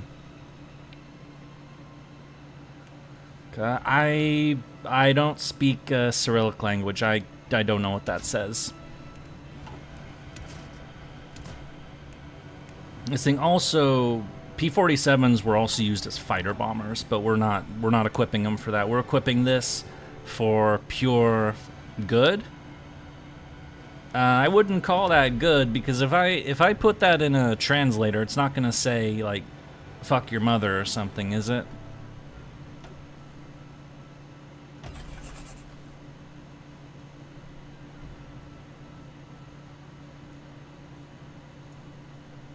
Alright, we're gonna need a bunch of these, actually, so...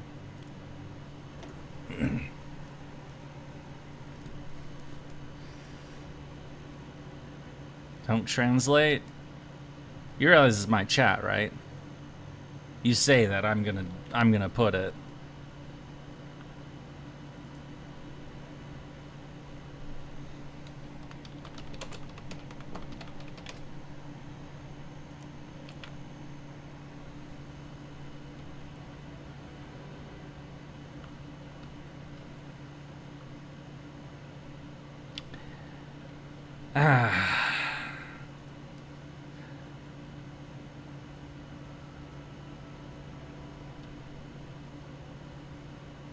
Well, should I give you the benefit of the doubt? Because that first part sounds really sus, but this might be a mistranslation. No. I'm aware that, you know, the war crimes aren't in this game. Or at least, I mean, you can make nasty occupation laws, but... And I did that as the Germans when I played as them. But who gives a damn about the Navy? I give a damn about the Navy. Besides, I'm playing as the U.S., for God's sakes. It's our thing. It's one of our things, at least.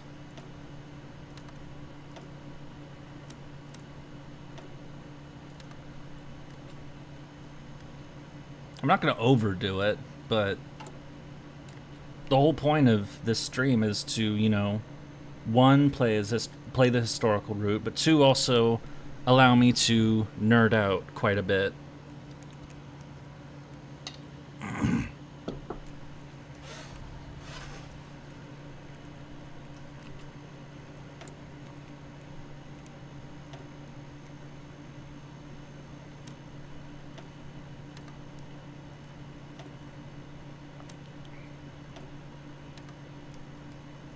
If it makes it feel better, if I played your country, I would not be building ships. Like, at all. I would be building some convoys for Lend-Lease, but I wouldn't be building up the Soviet Navy. I don't have time for it.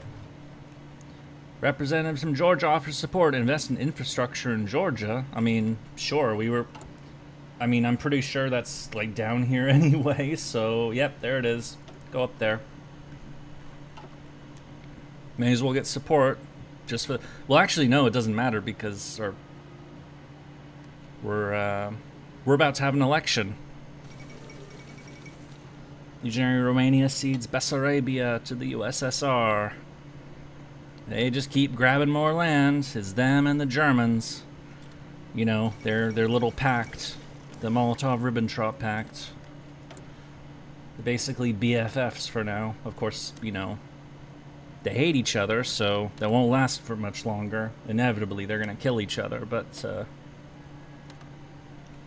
for now, they're BFFs as they carve up Eastern Europe between them.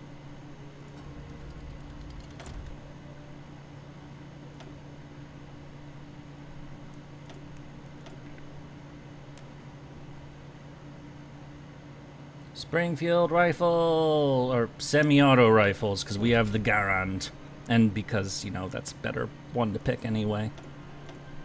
4 and 5, there we go. We're always, every new factory is making me do damn aluminum. It's annoying. Guess we'll trade with the Soviets. They got plenty of it. I don't want to trade with the Vichy French. They're you know, they're lackeys of. How many achievements do I have in Hoi 4? I don't have like. I have a good chunk of them.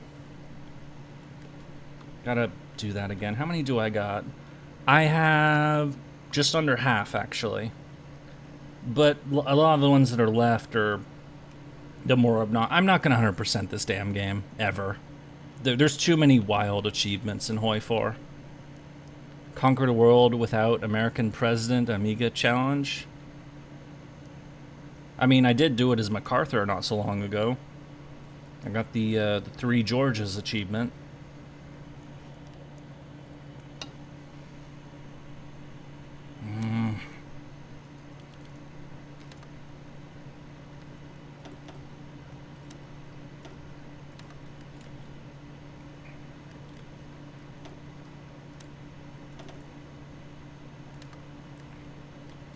What the hell is wrong with my aluminum?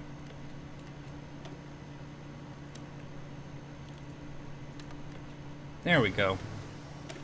Cannons! What do you say? What are you talking about?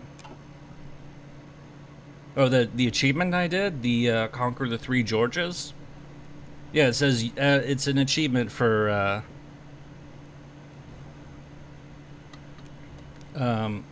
as the United States conquered the 3 Georgias, as in Georgia the state, South Georgia the South Atlantic island, and Georgia the country in the Caucasus, which is part of the USSR. So you have to go to war with Britain and the Soviets in that game. And I did straight up US world conquest to do that, so DC-3. No, don't do the DC-3 yet. We need artillery. We need gun. We need the power of gun.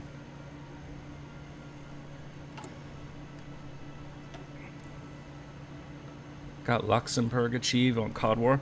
I haven't done those ones. Those seem like nightmares to me.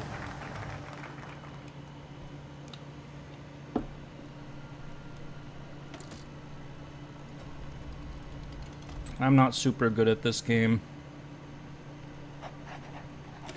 Bureau of Ships. Carrier primacy. Because I want the, this as fast as possible. I should be doing destroyers for bases and then lend-lease, but, and then selective training, but selective service, which is the draft. Because this is about the time, that they institute the draft in the United States. They instituted in like 1940, 1941.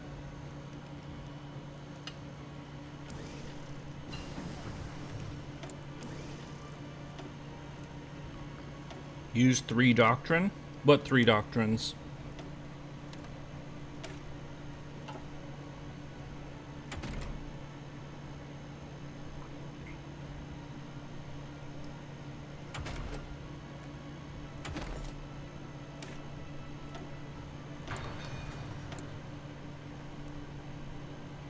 New anti-aircraft guns! Yay! And a pervasive need for fucking rubber. Wait, did I do this already? I did do this already. Damn it! I am the dumb. Third Army Doctrine, left choice, so... I haven't actually done any doctrines yet, so third... So what? Grand Battle Plan? This one? Yeah, I've heard that this is like the meta one. It's not what I'm going to do for this build, but I have heard that before, as this being a particularly good one for... from a meta perspective, though this game is old. It changes all the time. I hear it's this now. I've heard before it was superior firepower. I've never heard it being mass assault or mobile warfare, but it's usually one of these two.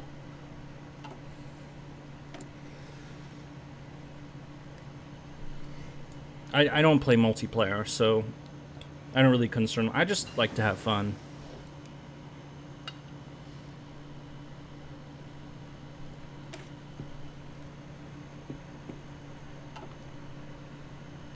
Yes, there are. There are a lot of things to... That's the thing about it, but... See, we have 6 research slots as the US, but we have to do land, sea, and air. So we have to research basically everything. The Soviets, for example, are... You know, the Soviets only have 5 slots, but they don't really have to give a shit about the Navy. You know? Like, at all. So... You know, that makes it easier. Because there's an entire, like, tier of tech so you don't really have to care about very much. Like, you can just make subs. I mean, that's fine. Oh. Election! Since the office of President of the United States was first established, no president has ruled for 3 consecutive terms. However, in the light of the precarious state of the world... and international developments in the last few years, President Roosevelt has decided to break with tradition and run for a 3rd term. Republican Wendell Willkie, characterized as a dark horse candidate with a background as an industrialist with limited political experience, has been critical both of Roosevelt's economic interventionism and his justifications for running for a 3rd term. Although the candidates have much in common in their foreign policies and Willkie wants to retain some form of the New Deal, many still consider this election a determining point for the future of American democracy. So, this was the first time that somebody... I mean, okay, so Theodore Roosevelt in 1912, if he had won in 1912, would have been a 3rd term. But Theodore Roosevelt was McKinley's VP in 1900. McKinley got popped in 1901. So Roosevelt became president in 1901, was elected in 1904, and then ended his term at the start of 1909 when Taft took over. Theodore Roosevelt did not like how Taft... So basically, Theodore Roosevelt chose Taft as his successor and then grew really disillusioned with them. And so he ran in 1912 under the Bull Moose Party. So he didn't run for 3 consecutive terms, but he did run for a 3rd term after Taft had done 1 term. He didn't win. Woodrow Wilson won in 1912, but anyway, so... But this is the description says, this is the first time anybody has tried to run for 3 consecutive terms. So, of course, well, let me check the, let me pull up the thing, just, you know, because I did it last time, so, 1940, we know who won, of course, but I just want to, you know, get the count for you guys, just for, you know, the history nerd part of me. So this isn't as lopsided as the 36 election. This isn't like a blowout, but this is still pretty heavy, so, 266 electoral votes to win. FDR got 449 to Wendell Willkie's 82. So Willkie got more states than the previous guy, Alf Landon. So Willkie won Vermont, New Hampshire, North Dakota, South Dakota, Nebraska, Kansas, Colorado, Michigan, and Indiana. Roosevelt won everything else. Popular vote is 27 mil to 22 mil. So, 44%. So still a clear win for Roosevelt, but not quite as lopsided as the 36 one. So, like history, we're voting for FDR because, he's one of the greatest American presidents ever. So, there's that. We have lost 8 seats in the Senate and 62 in the House. Well, honestly, we don't really... Okay, we do care about this for one thing. Just one more thing. But we're almost done with caring about this. And we also finished our flamethrower tank. Yay! Oh, shit. It unpaused, and Italy declared war on Greece. Italy is invading Greece. Why? Because he wants to build a new Roman Empire, I guess. But what the hell, Greece? Or, no, what the hell, Italy?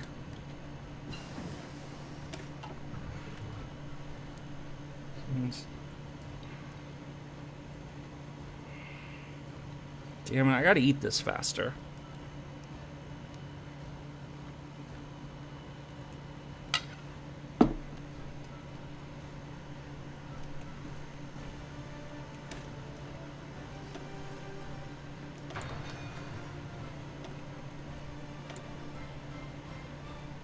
Also, I need to be right back.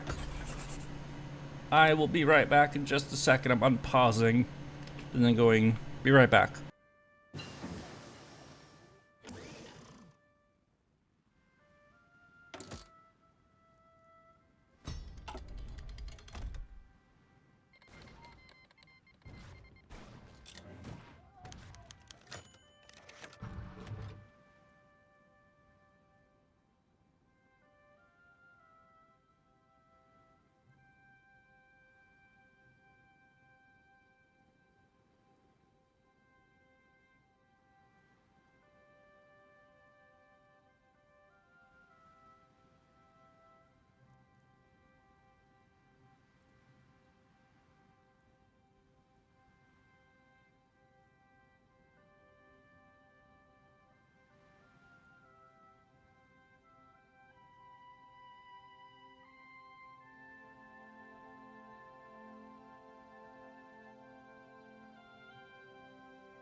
I have returned.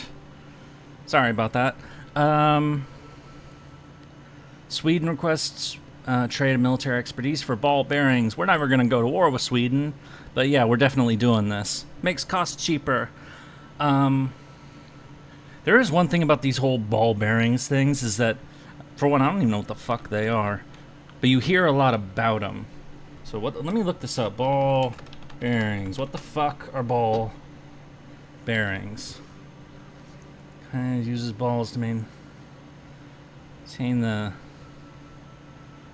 rotational friction. Lower. What the fuck is this? Okay, this requires more brain power than I'm willing to invest right now. Is it like an engine part or something? Whatever. What I do know is that they were like considered essential war things, and the U.S. Would do bombing raids against German factories. I believe Schweinfurt was the city they went after that had a ball bearings factory. The problem is that city was very heavily defended, and the U.S. lost a lot of bombers going after it. So that just reminded me of that. So. Chromium.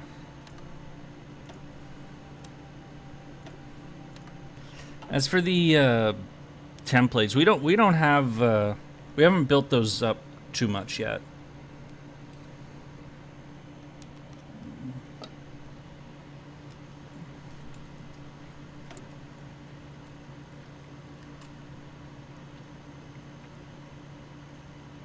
Very funny.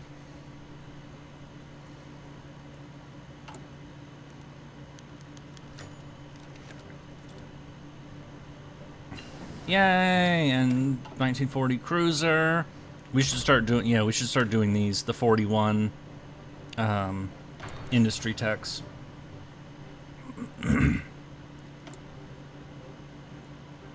Yeah, that is what I said. I said words. Nope. Independent state of Croatia. This is when the Croats break away. So when... Wait, when did the Yugoslav war start? I get... Did that happen when I was away? That Germany invaded Yugoslavia? I guess it did, because I didn't remember it happen. I remember Greece starting, but Yugoslavia hadn't happened yet. I mentioned... I mentioned Croatia broke away during the Yugoslav business, and then the Croatians made Greater Croatia, and they did a lot of not YouTube-friendly things to the Serbs. And then, of course, you had the partisan movements in Yugoslavia. You had the Chetniks under Dragan Mihailovic, and more famously Tito doing the... leading the communist partisans. Though Tito, to his credit, was not Stalin's bitch, so, he has that going for him.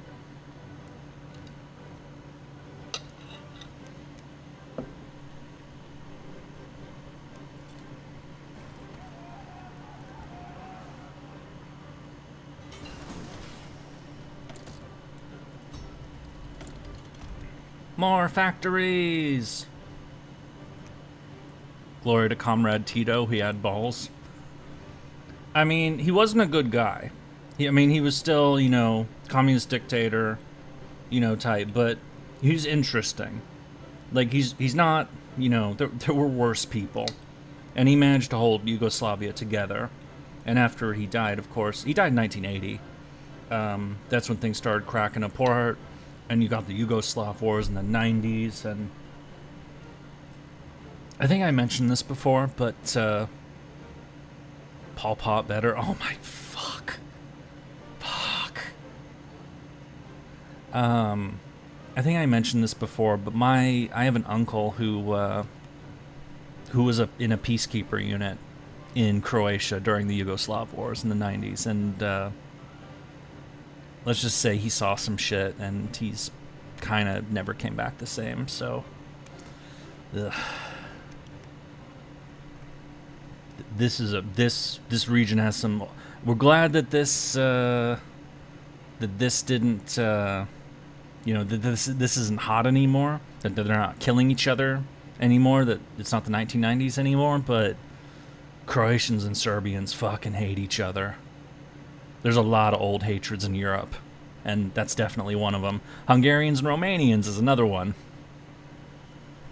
There's a whole bunch of them. But, what was I doing? Oh, yeah, excuse me, factories! We're gonna build some guns. We don't need that many guns, but, I'm gonna send some as Lend-Lease, so, spoiler alert. 2 of those... Definitely more trucks. A lot more trucks.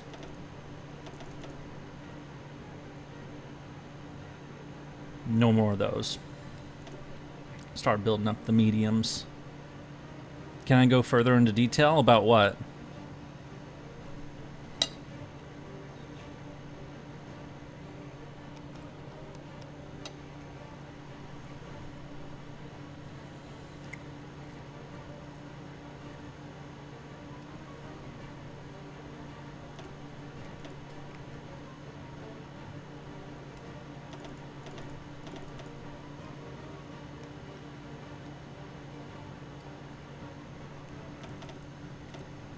You would have to ask him why he has that nickname. It's very quirky. He's definitely he's doing a bit. He's being a troll, but I just go with it because whatever. People troll me all the time. It's what people do. Do I like Poland ball? What the hell is Poland ball? All right, we got that. Oh yeah, we're doing these texts. So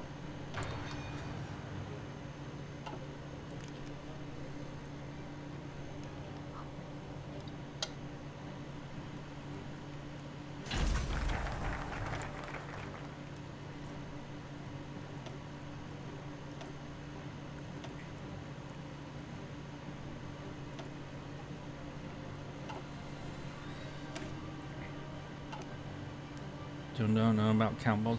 I'm sorry, I don't know everything in the world. All right, destroyers for bases. Okay, so I mentioned this during the previous stream when we were playing as Germany. The UK needs ships. So this is basically a trade that the US and Britain did. The US sent 50 like old-ass World War I era destroyers to Britain in exchange for basing rights in their holdings in the Western Hemisphere. So we basically do this. We get Bermuda, Newfoundland, Leeward Islands. We get a bunch of their crap in the Western Hemisphere. Yeah. The person who decided to give them themselves that name, they're a goofball. It's I don't know what the deal is, but you know, it's whatever. People are silly. I don't care. Do I like China? Define like. They got some interesting history. Some, you know.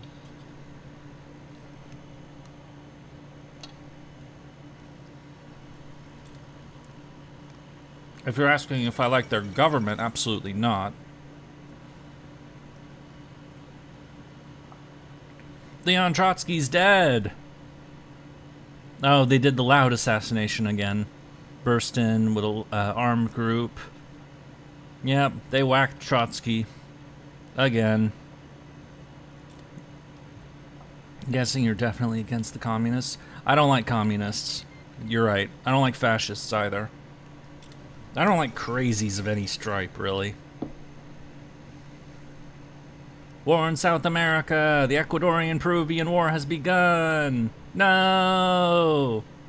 But it's kind of a non-issue for us. Honestly, kind of a non-issue for everybody except them.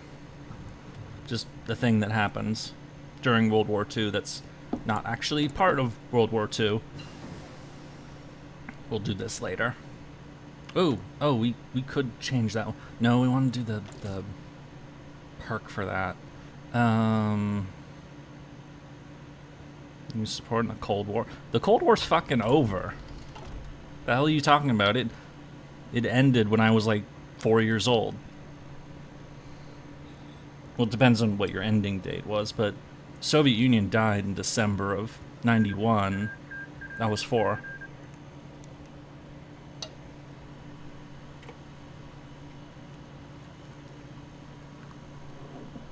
The Cold War is a history study as far as I'm concerned. The Flying Tigers! So, this is a thing.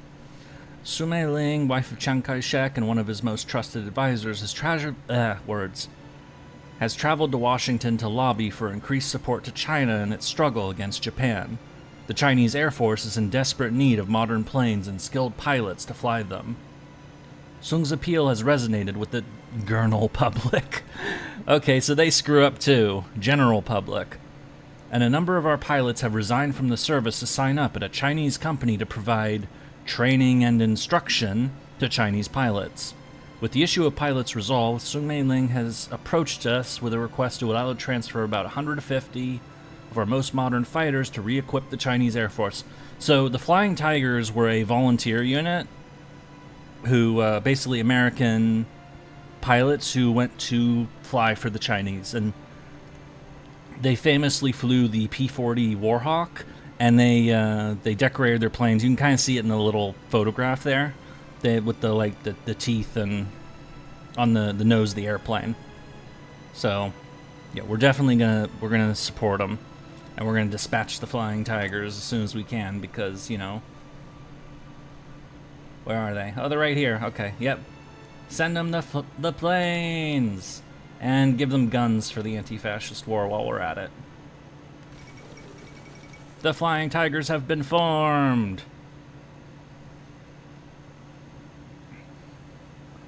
It is a little, yeah, so there is some notes about here that there's some concern that sending American citizens to volunteer to fight for another country is a little, you know, like, are we really being neutral? But do I like India? Why are you asking me my opinion on countries? This is kind of, I'm fine with India. I'm eating Indian food right now, literally. I'm eating Indian curry with potatoes and rice and chicken. It's great.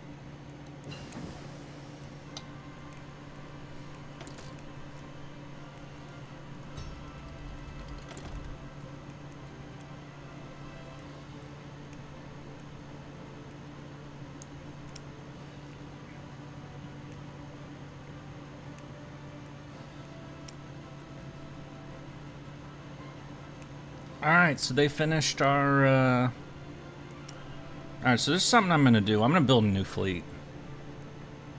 We're gonna build the new destroyers. Technically, we don't need these to be quite so beefy, but I like making them beefy. Don't. I'm weird. I'm weird about this. Nope, not that one. This one. Because these are fleet escorts. Are you from Florida, California, or Texas? I'm originally from California, but I live in Canada, so I live in Canada now.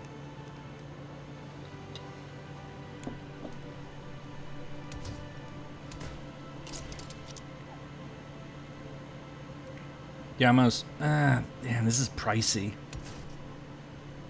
I'm gonna do, yeah, I'm gonna slim that down a little bit.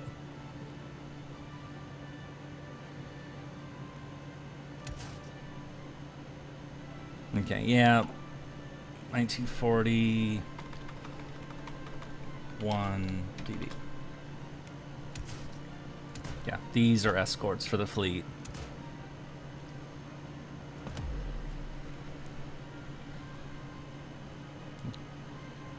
What's my opinion on marks? Like, which marks are you talking about? If you're referring to Carl, I'm not a fan.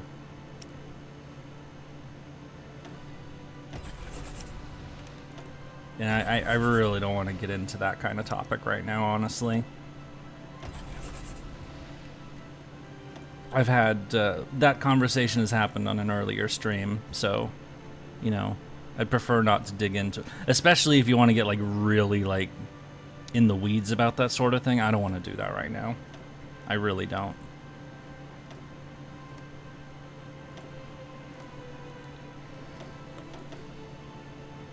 No, like 8 of them. Or no. No. 888. That's 32. 9 is 36. I want 9. Okay. Have I watched Schindler's List? No, I've not seen that movie. I don't want to watch that movie. I know what it's about, obviously. I know what's in it. But that'd be difficult for me to watch, honestly. I know more than I need to know about the Shoah, the Holocaust, so I don't need to get, you know, visuals beyond all the photographs and shit I've already seen.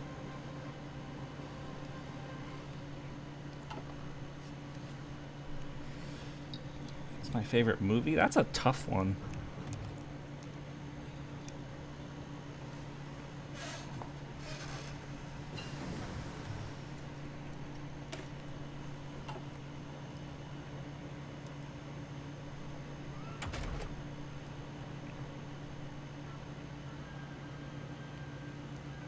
I'm telling people just exaggerate that movie, it's normal. Yeah, probably, but I'm not in a rush to go watch it. I'm really not. I already know about Oscar Schindler and, you know, what he was up to and all that sort of thing, and I know I don't want to watch it. That's really what it boils down to.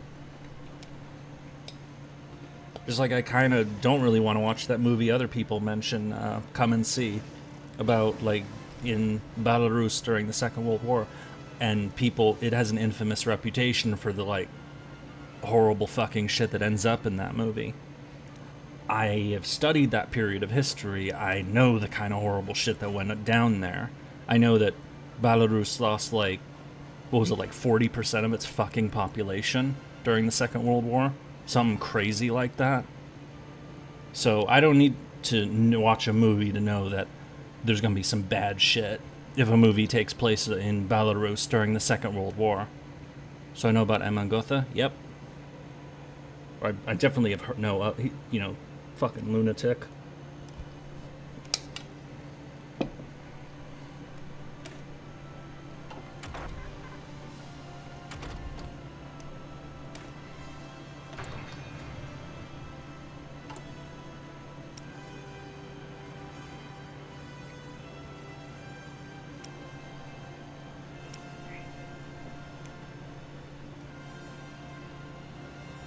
I never saw any movies, but I know Emma Gotha from a book on the Holocaust. Yeah, that's... There's a whole bunch of those people, like Goethe and Huss and... what the fuck were some of the others? But it's been a bit, but I'd recognize them. Of course, and Derlevanger and all those fucking lunatics.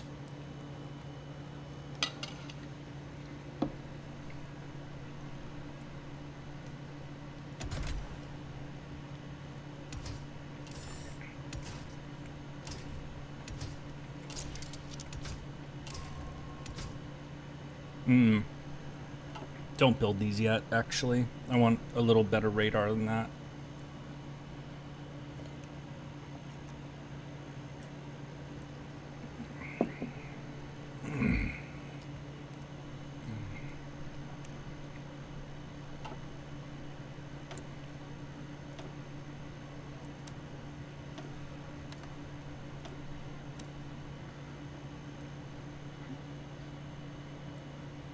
Just go to the guy and... I don't remember that exactly. It just...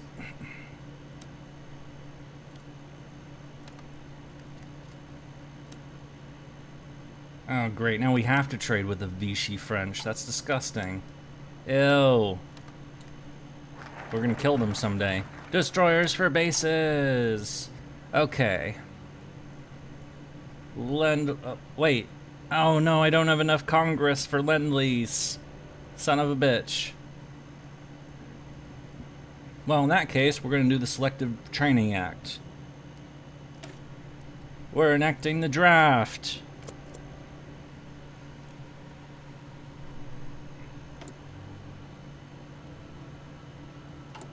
Also, we're gonna do a little bit of lobbying so I can fix this and do the other shit.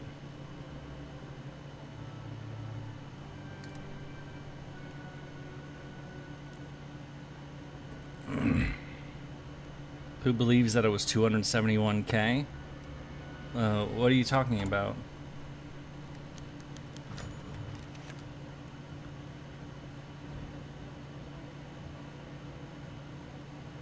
Here's Floop. To be fair, Floop throwing in the Umu to pull this from a very grim and ugly topic is probably necessary at this time. Just because, like...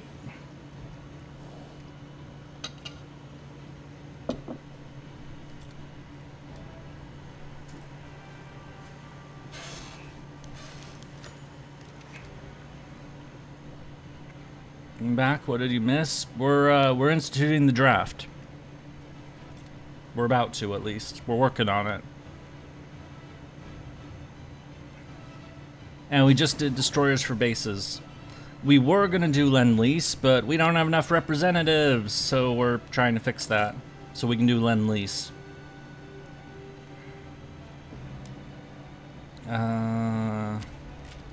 How's the UK doing? I mean, they're alive. Oh, and they've fixed Egypt. Okay, that's good. Ethiopia's back. Cool. Okay, yeah, they were about to lose Egypt, it looked like. Like, Cairo and Alexandria were, like, surrounded. And they just totally turned it around. Looks like Italy has basically killed Greece, though. And, of course, Yugoslavia is dead. So, an invasion of the Soviets seems like it's only a matter of time. As far as, like, the timeline goes. You know how it is with this fucking game. It's like, you know, the time... You know the historical timing and the dates of when stuff happened, but it's always a little screwy in this game. It's never perfect. Here we go. Speaking of Umu, I literally have only the... I was trying to finish it before this stream, but I have I fought the boss,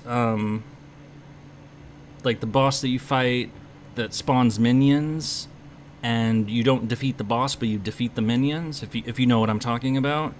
And I know it's like the last boss fight. Why am I trading with Vichy France? Because they're the only people that really have stuff left.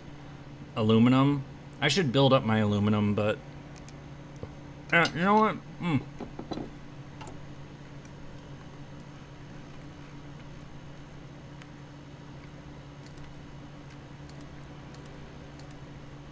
There, we're building up aluminum, so we don't trade with the fucking Vichy.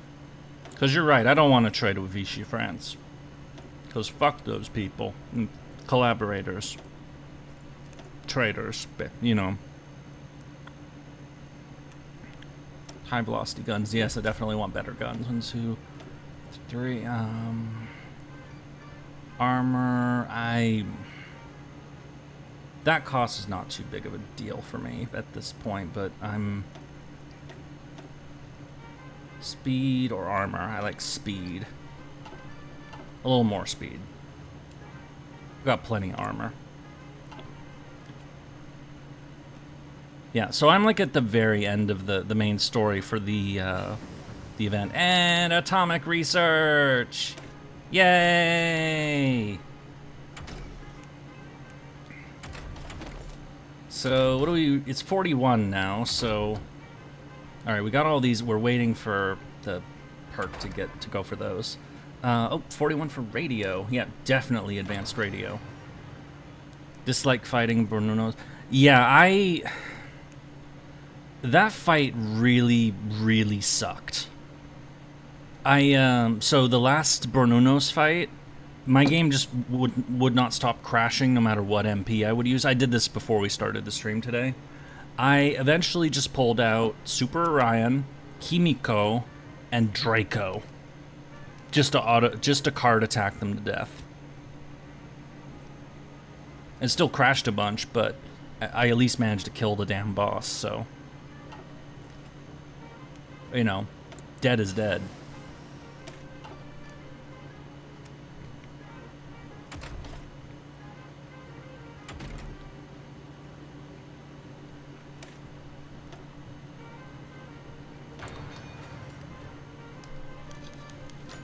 Sounder retires.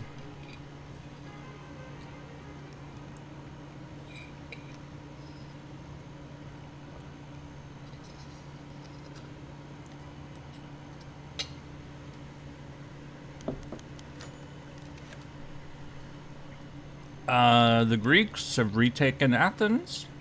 What's going on here? The British doing shit.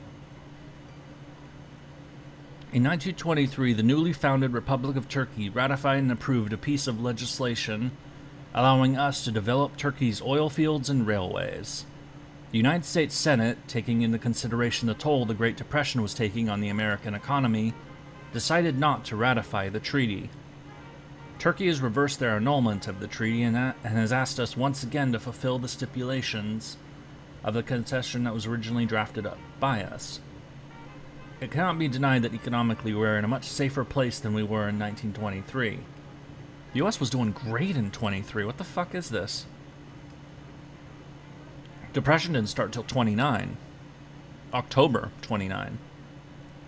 And it would be a great boon to have Turkey ideologically and militarily aligned to us. However, war looms over the entire globe, and even from our position of strength, we must be economical about how we devote our resources.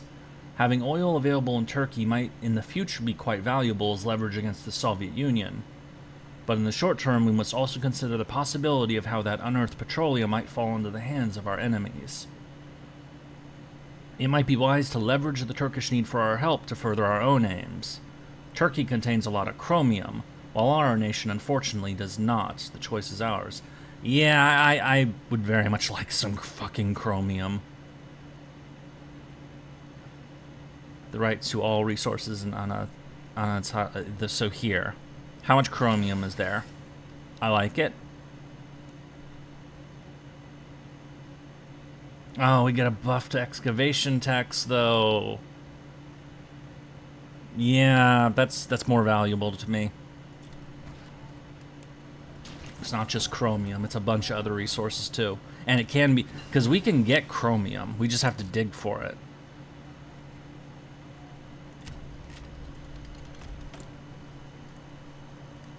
Like, it's all right here. It's once we unlock Excavation 4, which I believe, if we're not working on it now, we will be soon. Like, we're working on, yeah, we're working on Construction 4, which unlocks it, so it's like one of the next techs. It's literally the next tech we're researching. Ugh, fucking Vichy French.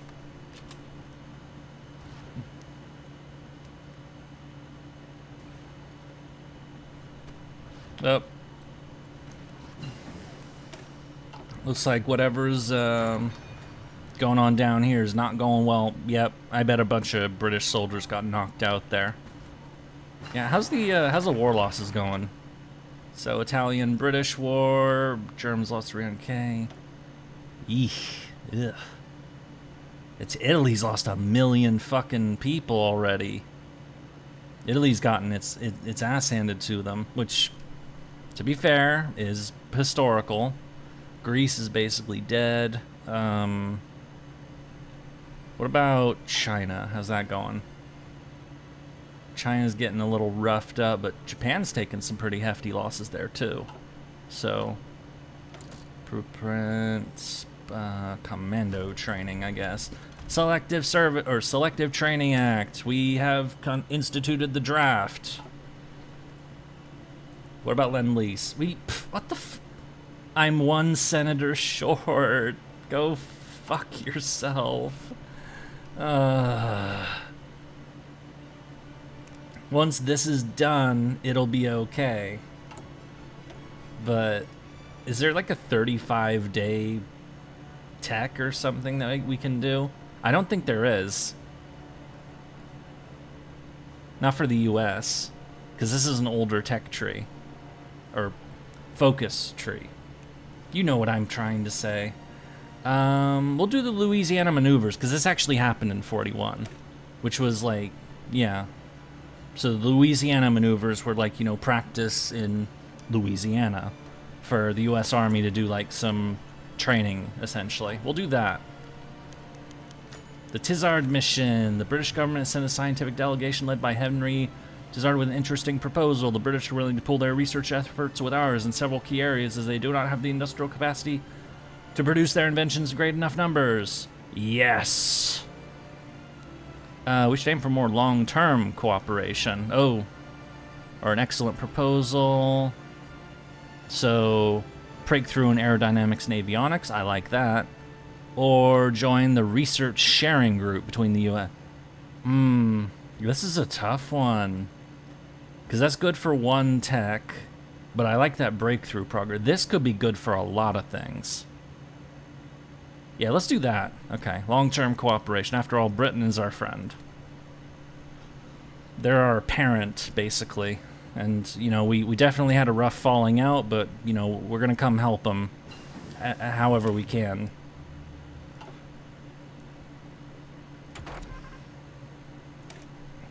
Improve the radar!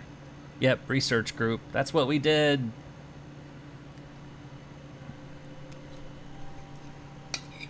Every little bit helps. Almost done with this food. I've only had this food for 2 hours. It's cold by now, but there's not much of it left. It's just rice and a few potatoes.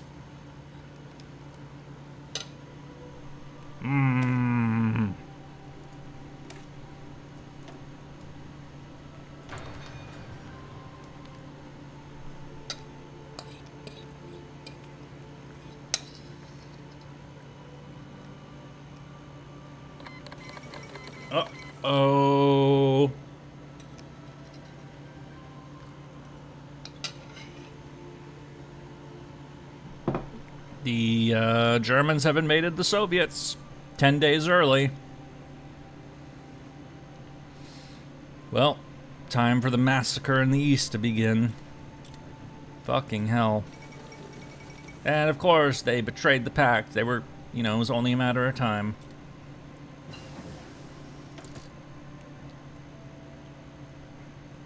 Remember our Germany game? This was... Would CL be disappointed in you for not finishing your courier? I just finished it! I just finished it! But it took me a while to eat because, one, I'm constantly saying words, and, you know, if I'm constantly saying words, you know, I'm not eating food. And second, it was a lot of food. Hello! How are you? Welcome!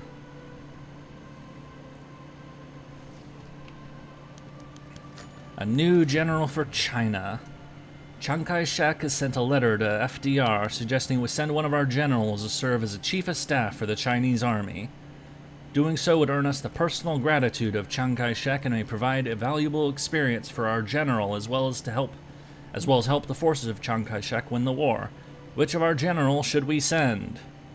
So, one of these is the historic option, and the other two are, like, no. Just no.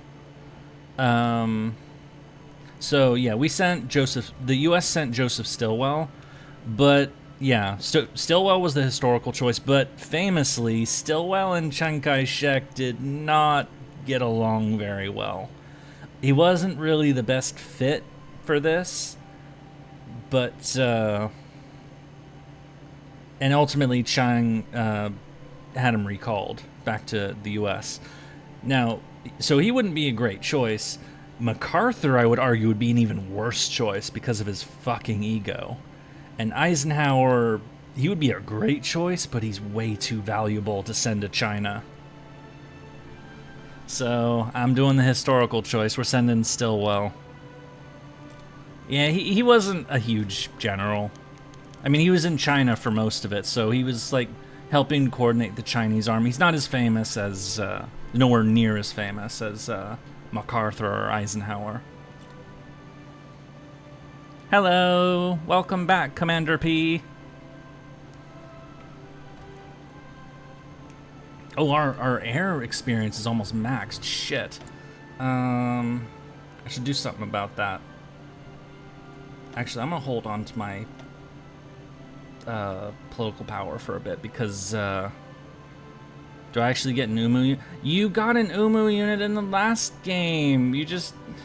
I even pointed it out. Ooh. Hello. United States researching jet engines? Yeah. Yes, please. Boom. We're researching jet engines. Yay! We also should start doing this. What the fuck? Why didn't we start this already? I'm an idiot. Anyway, research it. Pile 1. Nuclear reactors. What was I about to do? Oh yeah, I was about to do the thing. We're gonna learn some air doctrines. We haven't learned any air doctrines. Wish me luck because I'm gonna fight Burno Nose for a third time. Yeah, I had to crash and reload that game like probably a dozen times. Just earlier today. It is so annoying. Strategic destruction would be the American doctrine here. So we're gonna spend this experience. Air superiority or fighter air superiority or air dominance in our case. That'll do. Naval doctrines. Carrier has arrived.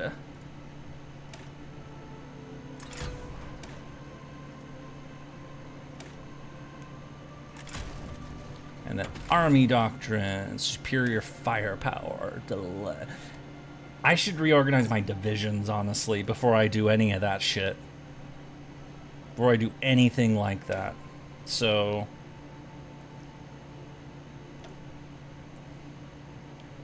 motorized recon. Because we are Mericuh.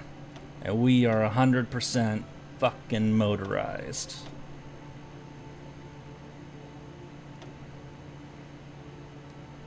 Which means logi companies, which means anti-air, which means we have space for one more. We're gonna do field hospitals because we like taking care of our people. And because, you know, that's just how I am. I don't know. It's a Mericuh thing. We're role-playing, damn it. But we're also going to bring a lot of frickin' artillery. I'd add tanks, but we'll add that shit later.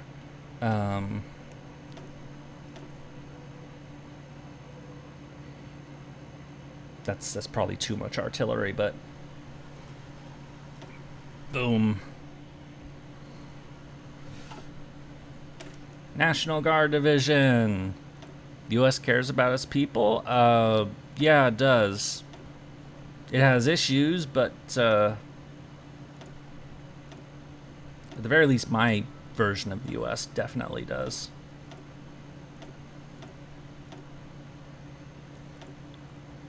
Also, you might remember that these aren't just people, these are soldiers. The U.S. definitely, well, maybe not its vets when they come home, but, you know, that has issues, but, you know. These are so expensive.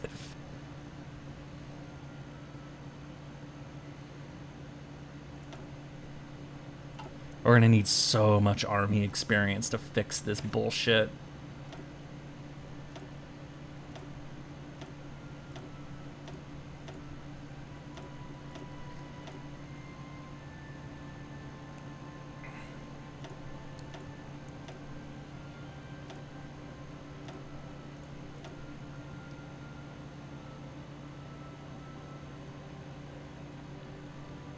Yeah, probably the logi companies, because, yeah, some very, very meaty divisions right here. And we'll have to fix some of the other ones. We'll have to make the damn armored division properly.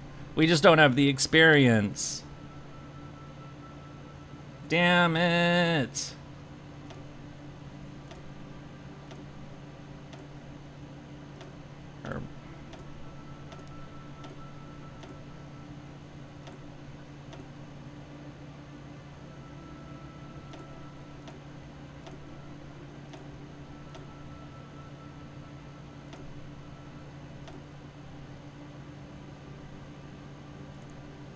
I'd add even more to this, but yeah, we don't have enough yet, so yeah, we're gonna have to get more land experience.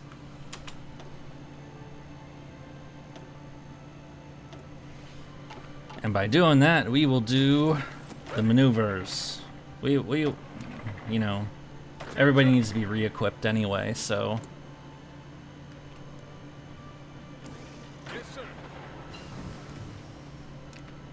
Improved medium tanks! Yay!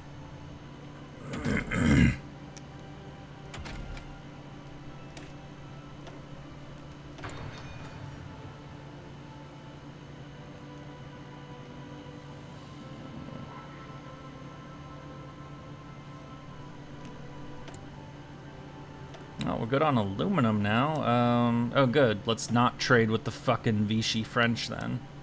They're gross.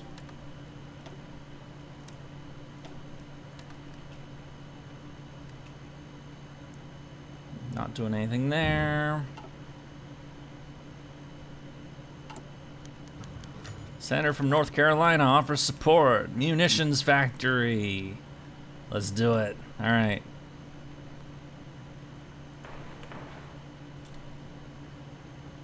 We will build. Oh. I almost have all my stuff built here. That's good.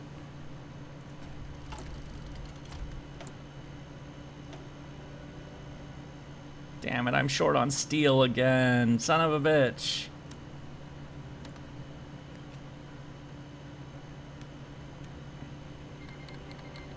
Cipher for Japan is fully decrypted. Excellent. Let's decrypt the Germans then.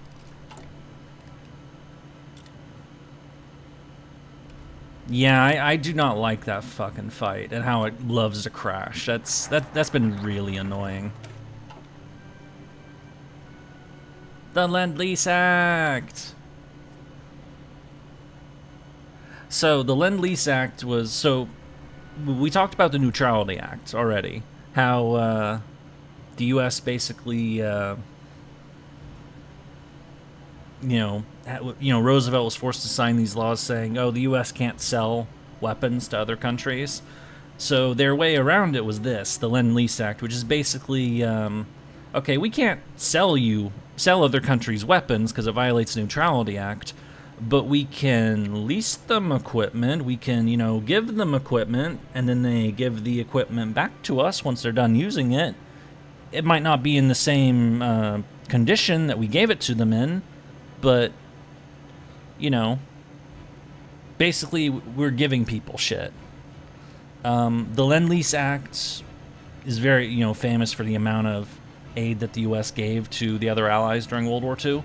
They also activated the Lend-Lease Act again after Russia invaded Ukraine. So that's what we're doing next. We're gonna, as soon as it's done, we're gonna send some aid to our.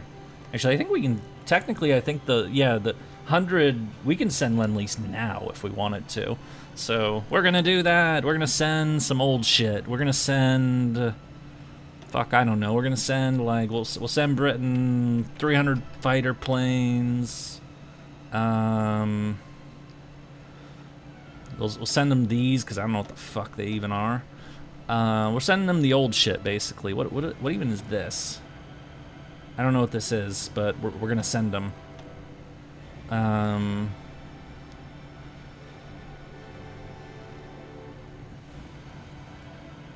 We're not gonna send them the shit we're actually building. We're sending the old shit, basically. And we'll send them 200 of these. We can also send them some old combat cars and some old Stuarts.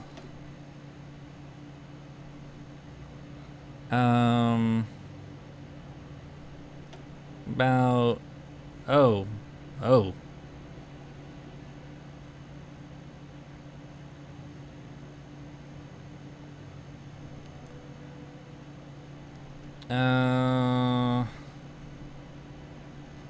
We'll just send them this for now. This is good. And then as for the Soviets, they have manpower, so we're gonna send them just guns. We're gonna send them old rifles.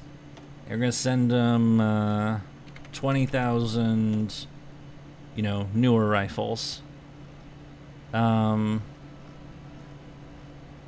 that's what we'll do.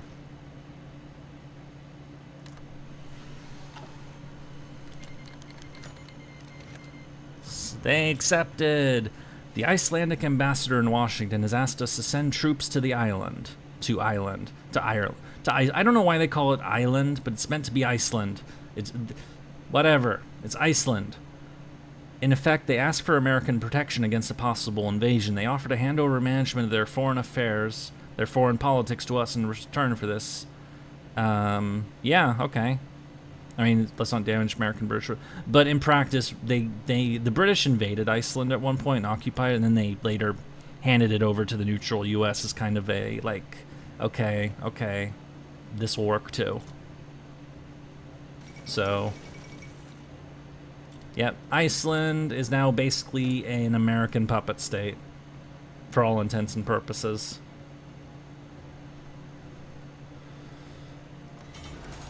Oh, shit. The shipbuilding is done. Wait, did we still haven't researched the new carriers. Fuck. We did research the new medium tanks, though. Hello, Shermans. M for Sherman.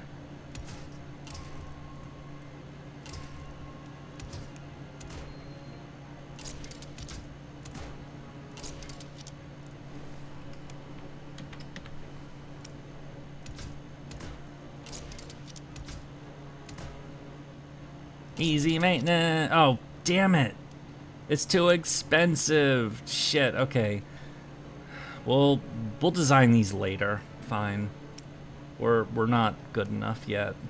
I am sad. We need more army experience.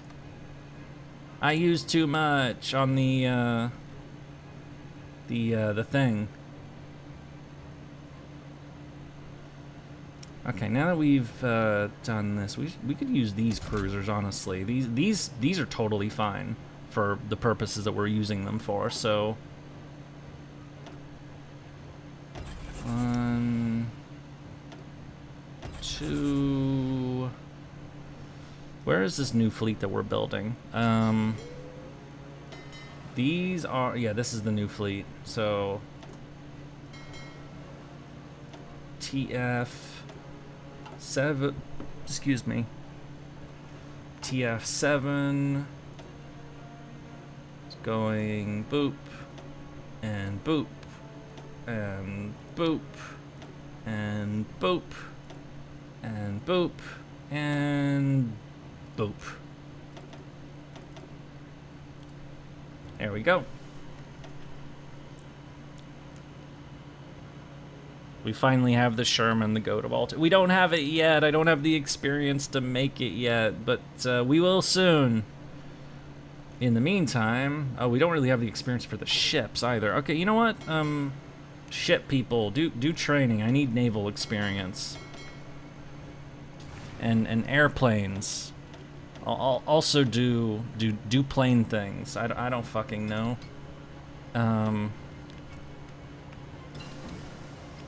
Yeah, exercise. Learn how to fly plane. Carrier. And also that. Belgian Congo is not giving us rubber. Losers. Jerks. Those fucking wankers. Now let's build some fucking factories. It is close at hand, you are right. Alright, I don't like that rubber business, but we should build up this area. So how are we on dockyards? So we're going to say we're building 8 more dockyards. How many do we have? 61. 69. Load! Okay, we're gonna build some in Hawaii. 70, 71, 72, 73, 74, 75. 76. 77, no. 77, 78, 79, 80.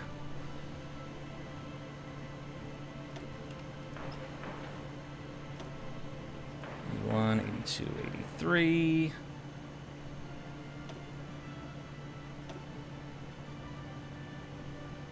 84. 85. We'll do 85 for now.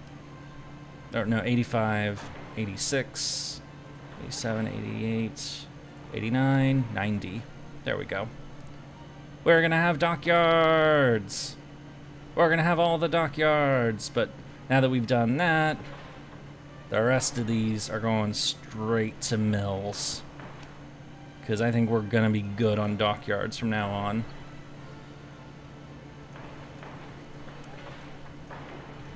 Oh, yeah, there's still Puerto Rico, and there's a whole bunch of places we can still build shit in.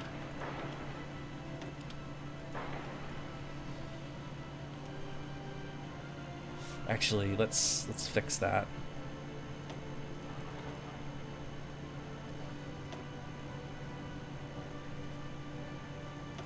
Get a few more synthetic plants going.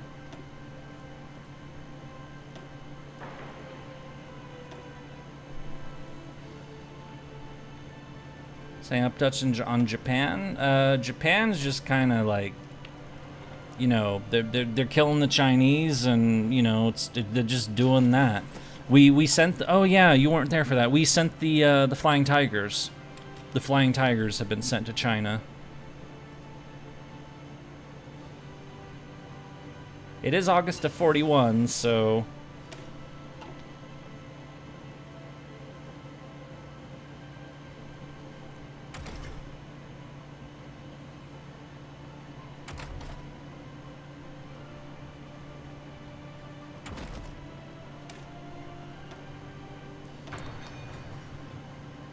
We're holding off on that for now.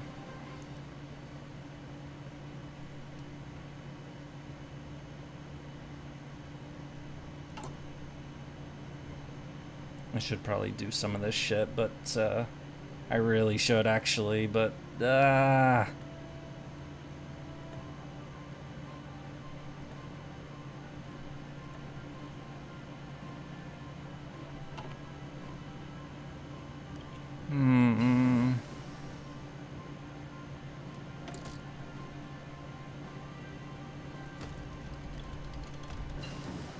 Advanced radio! Yay! We're holding off on that for the time being.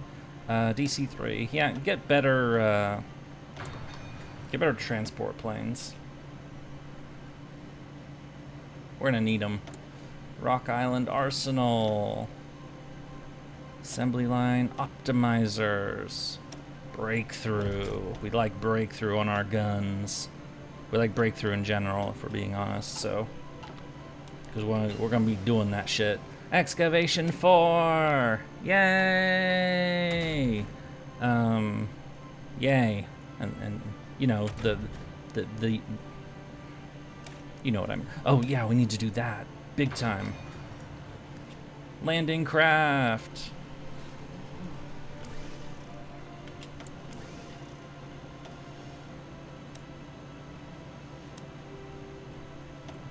We're gonna cool off on that. We're gonna cool off on this. And fucking get out of here. You're bad at your job. Phased array.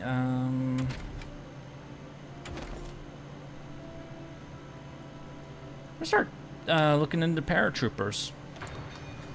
The U.S. was a little late to paratroopers. It was the Germans who got in on it, but of course the U.S. Airborne will become really good at their job, so.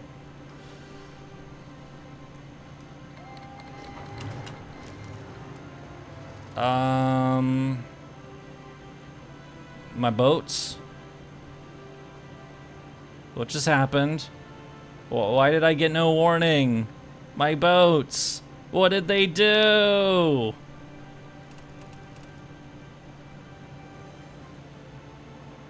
What did you just do?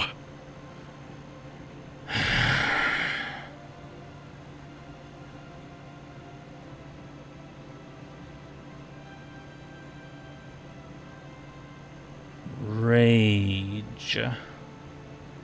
The rage. It consumes me. There's usually a warning when they do that. And also, it's August. It's not December. What the fuck? You're early, you jerks. Don't blow the Panama fucking canal.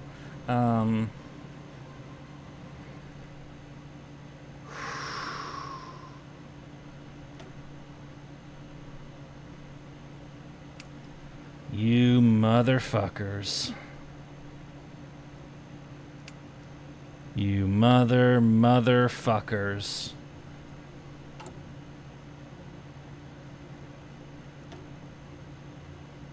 They're not big enough for that to happen yet.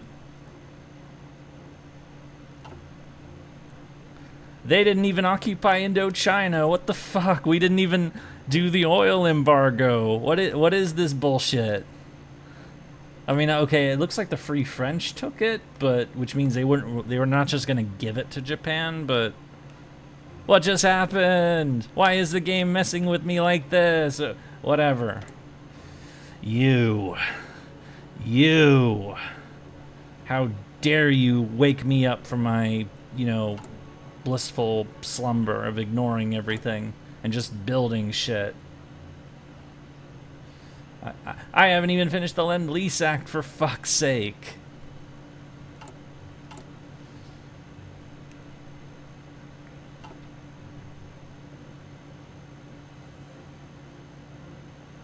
Well, it's not an event, it's just like they just, that was no warning whatsoever. Like, not even like, even Barbarossa you get warnings as the Germans, or as the Soviets. Fuck, we're not ready for this. Okay, well, we're not at war with the Germans, and they're not even at war with the Allies either. They only... So... Yeah, I guess it's immersion, but they also didn't attack the... see, they're only at war with China and me and the Philippines. Floop. They touched our boats. They touched our boats. They touched our fucking boats.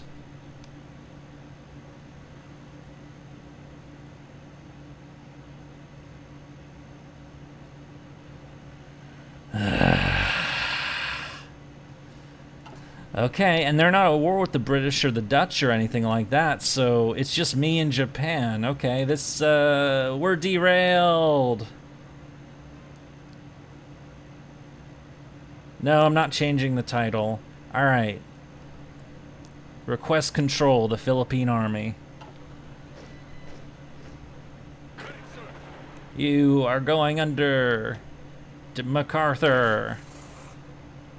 And you must hold Luzon Island.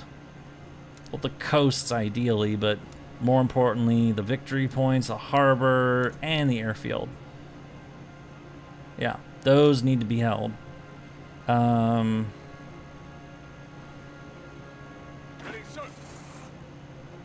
First Marines. I don't even have Van de Grift yet. What the fuck?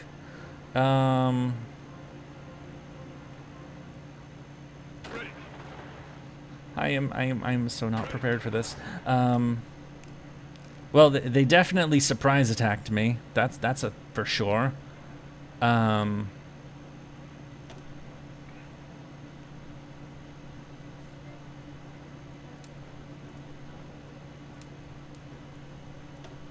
don't have the commander for this yet, but we will get him. I'll have to get him next, actually. I'll give it to this guy for now, but...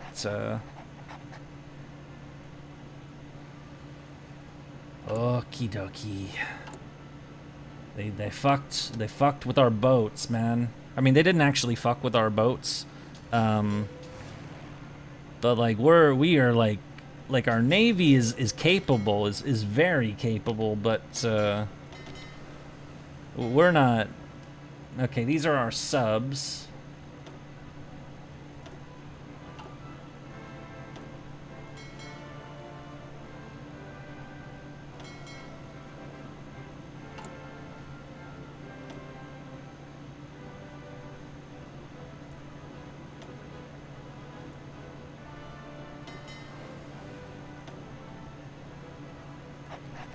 These guys need to be in training. These are the subs I was gonna use. Do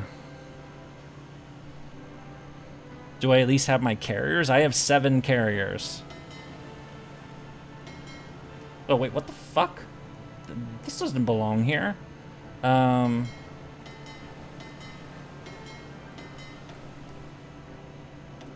we go. That's where they belong. These are the Farragut's. This is the Pacific Fleet. Well, if the Germans aren't even, we got nothing over here. We're gonna just send our entire fleet over here, because, all right, everybody, you have one job: get the frick out to Pearl and stay there until this war is over.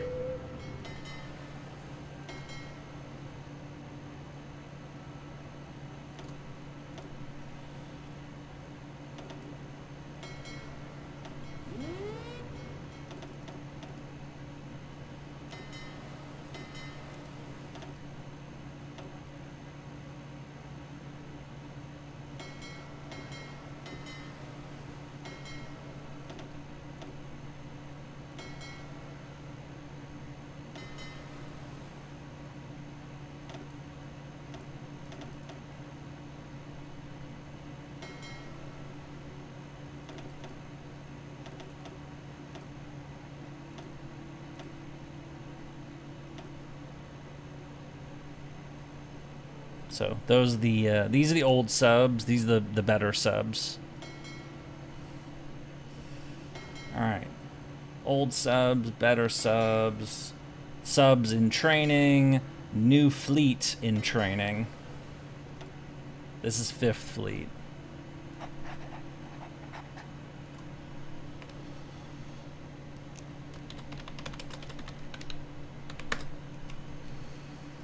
And unfortunately, we haven't even researched the carriers we're gonna build for this fleet yet. Damn it! We are so not prepared for this. I mean, I know this is very much, you know, a Pearl Harbor, literal in a sense situation, in the sense that they caught us with our pants down, but like just completely out of nowhere, declared war on my ass. But like they didn't even no oil embargo, nothing happened. They didn't even take French Indochina. So historically, around this time is when the Japanese grabbed French Indochina, which is Vietnam, Cambodia, and Laos. And so they grabbed these areas as part of their preparation for their big invasion of the Dutch East Indies and British Malaya, which is also where all our fucking rubber comes from. In response to this, the U.S. put an oil embargo on Japan. And because Japan got like 90% of its fucking oil from the United States, that basically meant that Japan's war making in China or anywhere else had a time limit on it. And that was when the, military leaders in Japan basically said, okay, we can either give up in China and not, murder people in China like we've been doing and, do what the U.S. wants us to do to stop, killing people, or we can, go all in. And, of course, Japan chose to go all in. There are some people who say that the U.S. putting a oil embargo on Japan was a act of aggression, that the U.S. provoked Japan into a war. I would submit two things. One, you are not required to sell to anybody. You are not, you have a product. You are not forced to sell your product to someone else. And two, even if you were forced to sell to somebody else, if that somebody else is doing, literal, killing millions of fucking people in China, I would say that's good cause for not selling them the material necessary to continue doing that. That's not provocation. That's just, that's a moral stance. But anyway. So technically they didn't touch our boats. They just decided to go at us for some reason. But, which means that we don't have to worry about the Battle of the Atlantic. We're not at war with Germany. The British aren't even at war with Japan. We're going to send our entire fucking navy to the Pacific. And we'll see how it goes. But but our Air Force is minimal, is the problem. We have such a small Air Force. This is not...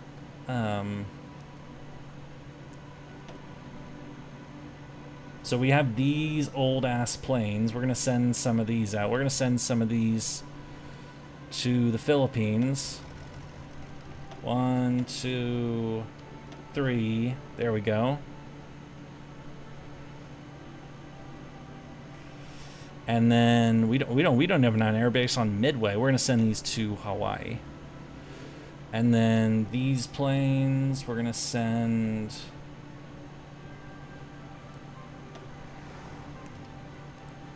two of these groups to the Philippines, and the rest of them, and the Catalinas, these are going to Hawaii, and the rest of these are staying home.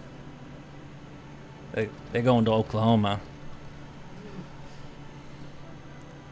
Seriously though, why would Japan attack the U.S. when they export all their oil? It was kind of a do or die move, basically.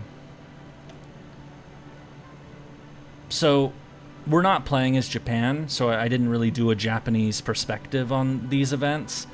But, so, at the start of the Great Depression, in 1929, the Great Depression happens, the stock market crashes. it puts the entire world into economic freefall. Because the world was already not doing well, the U.S. was kind of like the only like really solidly performing economy. So when the U.S. went down, basically it dragged everyone else down even further with it, because everyone else was kind of depending on it.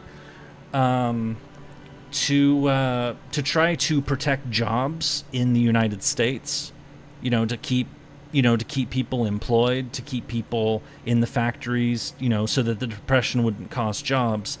In 1930, the U.S. passed the Hawley-Smoot tariffs. So these tariffs were, basically to raise, well, if you've been paying any attention to current events, you know what tariffs are. They put if you import a foreign item, let's say we're importing a car from Japan, but we put a 10% tariff on it. So let's say the car costs $100,000. Well, 10% tariff means that if you sell that car in the U.S., it's now going to be $110,000. I'm just doing basic-ass math here.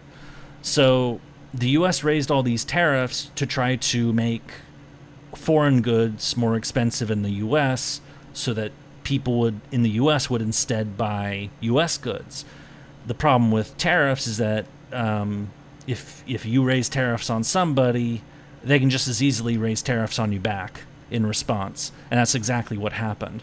So the U.S. raised tariffs on the rest of the world in 1930.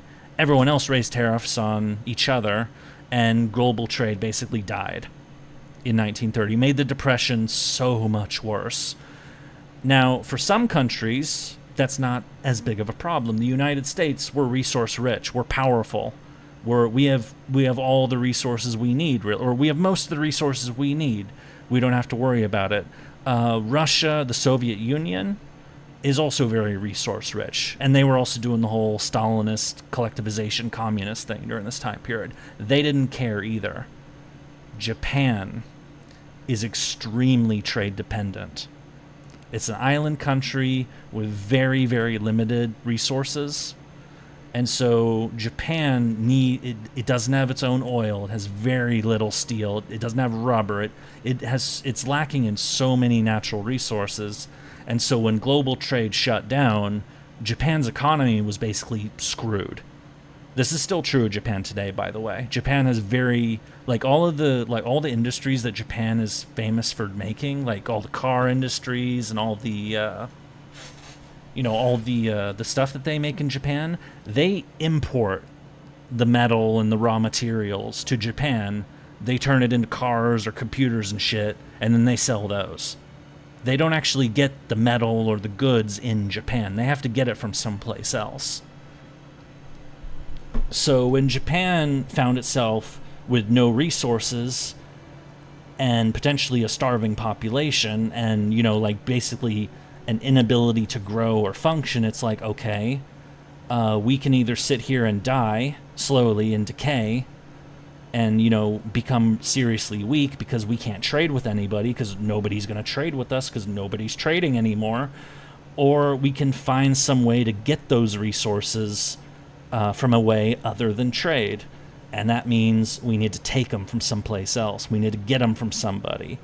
So 1930, the tariffs went into place, the U.S. Hawley-Smoot tariffs. 1931, Japan invades Manchuria and conquers its metal, its steel production, and all of that. So direct cause and effect right there. This is, of course, before our game timeline. I would be talking about this if we were playing as Japan, big time. And then to get more resources, they went deeper to invade mainland China, which is what they're doing now. Because China isn't great on resources, but it's a hell of a lot better than Japan. They can get natural resources from China. So Japan decided to go for China. China's in the middle of a civil war. It's got all these warlord factions. I mean, look at this. This is China in 1941. It's fucked up. You got the nationalist government, you got the communists, you got the Shanxi warlords, all these fucking different factions. Because it's been disunited ever since 1911, when the Qing dynasty fell apart. You DC during listen? No. So Japan basically needed to grab, to invade places. If they couldn't trade for the resources they needed, they had to take the resources they needed. And since they couldn't trade because of all the tariffs, they decided to go take them. And so they started with Manchuria. They started going for, mainland China. And since they also needed rubber, for tires and airplane stuff, they went down here to Indochina, which is, let me put the resource marker up. They simulate this well in game. Indochina's got rubber. It's also got these other materials. This is a good resource area. But when they did this, their invasion of China was exceptionally brutal. Like, something in the order of like somewhere between 15 and 20 million Chinese were killed during the Second World War. Most of those were civilians. I don't want to, like, a lot of what Japan did in China is very, very not YouTube friendly in terms of like the kind of shit they were up to.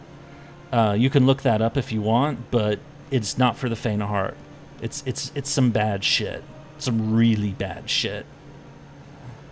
And when, word about that kind of stuff was coming out, like when people were hearing in the US were hearing like what Japan was doing in China, they thought they were nuts.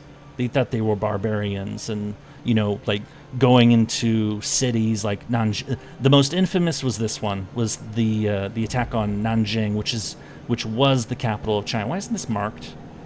Why isn't it? Oh, it's because I'm in the resource thing. Nanjing. This was the capital of China. In December 1937, the Japanese took the city, and for a couple weeks, they just enjoyed themselves. And by enjoy themselves, I mean, mass SA, the letters S and A.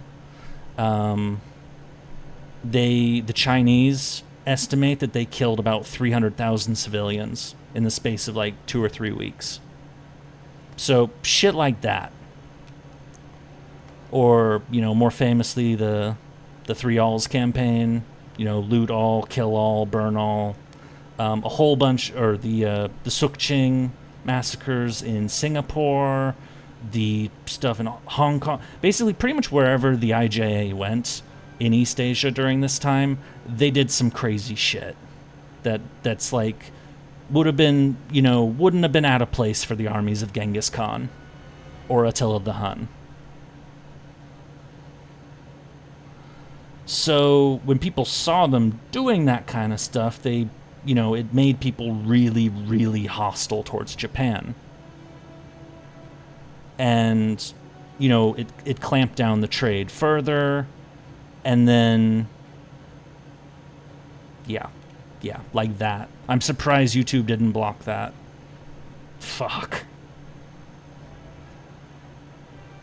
Another example from Nanjing is there was famously a contest between two officers to see who could behead 100 Chinese first with swords. And like like there are newspaper articles about it, like a contest between two Japanese officers about which one of them could get to 100 beheadings first. These are civilians they're beheading, by the way, or unarmed prisoners. Are you talking about why the Japanese didn't go north instead of south? Since we're doing this, we may as well. Fuck it. So there were two schools of thought in Japan at this time. Shinran and basically the go north school or the go south school. The go north school was favored by the army. The army wanted to get the resources in the Soviet Union. They also didn't like the communists. And so they could get the resources from Siberia, but when they tried some funny business against the Soviets at Nomonhan and Khalkhin-Gol, they fought the Soviets in an undeclared war here in 1939, and the Soviets beat them. The Soviets beat the Japanese pretty badly, too. The general in charge at Kalkingol was a certain nobody by the name of Georgy Zhukov, who would later become basically the Soviet commander-in-chief during Germany's invasion of the Soviet Union. We play as the Soviets to become very familiar with the guy. So Japan tried the strike north option, and they got their shit kicked in, basically. So with that in mind, they decided to go for the south option. Let's go for the French colonies. France has been defeated in Europe. France is a puppet state of the Germans. They can't stop them. The British are fighting the Germans. They can't stop the Japanese. The Dutch they're the Dutch. They don't have very much. They can't stop them. The only country that could realistically stop Japan in this area is America, which have the holding in the Philippines. And so when Japan started, eyeing all this stuff, America basically said, you need to stop this bullshit, And once they took Indochina from France, that's when the oil embargo hit. And once the oil embargo hit, Japan was like, okay, we will starve out of oil in 6 months.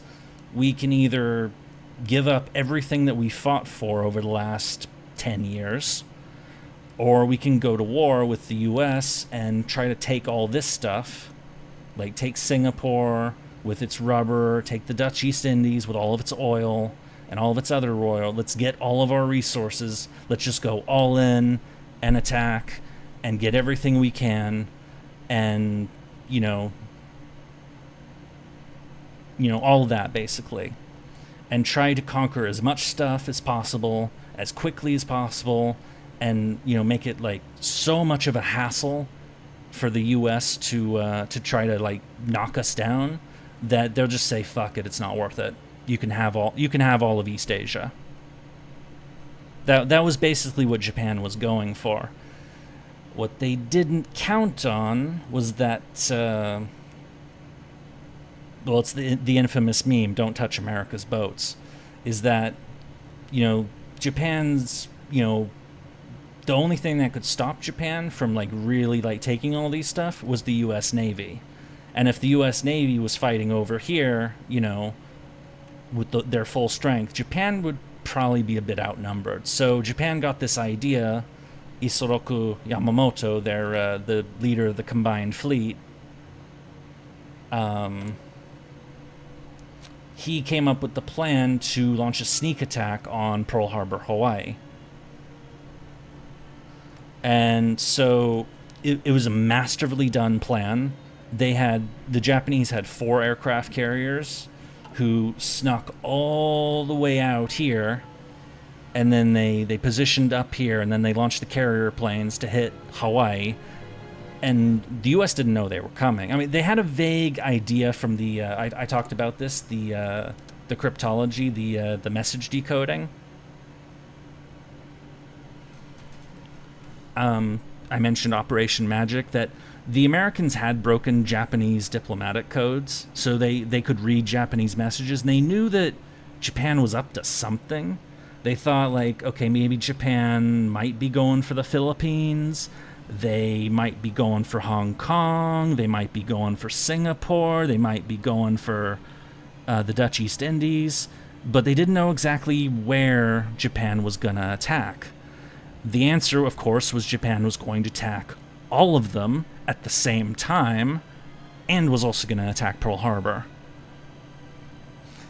The thing that happened with that, though, is that, while this was all going on, Japan and the U.S. were still negotiating. They were still sending messages back and forth like, hey, let's work something out. Let's, this is, the U.S. wasn't going to start a war with the U.S., or the U.S. wasn't going to start a war with Japan, or at least they weren't going to attack them, but they were just saying basically hey, you're killing millions of people in Asia. Can you stop doing this shit, please? This is fucked up. And then while these negotiations are going on, all of a sudden the U.S. fleet in Pearl Harbor is bombed in Honolulu. If you look at the Summer 8 Luluhawa map, They merged the islands of Hawaii and Oahu. Give me a second. Along with Australia.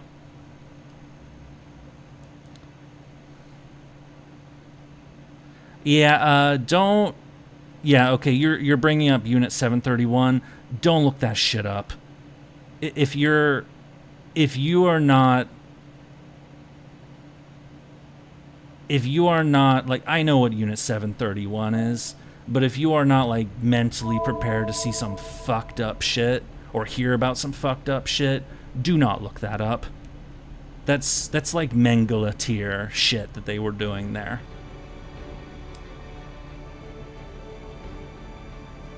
Yeah, I know, I'm booting up FGO. Because I want to do a connection. Transition, there we go. So this is the you've seen this map, it's the Summer 8 event map. So this is right here, this is the Hawaiian Islands right here.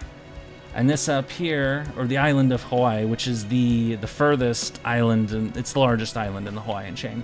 This up here, the part I'm clicking over and over at, this is meant to be like northern Australia or some shit. This in the middle is Oahu. And this right here, this is Pearl Harbor. Or the equivalent, it looks like Pearl Harbor. I've been to Pearl Harbor. The water channelway is very much... This is a good image of Pearl Harbor right here. So that's why I opened this, so you know this is kind of what I mean. I'm not rolling for I'm not rolling for anybody.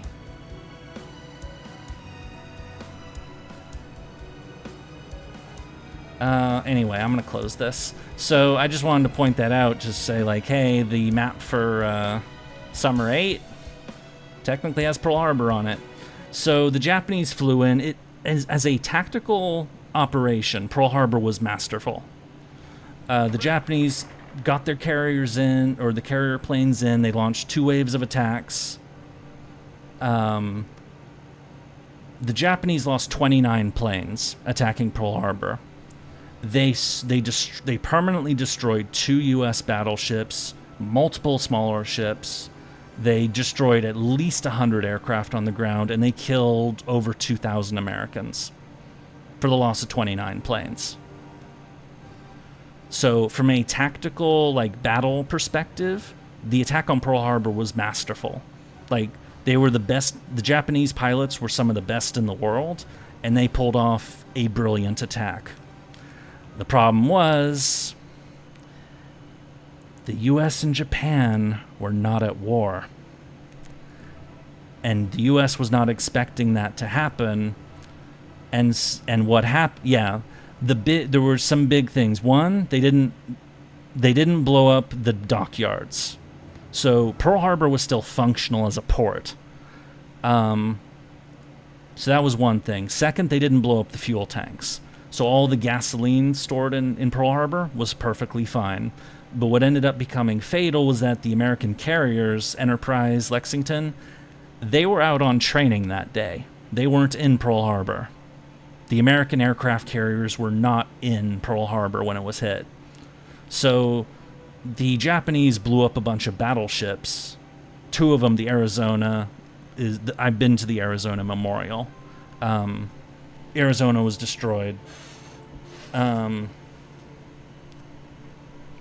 said something about being able to run amok in the Pacific for 6 months, but after that they would lose. Yep. You can find the exact quote of that, but that's basically it.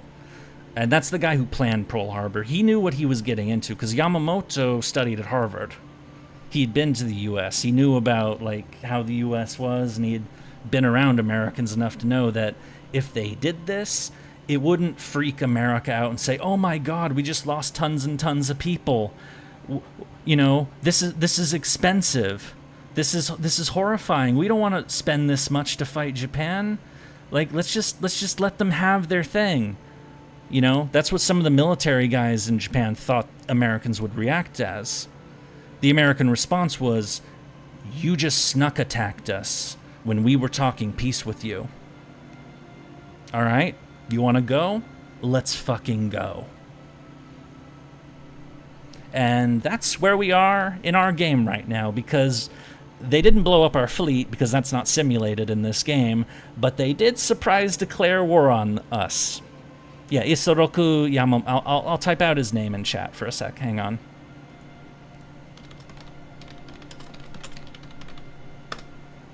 That's his name.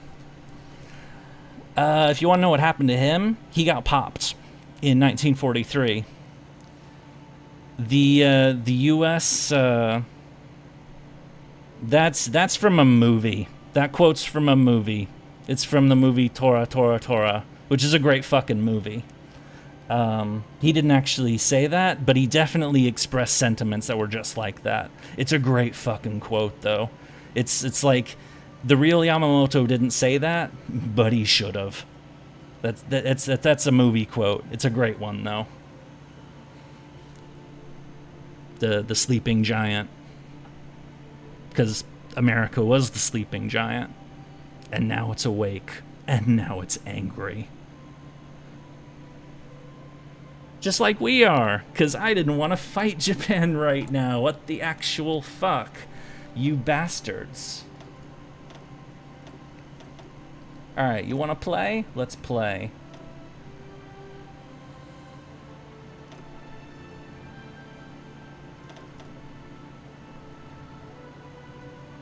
We don't have enough trucks yet.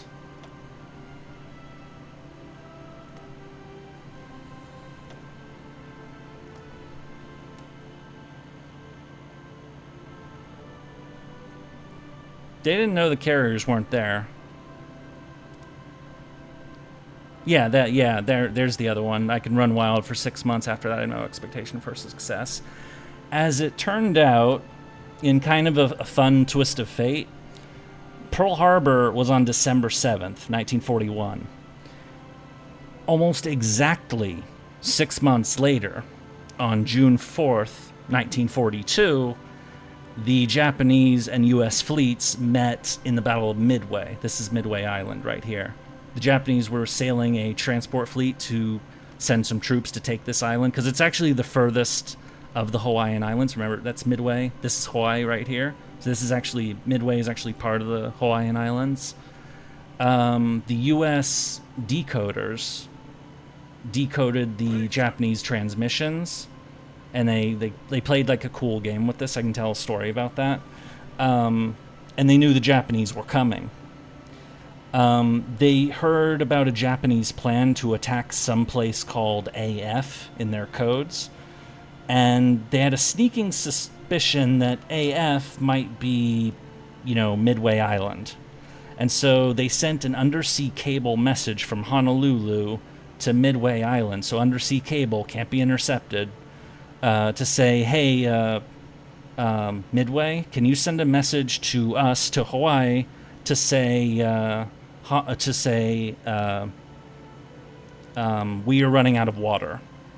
To say, like, Midway Island is running out of water. Can you please send us some fresh water, basically? And then once Midway sent that message over the code, the transmission, the open air transmission, which could be intercepted, the decoders in America got an intercepted message from Japan saying, report says that AF is running out of water, which immediately tipped off the Americans that the Japanese are coming for Midway Island. And so the Japanese sent a big fleet to invade and take Midway Island, and the American fleet was waiting for them. It was still a very ugly thing. The U.S. pilots weren't quite as good as the Japanese ones, not at this period of time. They were outnumbered. There were 3 American carriers to the 4 Japanese ones. But then it just worked perfectly at just the right moment. The Battle of Midway is interesting as hell. And they sunk 3 of the... They basically lit alight 3 of the 4 Japanese carriers within a space of about 5 minutes. and then they took out the fourth one a little later in the day. That was 6 months after Pearl Harbor. Yeah, they lost four carriers. They lost three of the carriers. They lost Kaga, Akagi, and Soryu were knocked out. Hiryu was still active, but then Hiryu was taken out a few hours later. The Japanese did destroy the carrier Yorktown, but and they had sunk Lexington at Coral Sea about a month earlier. Coral Sea is down here. This is the Solomon Sea. This is the Coral Sea, so is around here somewhere.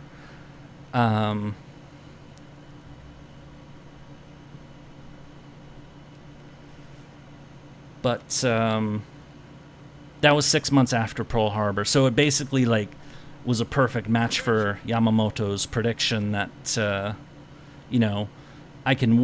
Japan conquered an enormous amount of territory in Southeast Asia in the first 6 months of World War II, but then the Battle of Midway happened, and that was basically the Japanese fleet was basically fucked at that point.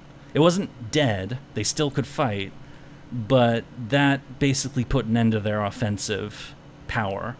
They would lose more ships off the coast of Guadalcanal. This is Guadalcanal right here. And then they would get absolutely fucking trashed in the Battle of the Philippine Sea around here. And then again at Leyte Gulf down here. And after that, Japan didn't really have a fleet anymore. But that's real history. What are we going to end up with? Yeah, Japan actually bombed Australia. They bombed Darwin right here. They bombed Darwin, Australia. And they were going for Port Moresby right here in New Guinea. They couldn't take it. They got close, but they couldn't take it. They were thinking of, if they could win at Midway, they might have been preparing to invade Australia. But of course that didn't happen. So, anyway, I need to be right back. I need to go to the bathroom, and also I need to get rid of this bowl. So, I will be right back. Just a minute. I'm sorry.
I have returned. Sorry about that.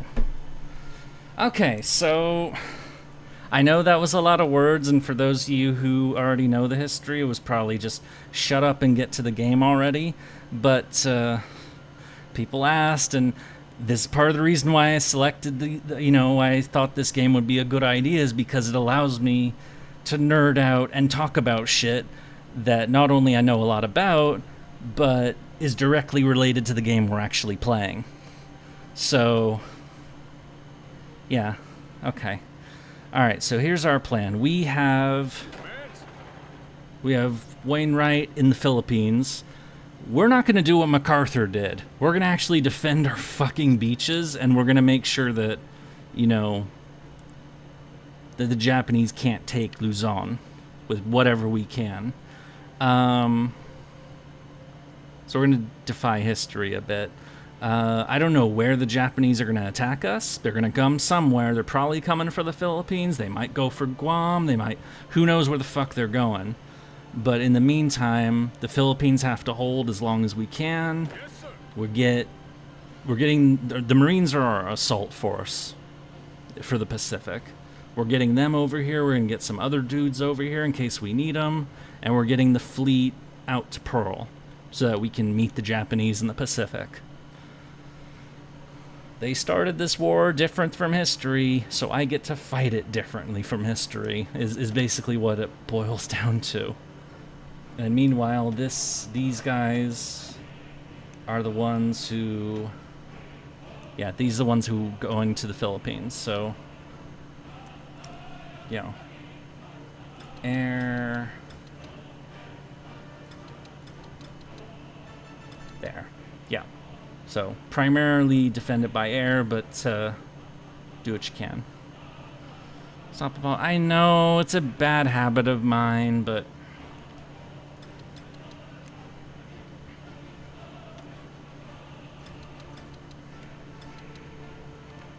Okay. Also, I have Nanaimo bars. Yay! Nom nom. Alright. Enough talk, it's time for violence. They fucking attacked me in August. And I remember they just broke history on us. They didn't occupy French Indochina.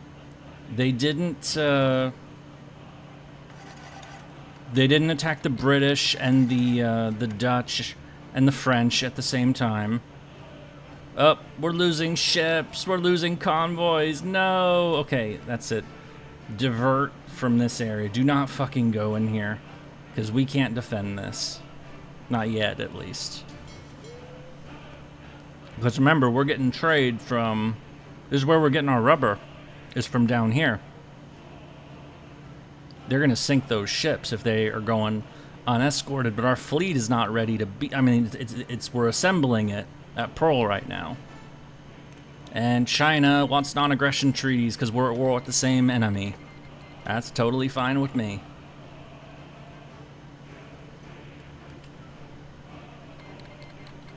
Nguko, Manchukuo, Japan's puppet states.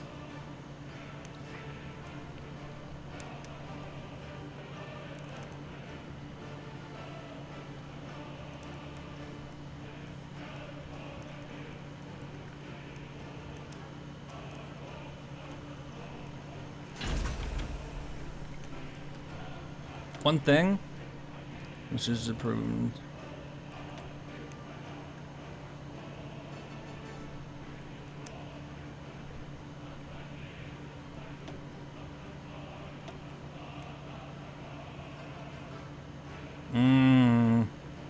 No, I don't want to use up my.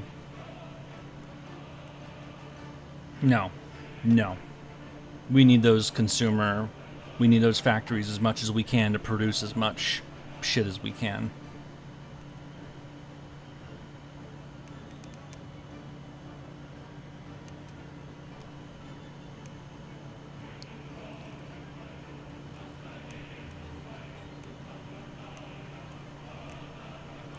Hooray! Congrats!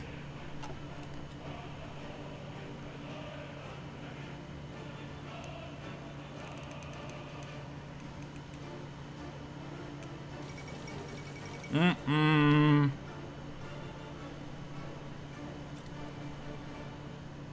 The Germans have captured Kyiv. That's not good.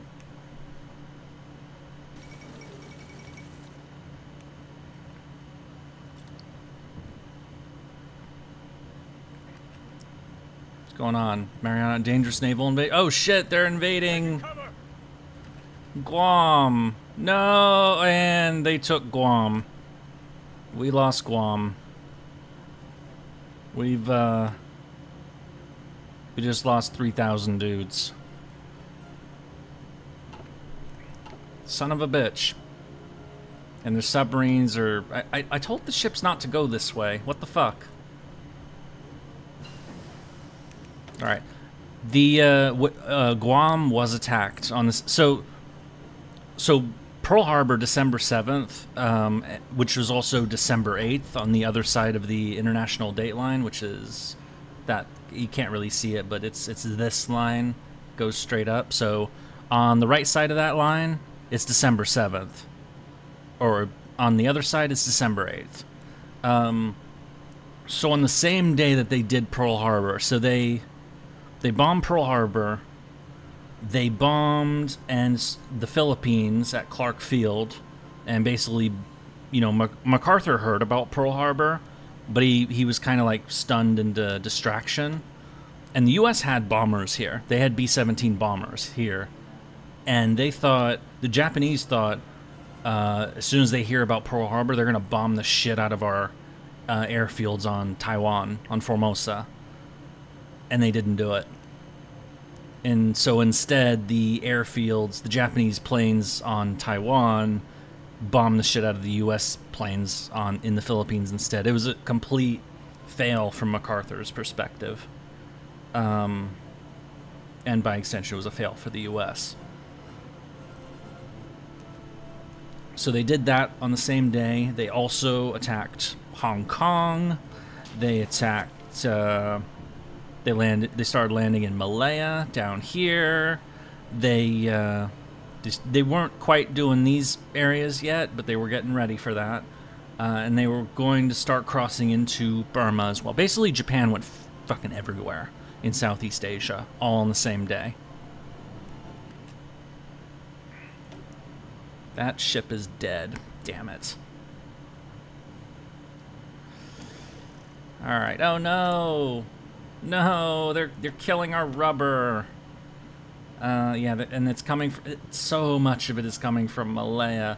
Oh, we can trade with Free France. Good, let's trade with them. We could lose our rubber if they take those places over. I said earlier that historically, Japan did take these places over, and that was the impetus for the U.S. developing synthetic rubber, because those sources were lost. Wait, what the hell is this? No, they did that already. So, the U.S. did lose Guam, historically. They also lost Wake Island, which is right here. Both of those were taken by the Japanese a few days after Pearl Harbor. They didn't take Midway. I already talked about Midway. Oh. Ships! They touched our fucking boats, man. They touched our motherfucking boats.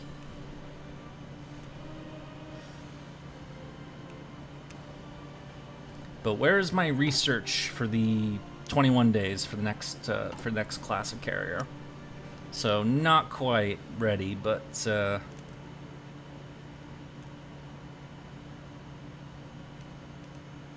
right, we're making the DDs, the escort carrier or escort destroyers.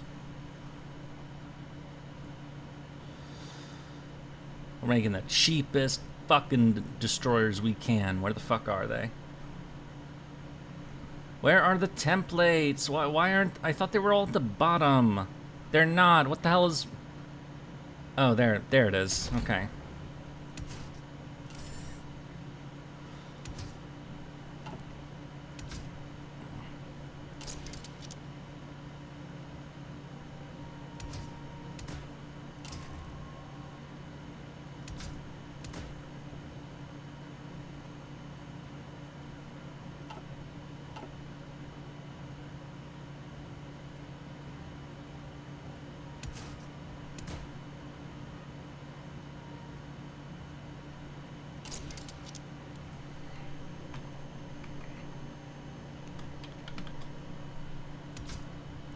It's like the cheapest piece of shit destroyers for convoy escort, basically. I was hoping I'd get the reference. Which reference?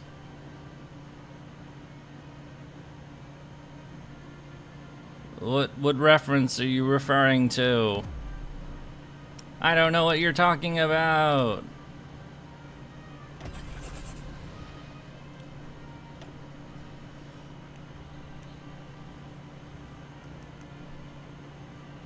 Put him in Tampa. Okay.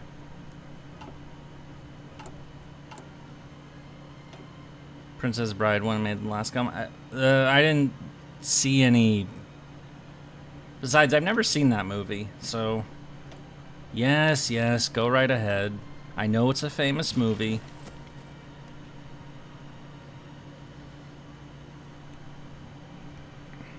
Nope, they're trying to land in the Philippines. Oh, we're holding them off, though. Oh, nope, they landed right there. Shit.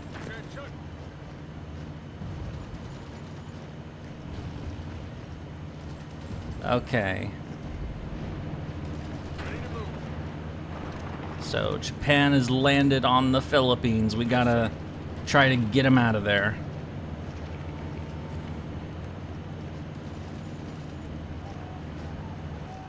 We can beat that force. There's too many here right now. Alright, let's... Alright.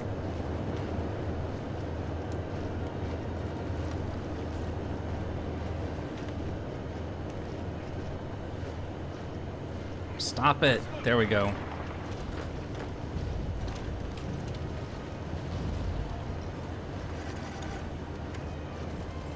No, you screwed up the Ort fight? I'm sorry to hear that.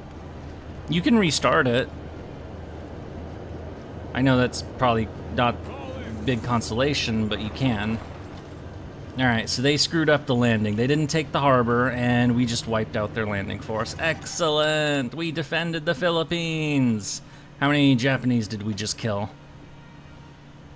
Not enough to be worthy of mention, but we killed some of them. Alright, let's get back to those holdings. See if we can... Oh, wait. Did I do this right? Hold the harbors and hold the damn and the airfield. There we go. Yeah, definitely a morale boost. So if we can hold the Philippines, you know, that's a good base. But you know, our next closest base is Wake Island, which is we'd have to go through the Marianas, the Marshalls, these are all potential naval bases for the enemy. The Lend-Lease Act has been passed, and now intervention in Asia, because we want the Marine generals to play.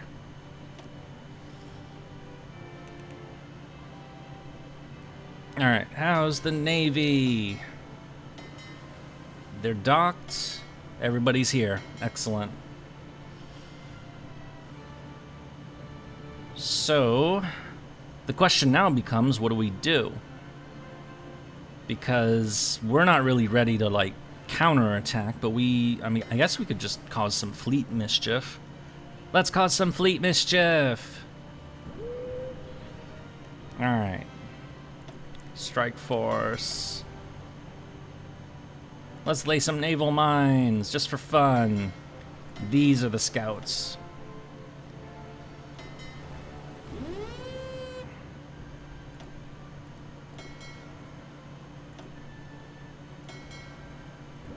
And we'll also use the subs as convoy raiders. And these are the forces in training, so they're not ready to go. This fleet is going to be ready to go soon. But these are the 60 new subs that we built. These are the good ones that we built. So these guys will be ready before long, but this fleet's going to take like another year before it's ready. So we're gonna go around the Marshall Islands and we're gonna cause some mischief. You know, just harass Japanese shipping in the area, see if we can draw them into a fight. And if we can't draw them into a fight here, we can, like, maybe start, like, seeing about, like, taking some islands or something. I don't know. Oh, shit, they're attacking Mindanao. No! Oh, wait, this is actually going fine. They're not going to take it. They're losing! Send those for government approval. Yay! Yeah, so we have command of some of the Philippine army, but the rest of it can hold the other ports. So we're prioritizing Luzon, which is the main island.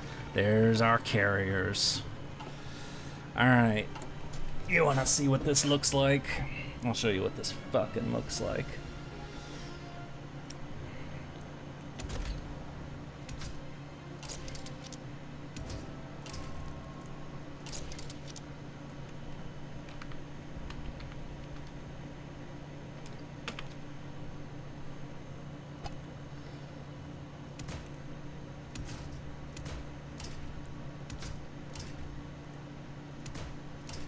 Carriers that can hold, nope. That can hold 100 frickin' planes. It's violence time. They're expensive, but they're good. And we're building 4 of them.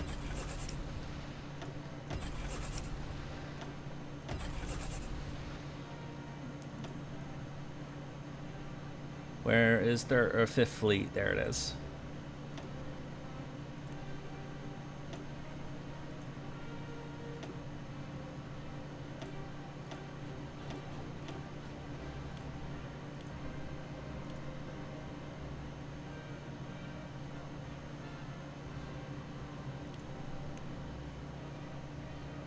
Ha ha ha ha ha ha.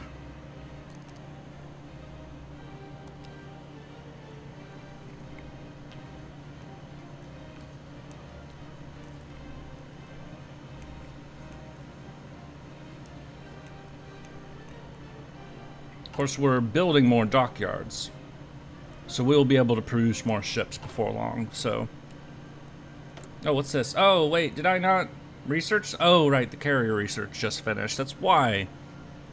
We didn't even pick the next research. We just jumped straight into building.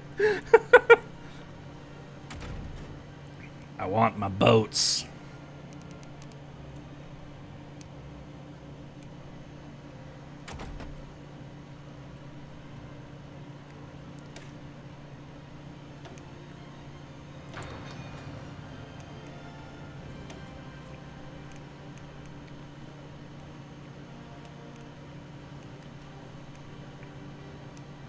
It's the Essex class carriers, which the U.S. built like, I don't know, like 18 of them.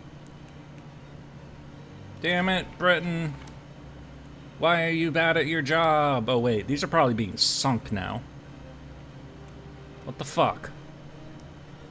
Hang on. No, that's them. How many English channel? No, what the fuck? Question. Why are there Japanese submarines in the English Channel? I'm just curious. Why? That's really, really weird. Hoi 4 logic? Yeah, pretty much.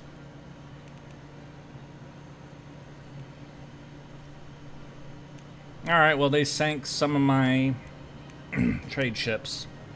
Which means I need more steel.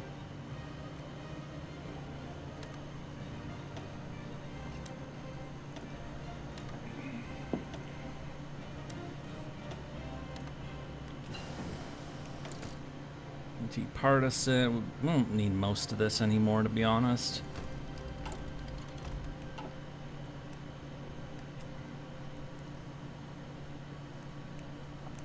Alright, we're starting to cause some trouble. We're starting to sink some convoys, starting to cause a little mayhem.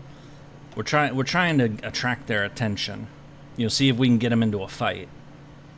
Because if we can get them into a fight, we'll probably win.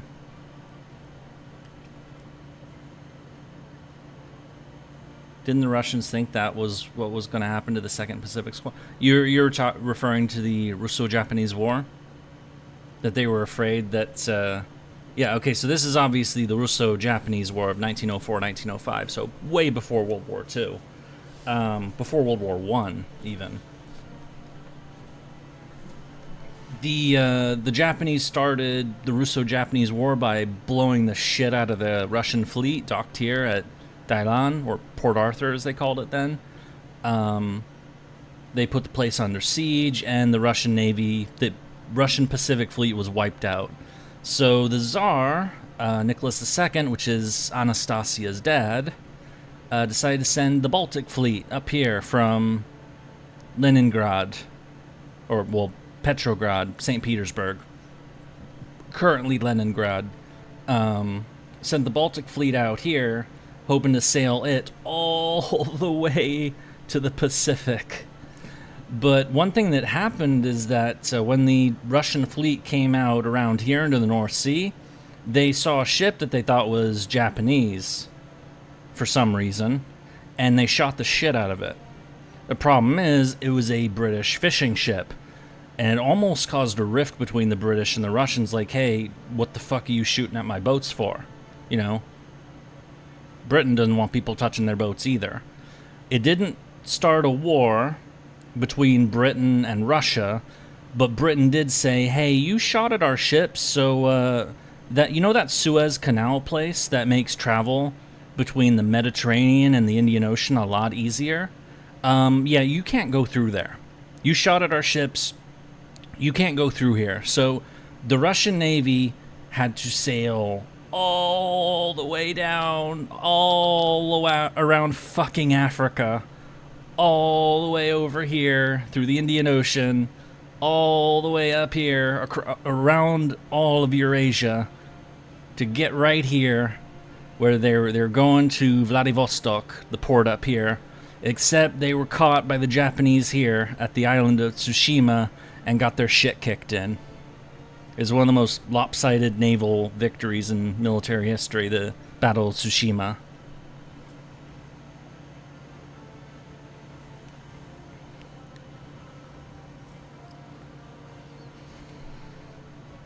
Anastasia's just a random girl, got shot, and then again, must be. Tsar was like, Tsar died. The Tsar Nicholas, Anastasia was the Tsar's daughter. One of his many daughters. He had like 3 daughters and 1 son, I believe.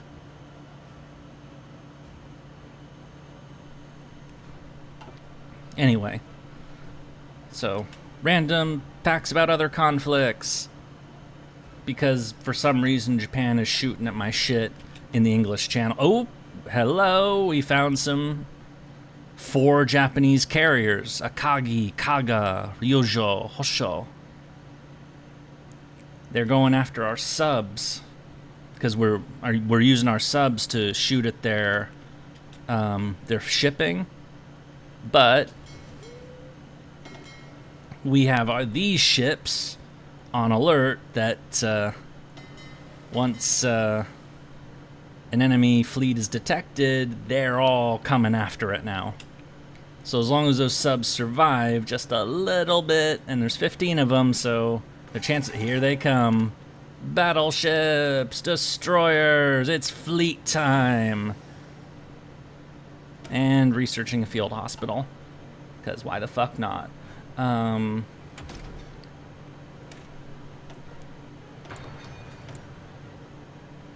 Oh no, my steel. Damn it. Oh, it's because we're building the carriers. That's why it just dropped like a rock.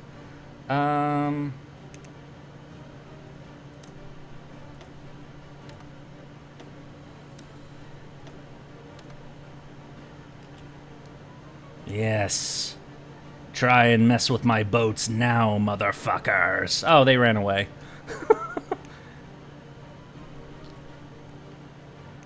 Alright, so first battle, lost 1 sub and 4 destroyers. They lost 11 convoys, light cruiser, and 9 destroyers. That's good. And now it's time for the fleet battle. The first great fleet battle of the conflict. How will we do? We outnumber them badly. They're getting nommed. They're getting nommed hard. Whoa, hello. So lost 3 destroyers and 1 plane. They lost a battle cruiser, 1 heavy cruiser, 8 light cruisers, 34 destroyers, and 3 planes. So we just kicked their shit in. We didn't sink any carriers, but U.S. Navy just drew first blood in the Pacific War. Big time. That's a lot of light ships. Steven Chosa, thank you, thank you. You could make a Monty Python-esque comedy film out of the story of the 2nd Pacific Squadron. I feel sorry for the admiral who was put in charge. You're referring to the Russo-Japanese War that I was talking about? Research excavation, invest PP into steel. So I was saving my political power for this. For mobilization for when Germany goes after me, which should be very soon. Conscription, we'll have to. We can spend some of it. Yeah, let's. We can. I just want to keep like 150 of that to make sure we can do it right away. So let's Minnesota, Pennsylvania, and okay, yeah, that'll do. So that'll get us some more steel production. And our ships are sailing back to Pearl. Which is good, because, I mean, how beat up did they get, actually? Little light damage to the lighter ships. Totally fine. Not this one. This one. A little beat up. The battleship Texas took a few hits. Maryland. But we fucked them up good. Alright. We didn't sink any real ships. Any, like, I mean, we sunk a battle cruiser. But that's... whatever.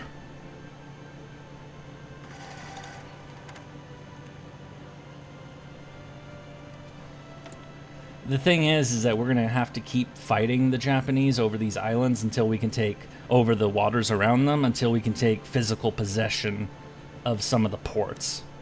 And then, you know, we chase them back to Japan. Or we just blow the shit out of them. Which is my preferred option, to kaboom them.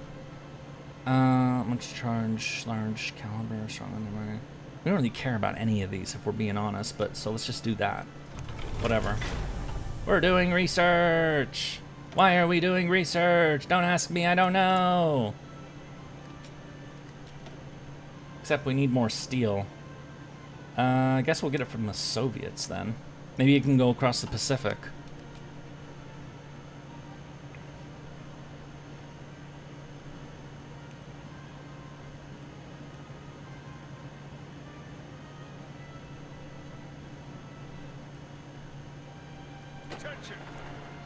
Alright. Let's get the Marines out to the Pacific. Let's get them to Pearl. I'm moving them slow because, you know,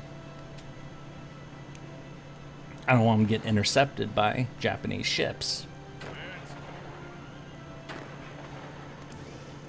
And let's send some guard units after them.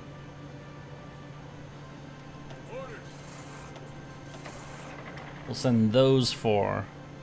No, these 5.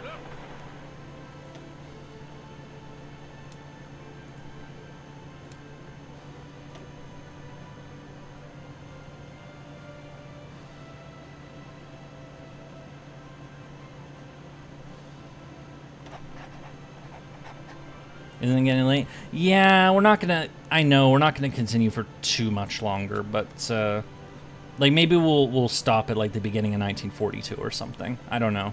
Oh, more naval fights! Just sinking their boats.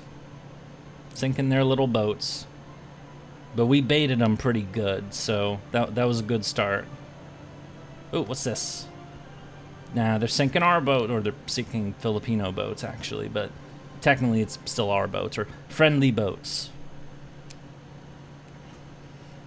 But they can't land here. Oh, wait.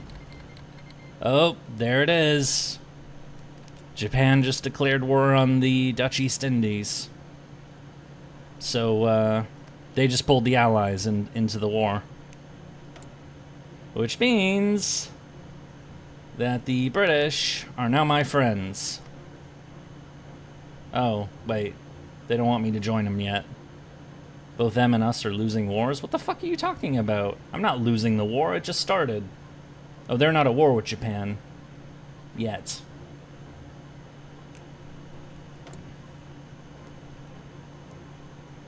Damn it! Stop shooting my transports! Wait, if Britain is about to be at war with Japan, then they can defend this, no problem.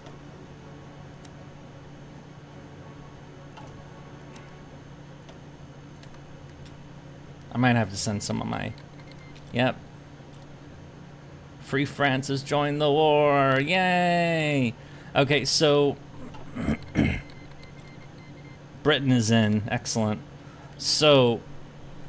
This game does not do the infamous stupidity of Adolf Hitler, where after Japan attacked Pearl Harbor... So, Japan, Italy, and Germany signed an alliance called the Tripartite Pact, which is basically if any of these nations are attacked by an outside country, then they would all declare war on them, basically. Let me say that again. If Germany, Italy, or Japan are attacked by another country, then Germany, Italy, and Japan will all declare war on that country. Japan attacked America. America did not attack Japan. America did declare war on Japan after Pearl Harbor, but that's a duh. I mean, Japan declared war, attacked America, and sent like a cheesy note that, you know, they said was a declaration of war, but it wasn't. It was like, we don't think we can negotiate anymore. It's like, yeah, really?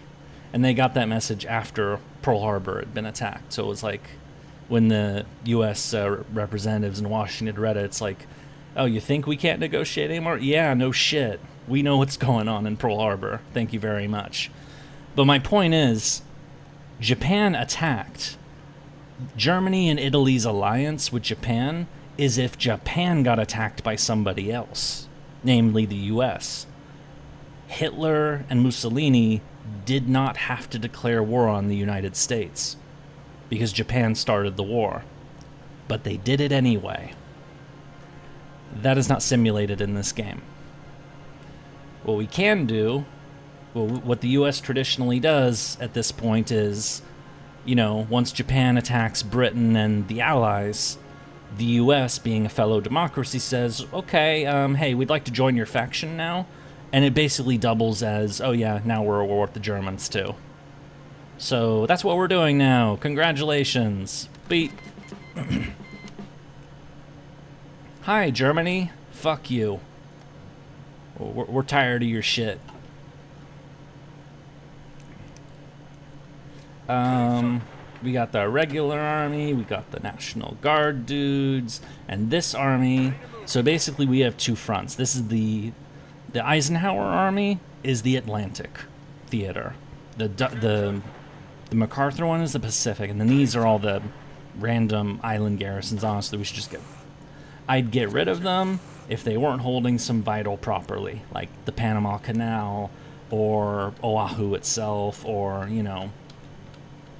Am I at war with Germany? I'm technically no, but I'm about to be. I was just explaining how Germany doesn't declare war on the U.S. in this game. It's the way it ends up working is that since Japan is at war with the Allies and U.S. is also at war with Japan, the U.S. joins the Allies, and then the U.S. joins the war against Germany that way. So it's kind of like it goes backwards in a sense, in that the U.S. kind of declares war on Germany in this game rather than the other way around. Because when the Pacific War started, when Pearl Harbor was bombed by Japan, everybody in the U.S. was basically had one thing on their mind: fuck Japan. That was what everybody in the U.S. was thinking at that point. Like, let's go, let's send everybody to the Pacific, let's kick the shit out of them for doing that. You know, Winston Churchill and the British had also been attacked, but it's like, yeah, okay, but, yeah, I guess they're also being attacked by the Japanese, and, we kind of like Britain, but Hitler didn't attack us. It was Japan who attacked us. We need to go, they touched our boats. We got to go kill them. The U.S. People and the government were hell-bent on, we need to go fuck up Japan for Pearl Harbor. And then Hitler has the bright idea to just declare war on the United States a few days later. And that's basically, okay. Well, we want to go kill Japan, but Germany decided they want to fight us too, so all right, well, I guess we're going to go kill them too. So had Hitler not declared war on the United States, had Hitler and Mussolini not declared war on the United States right after Pearl Harbor, it would have been a bit harder for Roosevelt to convince the American people, oh, would you like to also do Europe, by the way? Even though we're not at war with Germany or Italy. I mean, they're friends with Japan, they're jerks, they're killing millions of people in Europe, but they didn't do anything to us, to America specifically. But then Hitler declares war, and it's like, oh, well, Germany hates us too, well, let's kill them too. So, it's Hitler declaring war on the United States is considered one of the dumbest moves, pretty much ever, in any diplomacy. It was a double whammy for him in 1941. It's like two of the dumbest moves ever made were, one, invading the Soviet Union, and two, declaring war on the United States when you didn't have to. So, it was kind of... But anyway, we're now allied with Britain! And now we're just gonna... Yep, we're at war with Germany now. World War II has begun for us. A month early. I mean, the Japanese, it began kind of like 2 or 3 months early. Oh shit, they're invading the Philippines. Oh no, did they take a harbor? I think they took a harbor. They took a harbor, okay. The Japanese have a foothold in the Philippines. No! Meanwhile, the British are preparing to invade islands in the Pacific. And you know what? Commands? We should also prepare to invade islands in the Pacific. But just to... Now, normally we would go for Guadalcanal, but Japan hasn't taken Guadalcanal, and they probably never will, so... We're going for...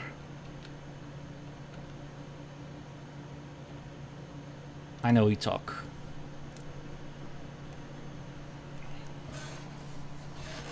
My grandpa told me once declaring war on the Americans was a monumentous and severe lapse of judgment and intellect. Yeah, it was. Because as I explained, he didn't have to do that. Like, there was no obligation for Hitler to join Japan's war against the United States. Hitler hated the United States. He thought the United States was a mongrel nation of like mixed race people, and that they would be inferior to, his pure Aryan master race, all that bullshit. He hated America, but he didn't have to go to war with them.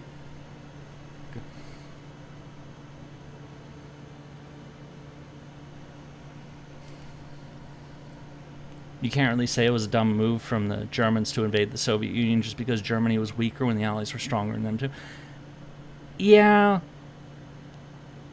I would say the reason I call Germany invading the Soviets a dumb move is because they didn't deal with Britain first. I think it would have been harder. I mean, it was always a belief that, Stalin would betray the pact if Hitler didn't do it first. But I think it would have been a bit harder for Stalin to invade Germany to convince the Russian people, the Soviet people, but also the Russians, the Ukrainians, the Belarusians, Estonians, Latvians, all of them, all those fucking people, to just, hey, let's go murder the Germans. when the Germans hadn't, like, without the Germans, like, doing mass murder in the Soviet Union. Because that's what really, glued the Soviet people to the cause of fighting the Germans. They weren't loyal to Stalin. They didn't like Stalin. Not after the purges, not after, the Holodomor, not after, like, all of that shit. They weren't eager to fight for Stalin. I talked about this yesterday when we were playing as Germany and we invaded the Soviets, but there was no way to deal with Britain.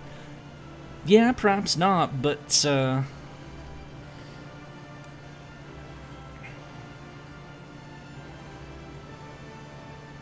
anyway, let's just do the thing. We're gonna go to the end of the year, and then that'll be it. I know it's kind of like a and Philippines wants to join the war. Yep, so the wars are unified. So map, we are one of the allies, and we're all the pink people, and we're at war with the Axis, the black, and the Greater East Asia Co-Prosperity, Japan's empire in the west, which is this white stuff. And Japan, of course, is also at war with the Chinese United Front, and the Axis are at war with the Comintern, Communist International. So these two are also our allies. So there are 5 alliances on the map, and it's 3 of them against the other 2. Hitler tried to deal with the British. It only cost him his Luftwaffles. Yeah, there's some stuff about the Battle of Britain. Didn't really talk about it when we were playing as... Still same situation as Napoleon. Yeah.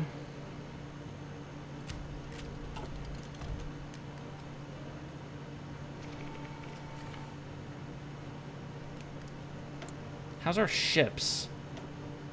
Damn it, they're sinking our boats. Or our transport ship. We need more boats. Actually, no, let's not do those. Let's get Soviet. It wasn't just Belgium. Also, the Soviets doing fair. They're not doing... Oh. Okay, the Soviets killed the Finns already. But yeah, Soviets are doing okay so far. They've lost a lot of shit. How many of their guys are dead so far? Germans have lost 1.5 million to them. The Soviets have lost less. Wow. Okay. They're doing really good then.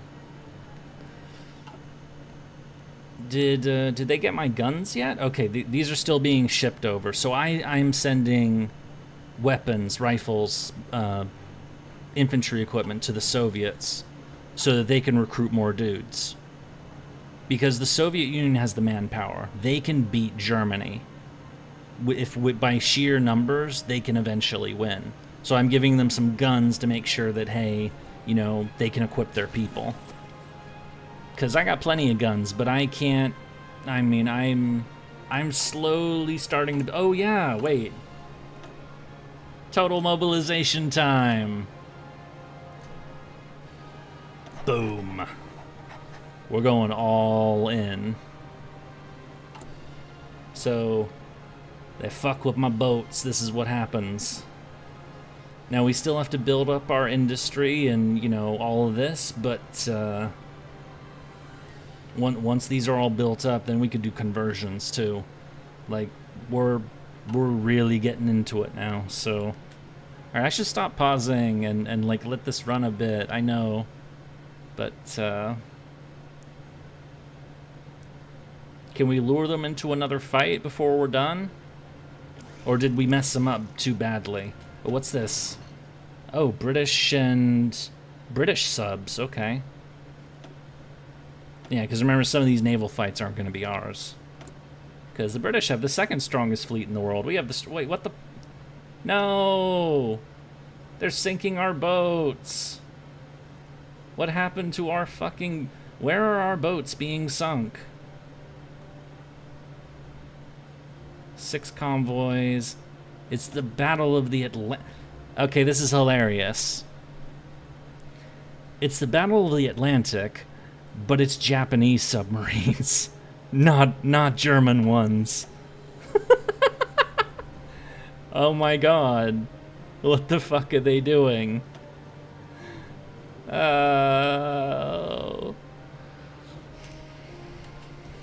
Also, what's with all the Zastalina, Zarodina shit?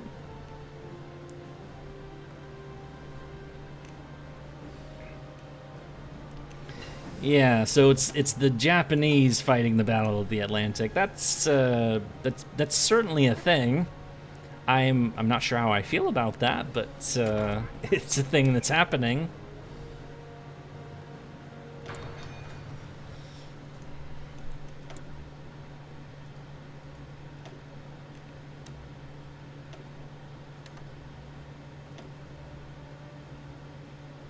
Alright, fuck it. We have to trade with the Vichy if the Soviet trade keeps getting shot like that. We can trade with Spain. Spain's neutral. They're fascists, but you know, they're neutral. Yeah, Franco very wisely did not join World War II. Yeah, we're losing boats. Oh, what the hell? The British landed at Calabria. What the fuck are they doing here? It's like a year and a half too early for Husky and Avalanche. What the fuck are you? Oh, wait. They took North Africa. Okay. The war in North Africa is over. Okay. Well, that's a thing that happened. What do you mean research my tech? I am researching tech. This is all tech being researched.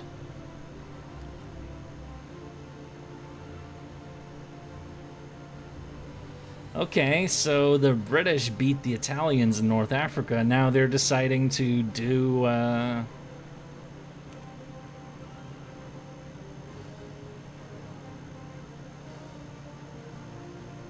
yeah. So the invasion of Italy, or the invasion of Sicily was Operation Husky. The invasion of Italy, Salerno, was Avalanche. So, I mean, the British did... I don't know if they can hold there. I mean, Calabria is a port that they can be resupplied here, but... this is the problem. Our navy's not big enough to fight... Oh, what's this? Oh, we found their carriers again. We found the Japanese carriers. Let's go kill them. Where's our where are our boats? We need our boats. I am. What the fuck? Come on, go. What the fuck are you doing? Oh, okay, now they're going out. I'm glad somebody's doing something.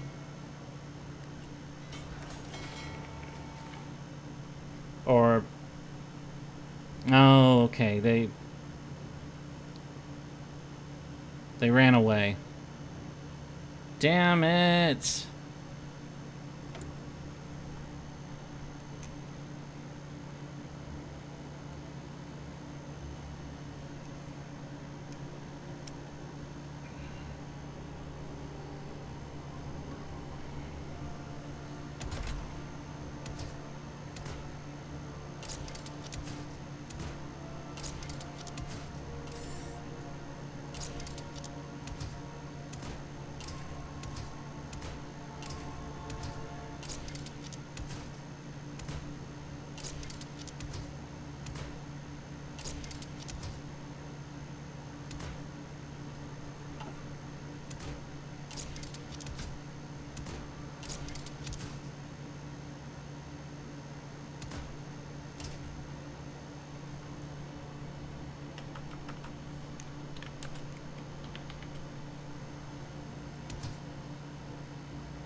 Give it a little bit of armor.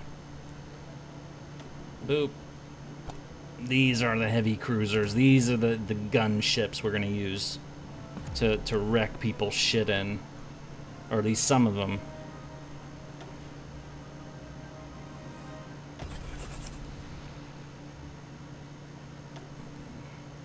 Oh, wrong one. It's Norfolk that's building these things. 3. Nope. 4. 5. And 6. There we go. 6 more six more armored cruisers, or heavy cruisers, going to 5th Fleet.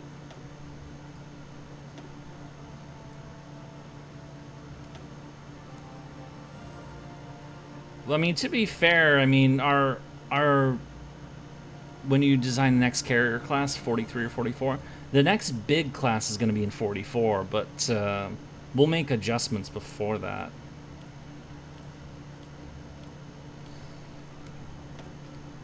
We are building our boats. Damn it, all of our fucking steel is going away. At least they're not sinking my convoys to Cuba. Oh yeah, we can, oh wait. Where's Rosie? It's 100. Yep. So we did total mobilization, which is this. It drains our manpower. I mean, to be fair, our manpower is totally fine. We're not worried about that. But, so we want to get Rosie the Riveter, which is the women in the workforce. Of course, it's also historically accurate, you know? All the men got into uniform, all the women went into the factories. Boom, that's how America did it.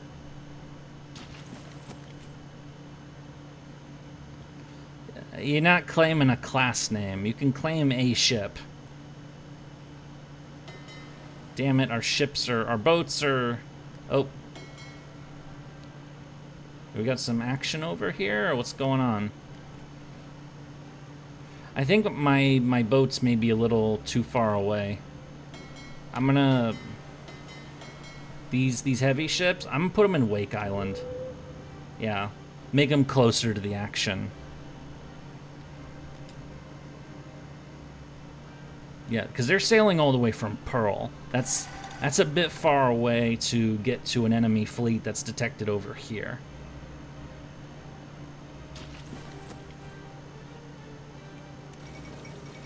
Singular SS Tolton. The neutral Chilean convoy, SS Tolton, was traveling unescorted from Baltimore to New York City when she was hit near a bridge by a torpedo from a German submarine off of Barnegat, New Jersey. So, Baltimore to New York City, that like right off the coast of the eastern United States, was torpedoed by a fucking U-boat.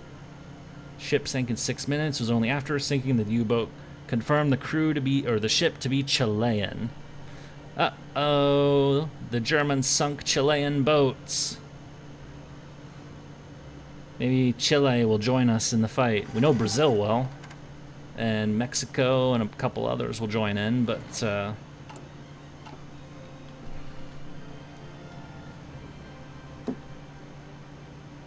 that's a little too close. Yeah, it is. But as I was saying, the German U-boats, when World War II started, they got really close to... What the hell is this? Okay, the British are attacking Japanese islands already.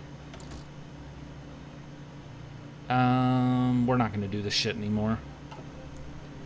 Intervention in Asia! Yay! Alright, let's start waking this shit up. Wartime industry. And we're getting the real general to command these guys. It's not Griswold, it is Van de Grift. Where are you, you bitch? There you are. Alexander Van de Grift, Marine General. Naturally, you should have the Marine General command the Marines. Also, oh yeah, we can add the tank division.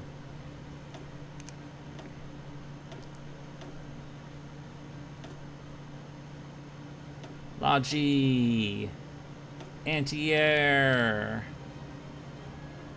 salt engineers. Hospital, because I'm that kind of person. Let's start switching these with mediums, because we have Lees. Oh yeah, we still need to make Shermans. Alright, this will do for now. This is a complete unit. Let's start making some tank divisions. How many can we make so far? We can make quite a lot of them, actually.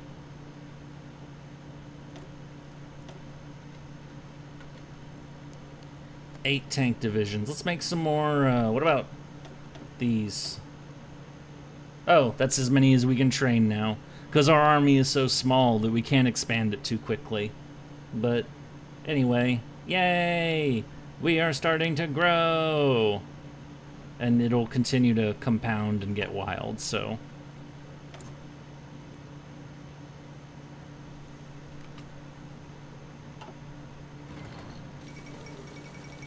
Siam joins Japan, so Thailand joins Japan. But since Japan didn't take French Indochina, that means Thailand is kind of surrounded. This might be a dumb move by the AI. Like a really dumb one, because Japan should own this. But they don't. And not only do they not own it, there are troops there that are allied, which are now at war with Thailand. Thailand is dead. The AI is being stupid. Japan took that part of the Philippines. We'll be fine.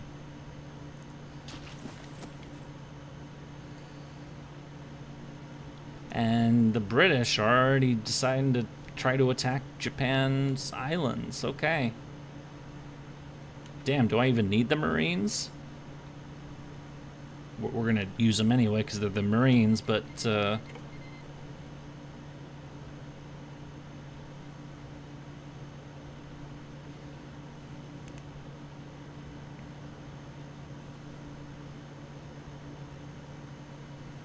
you need it to invade Japan. Oh, I know. Damn it, they're sinking our shit again. Damn it. Oh, we can trade with Australia. That's nice. Let's trade with Australia. And the Vichy. Ew. Fucking pricks. We'll deal with them in due time. Wow, what the hell? What? The Australians are getting in on this now, too. And the... Wow, okay.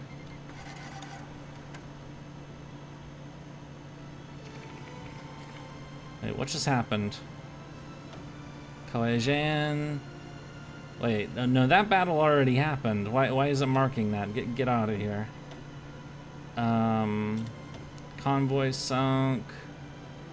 Killed another one of their convoys. The British are taking Pacific Islands and the Carolines for some reason. Surprised Vichy France is still trading with you? Well, not at war with Vichy France.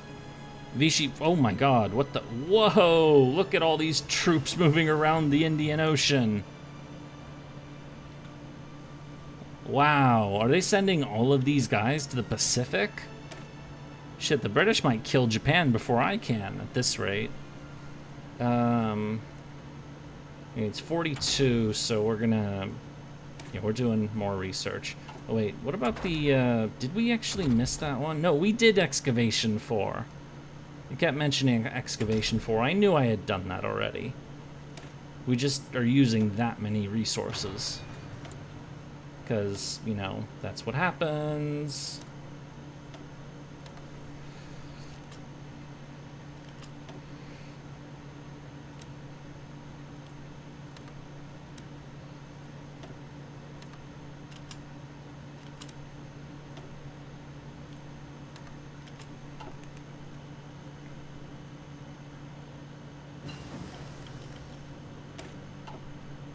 Nope. 155s. New research. And new troops. It's the 2nd Marines. Yay! Let's send them to Honolulu where they can train. And these guys can also go to the Pacific to train.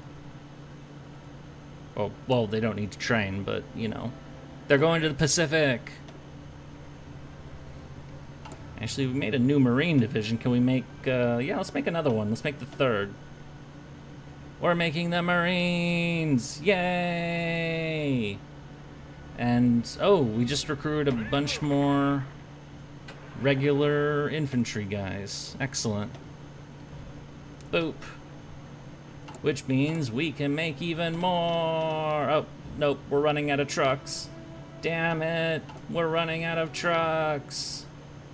Why do we run out of trucks? We're America, damn it.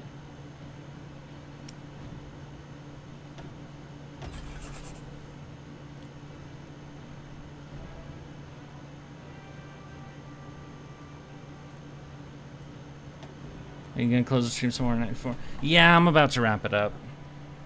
I know we've been going for quite a while, so...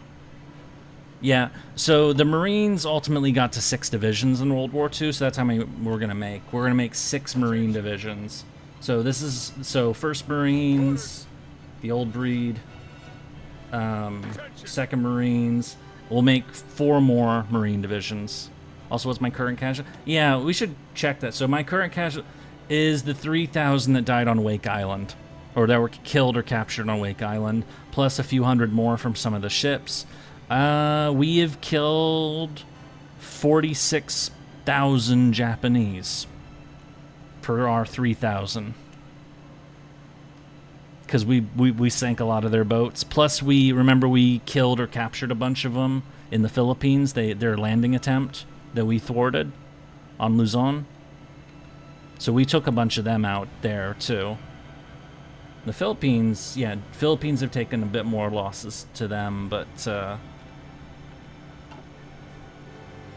Wait, when did India get in on the action? India is still under the Raj at this point, so India is part of the British Empire. So India is British at this point. It gets its independence after the war in 47. So yeah, this is still part of the British Empire at this point. So not for much longer, but you know.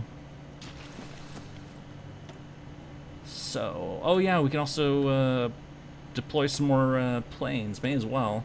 Fighter planes. We have a lot of spare fighter planes. Let's get the Army Air Force to wait.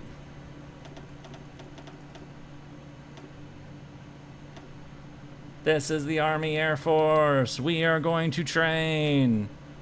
We are going to make planes. So that's 2,800 fighters. Wait, what the fuck? Did I hit the wrong button?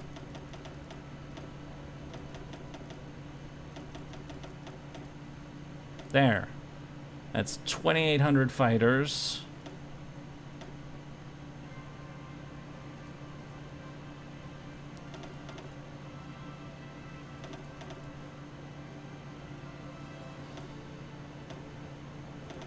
About 1,200 CAS aircraft. Close air support. Don't care about this for now. Heavy fighters. About 400 P-47s, a little short of that. Not gonna put these. 2, 3, 4. We're gonna maybe have, not quite, yeah, so 700. Just under 800. So this is our bomber force, by the way. Okay. Oh, come on. Don't be weird. And transport aircraft.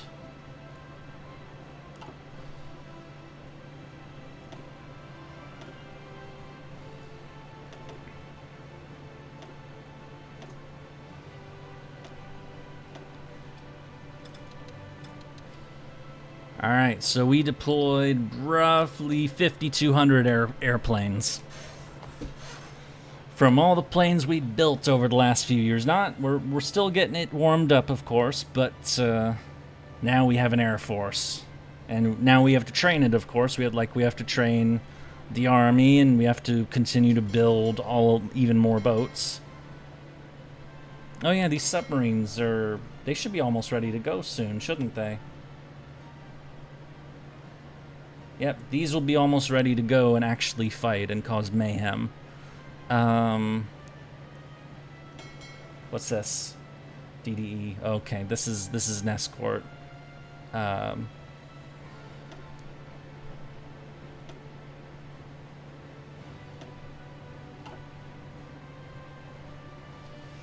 Don't have enough for that yet, but...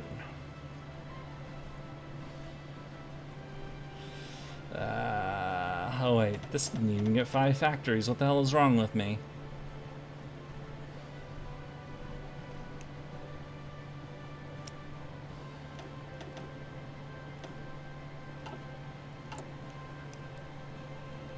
So, to wrap this up, we've entered the war. Japan kind of surprised us, you know, literally. They didn't Pearl Harbor, but they did sudden random declare war, despite the fact that they still haven't taken French Indochina, which means that the oil embargo never happened, which means, you know... Anyway, that was weird. And now, you know, we've joined the Allies, we're at war with Germany, and we drew first blood in a naval battle in the Pacific. But next time, which will be next weekend, so Saturday, we're gonna get this shit really going. And, you know, bring the real, we're gonna build stuff up, and then we're gonna, you know, we're gonna cause some trouble, you know, some real trouble. But until then, oh yeah, and I'm gonna hopefully release the, I'm going to, I recorded Locusta, I'm editing the recording, and I'm hoping I can maybe release the video for Locusta either on, probably on Wednesday is what is my goal. But anyway, until then, until Saturday, I hope you all have a good rest of your next couple of days, and I hope to see you again soon. Goodbye, everyone. Take care.